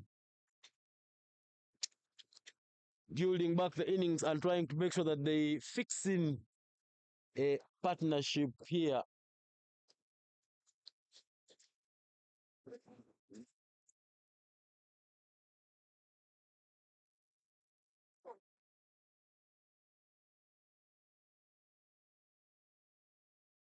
Hit just through the covers.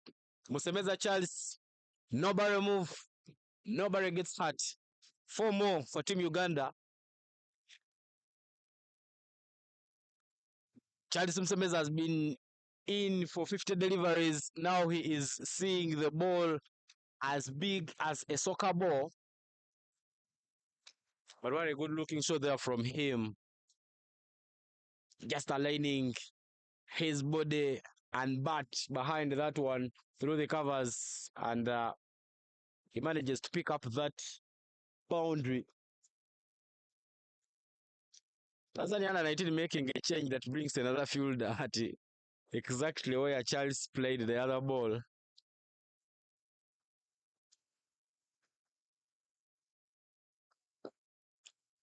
This time round, he plays that one down to mid-off, and he manages to take the strike again, reducing the deficit for Uganda to 76. Uganda emerging, cruising very, very nicely. No pressure whatsoever for them.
He will be hunting there for yet another wicket.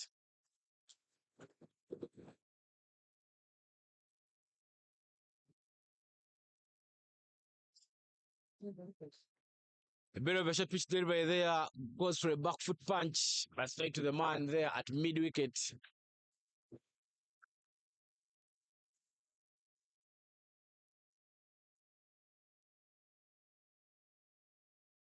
Very, very set there, Charles Msemeza.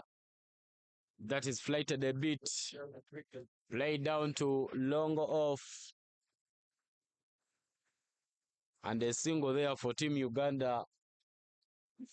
This is a build-up series for the Under-19 World Cup qualifiers that will happen in Lagos not so many weeks from now. Tournament will start on the 26th and it will run up April.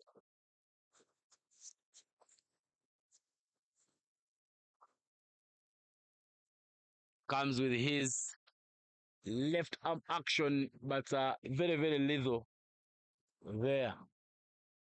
Keeping things silent for Tanzania Under-19. Tanzania will need to squeeze in as many dot balls as they can and also get the wickets as much as they can.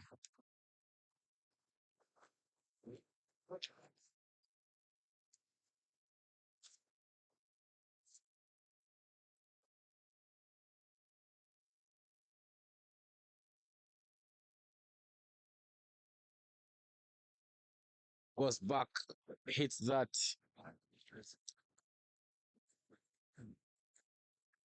Faithful over there so far, only one single conceded and 4 dot balls with just 2 Lego deliveries remaining to complete this over.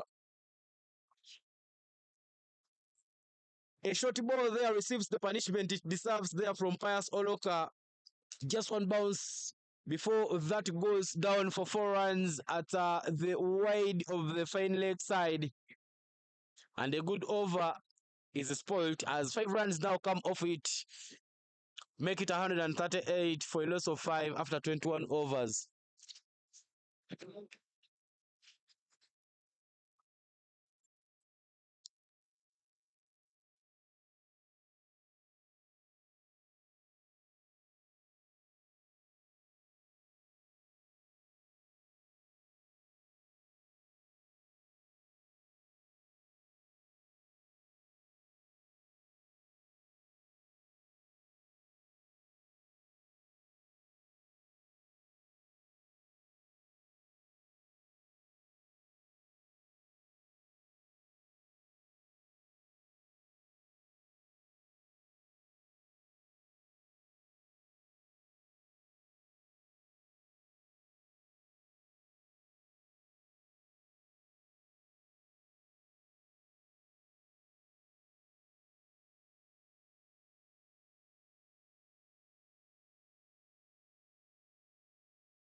Uganda already knows that they're in a comfortable place of winning this game,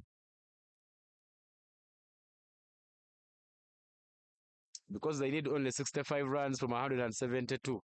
Well, that is hit straight. There was a chance of a catch there by the fielder, but of course, being a pace bowler, when you just through your follow-through action, it becomes very, very hard to hold on to that one. Charles Mutsemeza capitalizing onto that opportunity, and he gets another boundary there for Team Uganda emerging. Good display there from Charles Mutsemeza. 64 of 55 mature innings.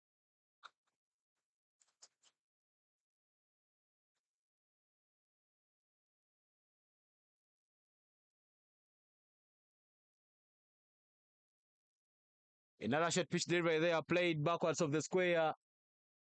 Onai runs and chases that one, unfortunately not able to stop it. Back-to-back boundaries there from Charles Msemeza, hitting the balls all over the park, hitting one straight down the ground, and flicking one off the pads down to fine leg. Runs still coming in for Team Uganda. What a batting display there from Charles Msemeza. Msemeza, the one who makes you happy. Man right in there for Uganda.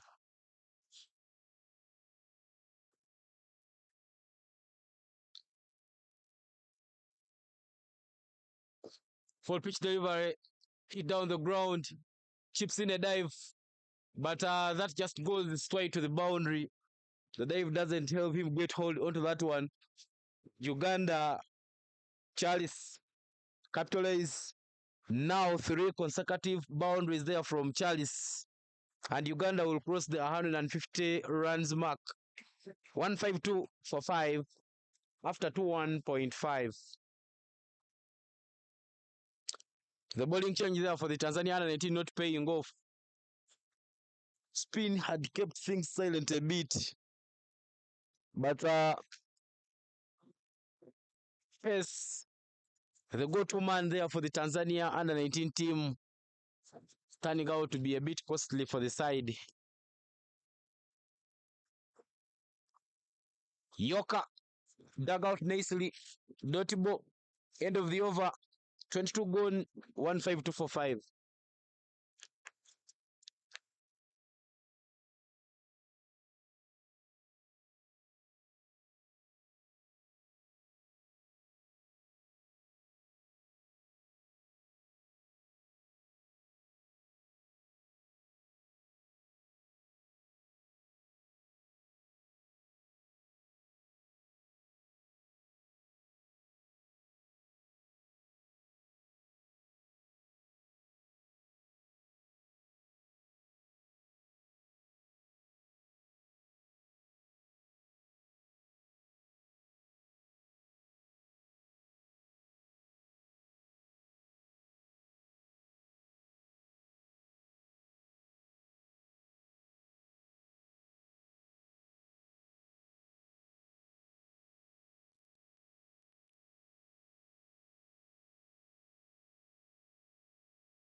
The left-arm spinner there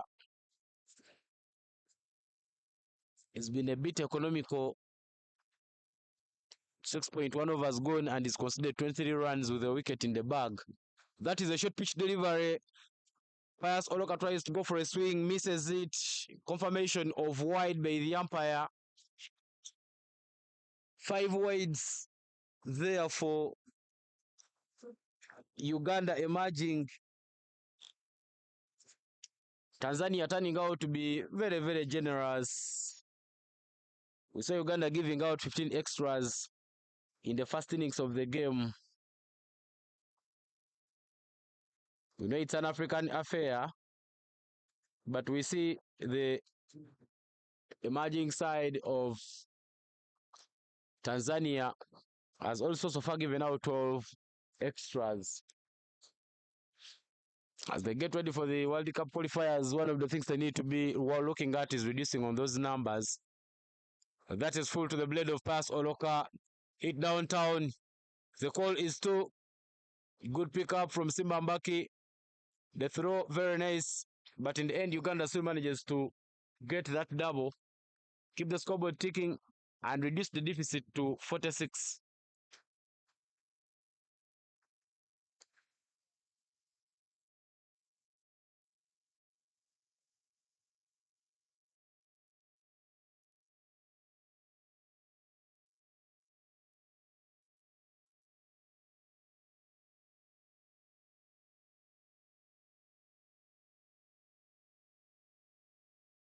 Shorty ball creates room, hits it through covers. There is a sweep at extra covers. Make sure that they take only one run.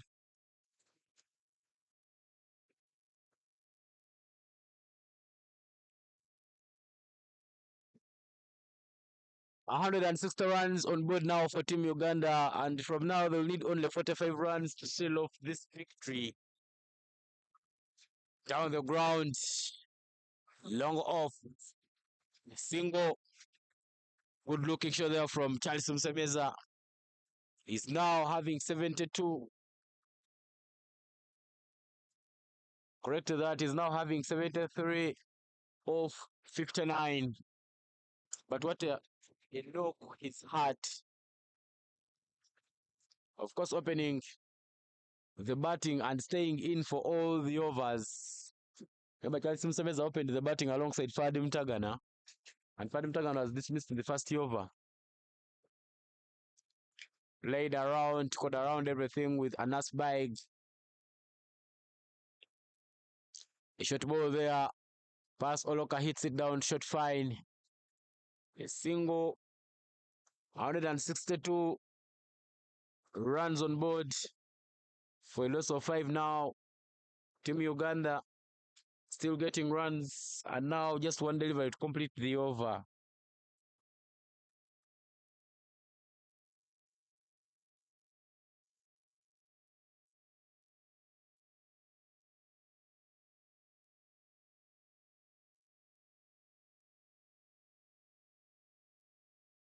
Good end to the over. A dirty ball there. 152 for 5 after 23 overs is the score for Team Uganda emerging. Of course, Uganda emerging, chasing down 204 runs. They need 205 to win the game. Tanzania under 19 won the toss and elected to bat first, but didn't quite get going in the innings. So they eventually managed to get 204 runs all out in 49.5 overs.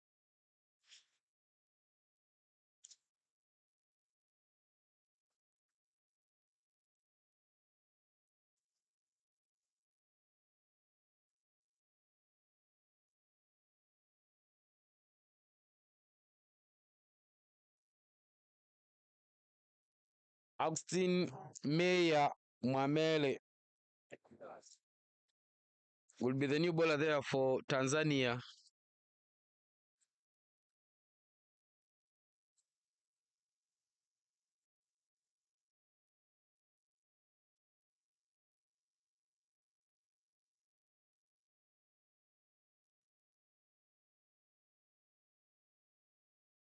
Yesterday, Meya bowled 9 overs, conceded 45, and had an economy of 5.0. He also picked up a single wicket yesterday, and he had a maiden in his spell.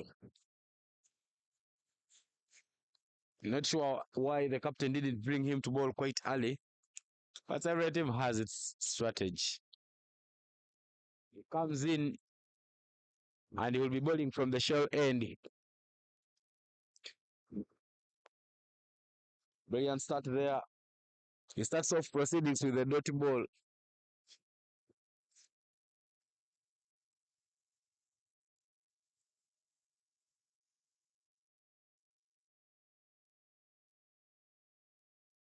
Very, very good with the defensive shots there, Pius Oloka.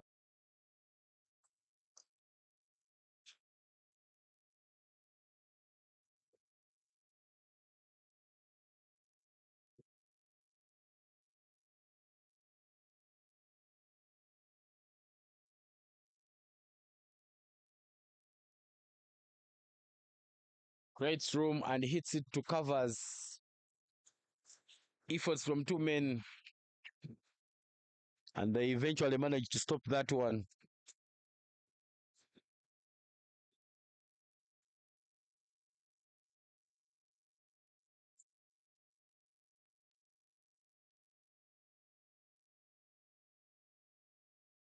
Down the ground. Down to long off. For a single. Kick runs coming.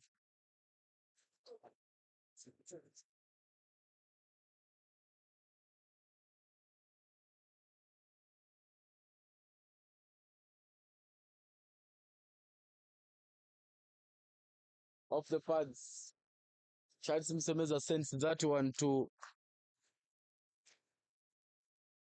the long onside.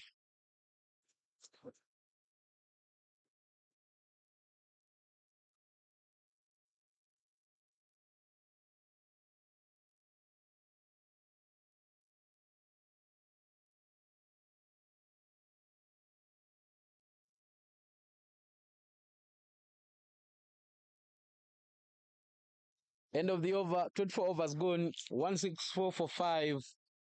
41 runs needed from 156 balls.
Bit of a leading edge there from Musemeza Charles, but that just doesn't carry on to the fielder.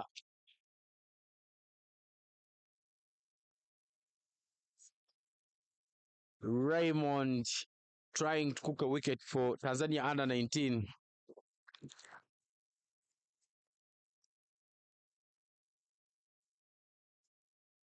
Onto the pads, played away down towards the cow corner area.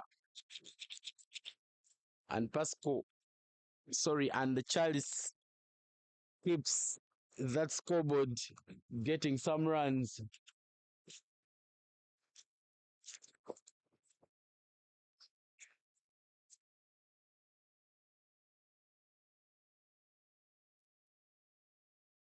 Turn and bounce.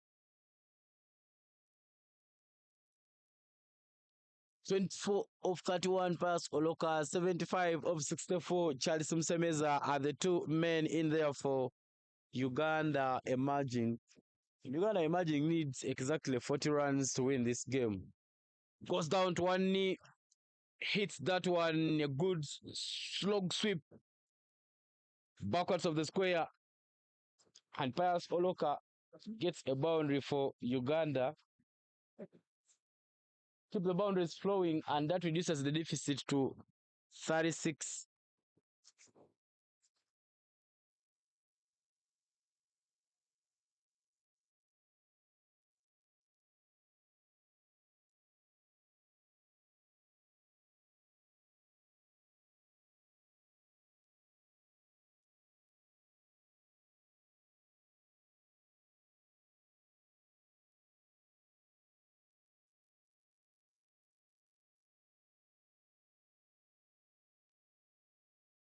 Bit of a short ball there.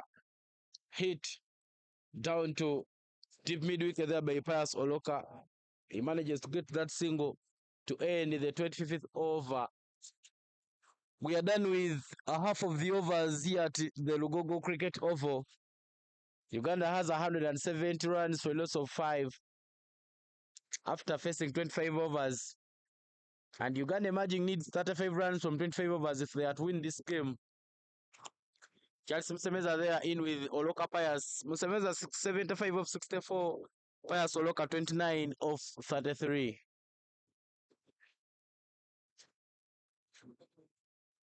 The seamer will be put out of the attack as the captain goes for the spin bowling options.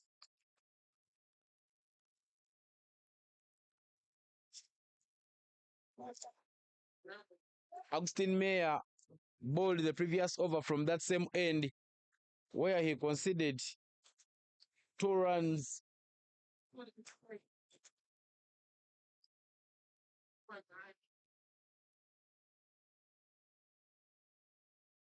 Good bowling there from Meyer.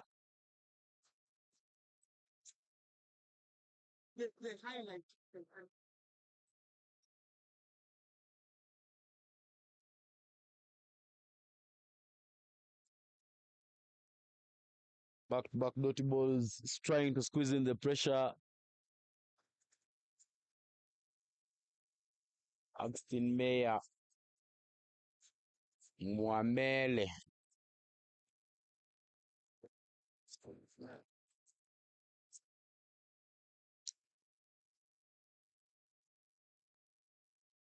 Good bowling there. As I said, I'm not sure why the captain didn't bring him to bowl quite well. Of course, when you're hunting for a wicket or for a victory, you need to try these bowling changes to and make sure that you keep the batters on the back foot.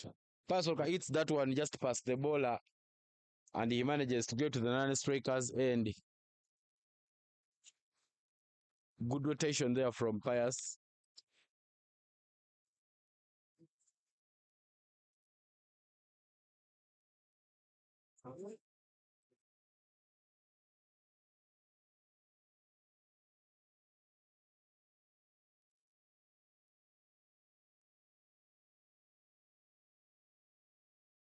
Bit of a fumble there from the bowler. But Uganda not going for the risky runs because they know they are moving very well, and they have just gotten themselves that one is hit down the ground, down to long on. A single to mark at the end of the over. 1-7.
make sure that they fight and not concede many dirty balls. That is hit downtown past the bowler for a single.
Goes down to sweep but doesn't connect well. A loud appeal there, but not out is the call from the umpire.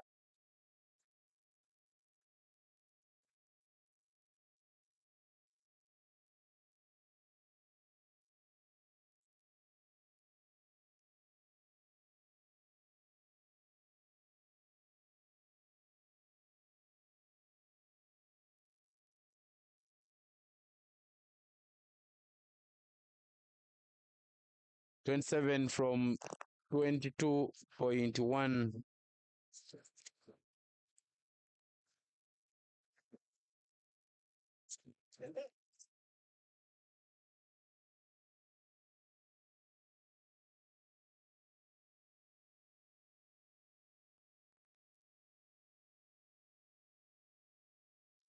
Single there for Pius Oloka to end the 26th over.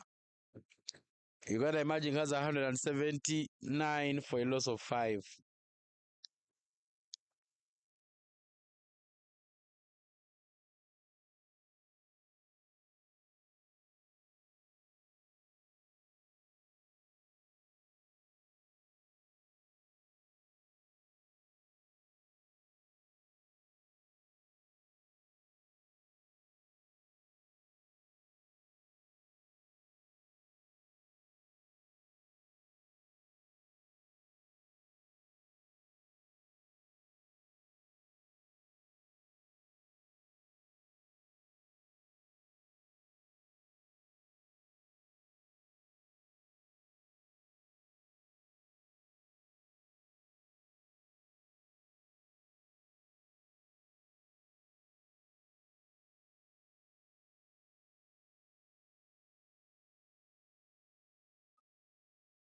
Tanzania under 19 will always and will still feel that it's not yet over.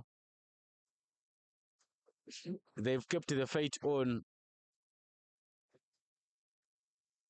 Another dirty ball there.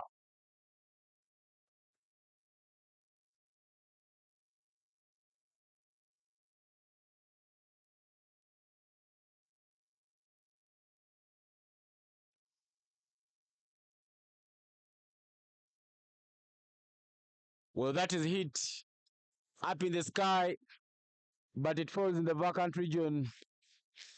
Fires Oloka becoming a bit desperate because the dirty balls are becoming many. He plays a shot out of anger.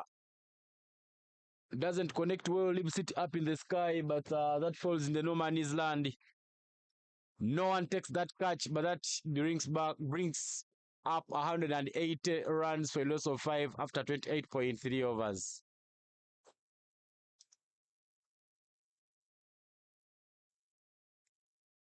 Hit through the covers. There's a man at extra covers who manages to protect the boundary very nicely and just give them a single.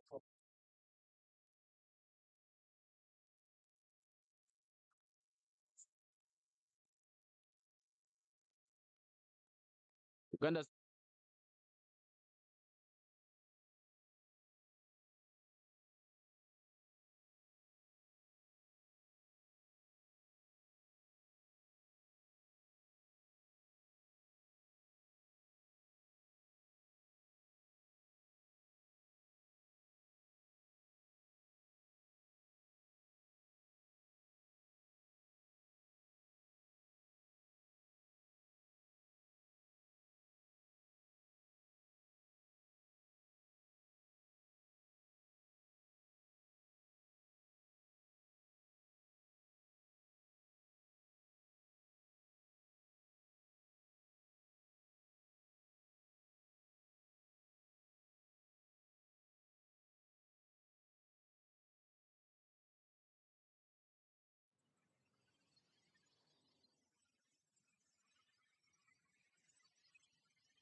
and it's a ball 3 overs and is considered 9 runs.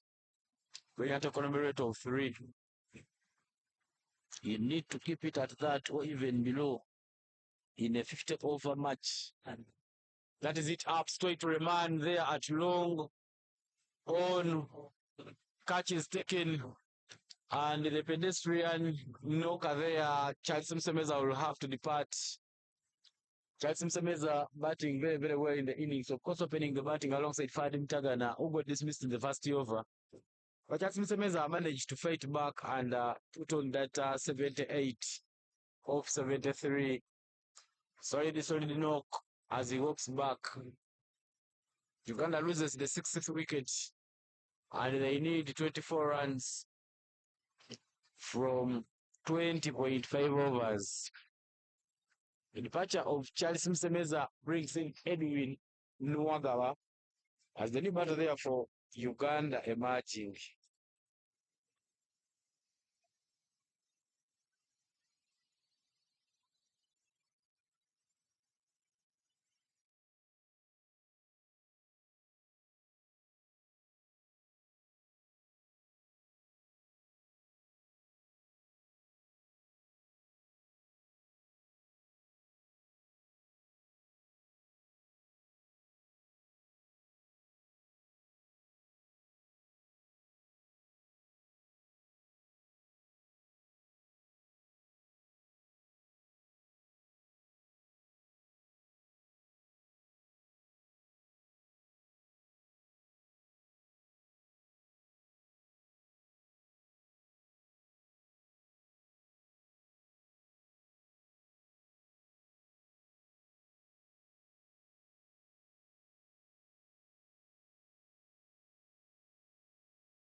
Nwagaba is the new man who's just walked in for Team Uganda. And Olokapayas has been in there. He now has 37 of 49. Ladies and gentlemen, we are done with the drinks break. My name is Evan Cyprian Sajabia in the commentary box. Of course, it's the Easter 50 Over Series broadcasting and happening here at Logogo Cricket Oval. But I have a man joining me here to take you in the next bit of the commentary. The new man here who's just joined me in. Of course, in the past, he has ever been the best wicket keeper at the school's nationals, represented Nyakasura School and Soga College Mwiri. I know that he was at Mwiri, though he didn't come for that nationals tournament with the Mwiri team. But very, very known for his quick growth in the coaching. Saw him going for the Rwanda Invitation Tournament and assisting Davis Torinawe. They managed to bring back the trophy to home. Joins me here in the commentary box, back from Burundi, where he had gone to see the progress of what is happening from since when he introduced cricket in Burundi and what is there at the moment. Hilary Barijuka, I don't know how to pronounce the other name, Gahwa. Welcome to the comms. Thank you, Ivan. It's a very beautiful shot. Thank you, Ivan. Thank you very much, Ivan, and I highly appreciate this. It's a very good gesture. It's my first time to do this. I hope I'm not going to speak a lot of English. Of course, you won't speak a lot of English. You'll just tell me about the stories. Of course, I went with you to Burundi, but me after 3 days, I had to return back home and I left you there for more days. I thought you'd come back after like 14 days, but I saw you staying in Burundi. First, tell us about that story there in Burundi. Again, thank you again, Ivan, and for this great opportunity for me to share my story, my coaching story, and of course, how much cricket has given back to me.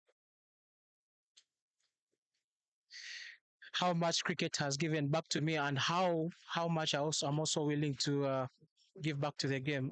Cricket is, again, this is something that I always tell us way back during our young stages, our high school, primary, that cricket is a gentleman's game, and it is something that you can never get away from as long as the addiction comes in. I'm not a good drinker of that drink, but I know cricket wise, it's something that you can that is very addictive. Izoga, as they call it in Burundi and Rwanda. I understand. Yeah. So quickly, I'm called Hilary again. Hilary Balijuka. The name that you had failed to pronounce is Gahwa. Gahwa is our family name, and it comes from way back from ages. I'm always very proud to use that name from my dad's side.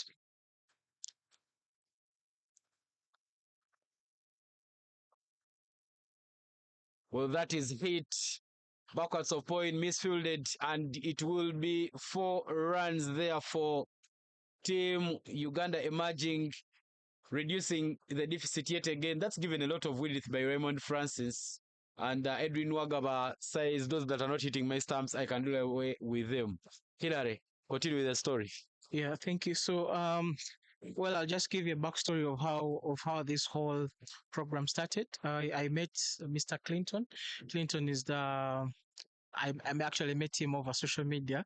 I will not promote for the social media handle or the social media that I used to meet him, but we met on social media where he shared to me his insights and his interests in cricket, and so happens to be in East Africa. So for how interested I was and the enthusiasm that I have towards cricket, gave me that kind of courage to put for whatever plans that he had in regards to promoting cricket in Burundi specifically. So of course, conversations went on, and we came to a conclusion. We came to agreements. We came to plans that he had in mind.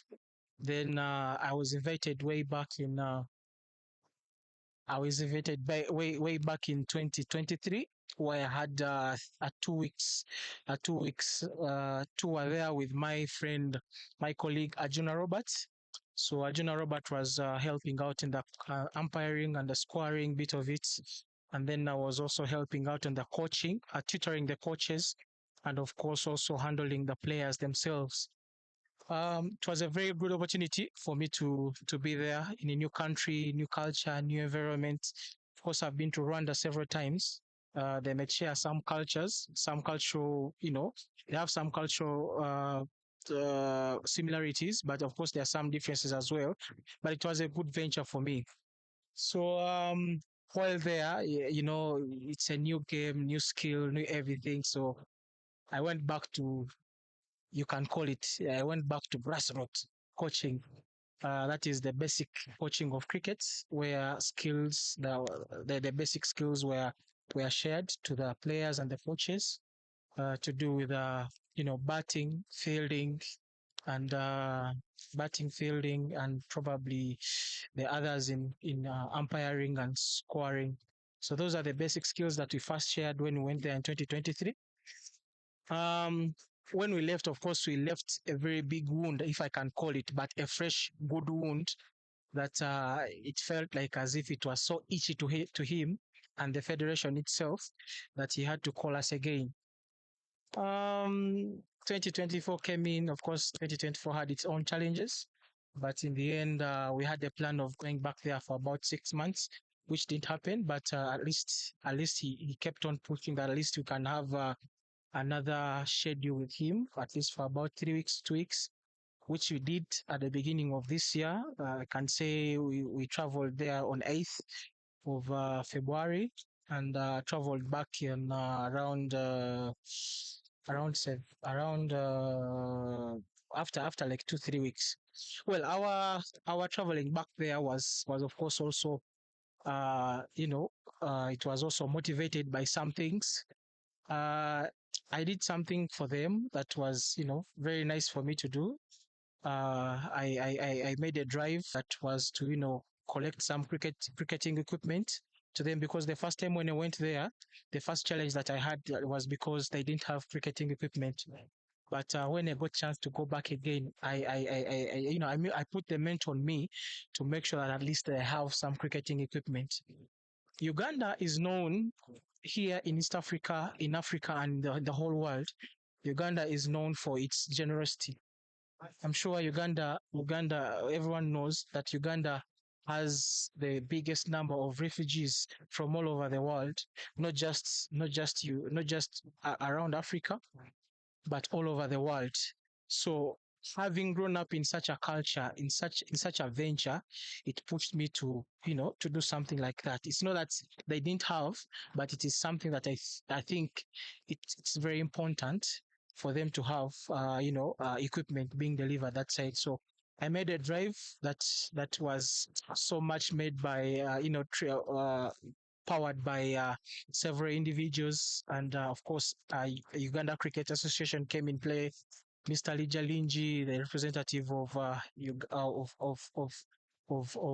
of cricket, of Africa cricket in ICC, and of course, the former ICEO came in play.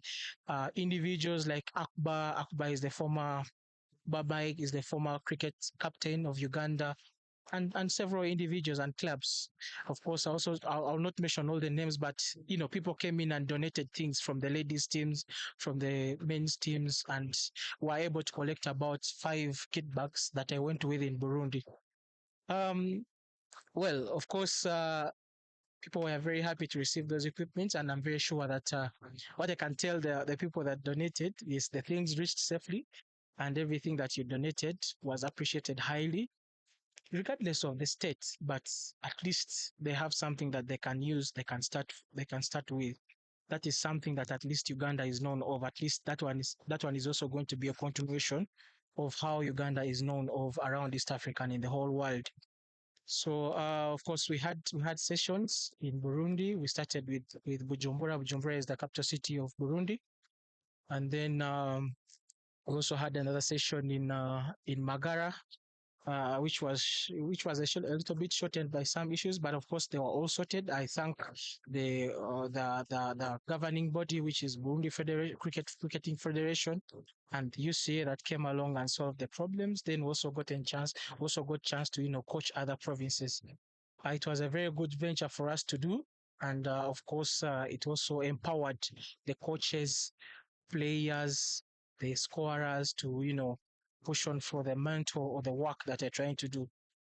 By the time I left, we already had a dispatcher of coaches and umpires that were dispatched all over the province, all over the country in different provinces that have been dispatched to coach cricket there. So I'm pretty sure and I'm very confident that the road that Burundi Cricket Federation is taking at the moment is the right road and it is the right way.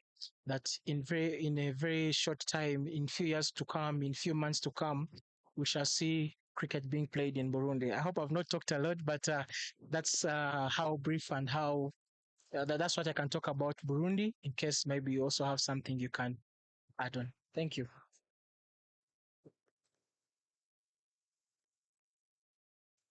Runs flowing in there for Uganda. Of course, that's a wide, 5 wides there, defending only 10 runs and gifting away 5 runs. Makes it very, very close there for the Uganda emerging side to win.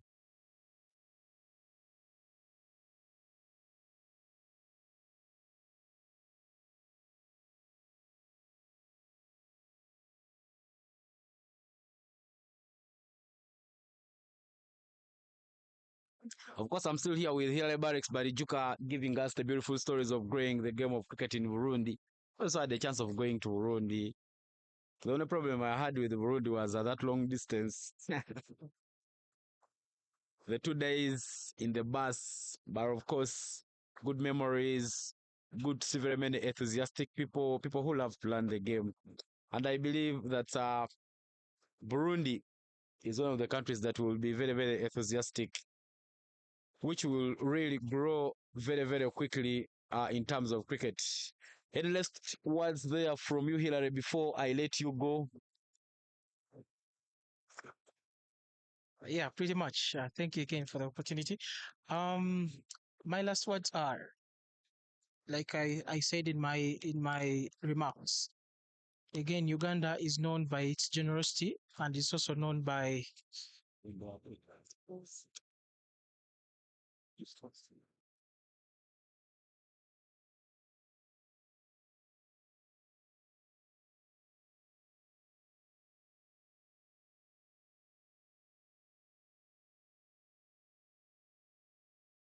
Well, that is massively hit.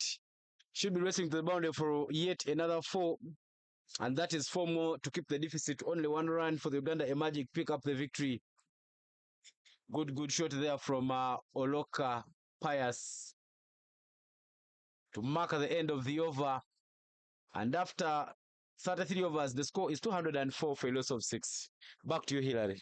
Yeah, my last remarks in regards to Burundi cricket and of course development of cricket in the region is to everyone out there, every Ugandan, every Rwandan, every Kenyan, every Tanzanian, and whoever loves the games of cricket all over the world. Let's come along, let's come together and support the game of cricket in Burundi. Of course, the flyer will be going around. So in case you see my number, you can reach out to me on my email. I'll be sharing my email and my social media handles so that we can always keep in touch and then have we can have the equipment coming in. Every donation, as small as they are, they'll mean something in Burundi. Again, thank you very much, Ivan, and thank you to all. Yeah, thank you so much, Hilary, for sparing off some time to come here and give us the stories of Burundi. But that wide there will mark at the end of the match. Thank you, Ivan. Thank you so much, Hilary, for sparing time and coming here. Make sure that you give us those beautiful stories of Burundi. Hilary did not go alone to Burundi. He had a contingent, including me, myself, Robert Ajuna, Kaseja Enoch, and Gavula John. But Uganda emerging has managed to pick up a 4 wickets victory here at the Lugogo Cricket Oval in this match that has happened between Uganda under 19 and Tanzania. I beg your pardon, Uganda emerging and Tanzania under 19. Just taking you through quickly the match. Just taking you through the match summary very, very quickly. Tanzania under 19 has won the toss and elected to bat first. Scored a total of 204 runs all out in 49.5 overs. Of course, we saw contributions there from Omar Koba Ramadan, 22 of 38. Then Manish Takar, 44 of 31. Axton Mayer, 18 of 52. But Muhammad Simba Mbaki was the man there to hit it hard. He scored 59 of 71. Raymond Francis Emmanuel came with a 15 of 27 at the back end of the innings. But the extras also played a very, very great role to the disadvantage of Uganda. Uganda gifted 15 extras. And they have also received the same gift, getting 18 extras from the Tanzania under 19 during the chase. But what a knock there from Charles Msemeza, 78 of 73, and Nance Baig, 49 of 47, whereas Oloka Pius remained unbeaten with his 47 of 61. Ladies and gentlemen, this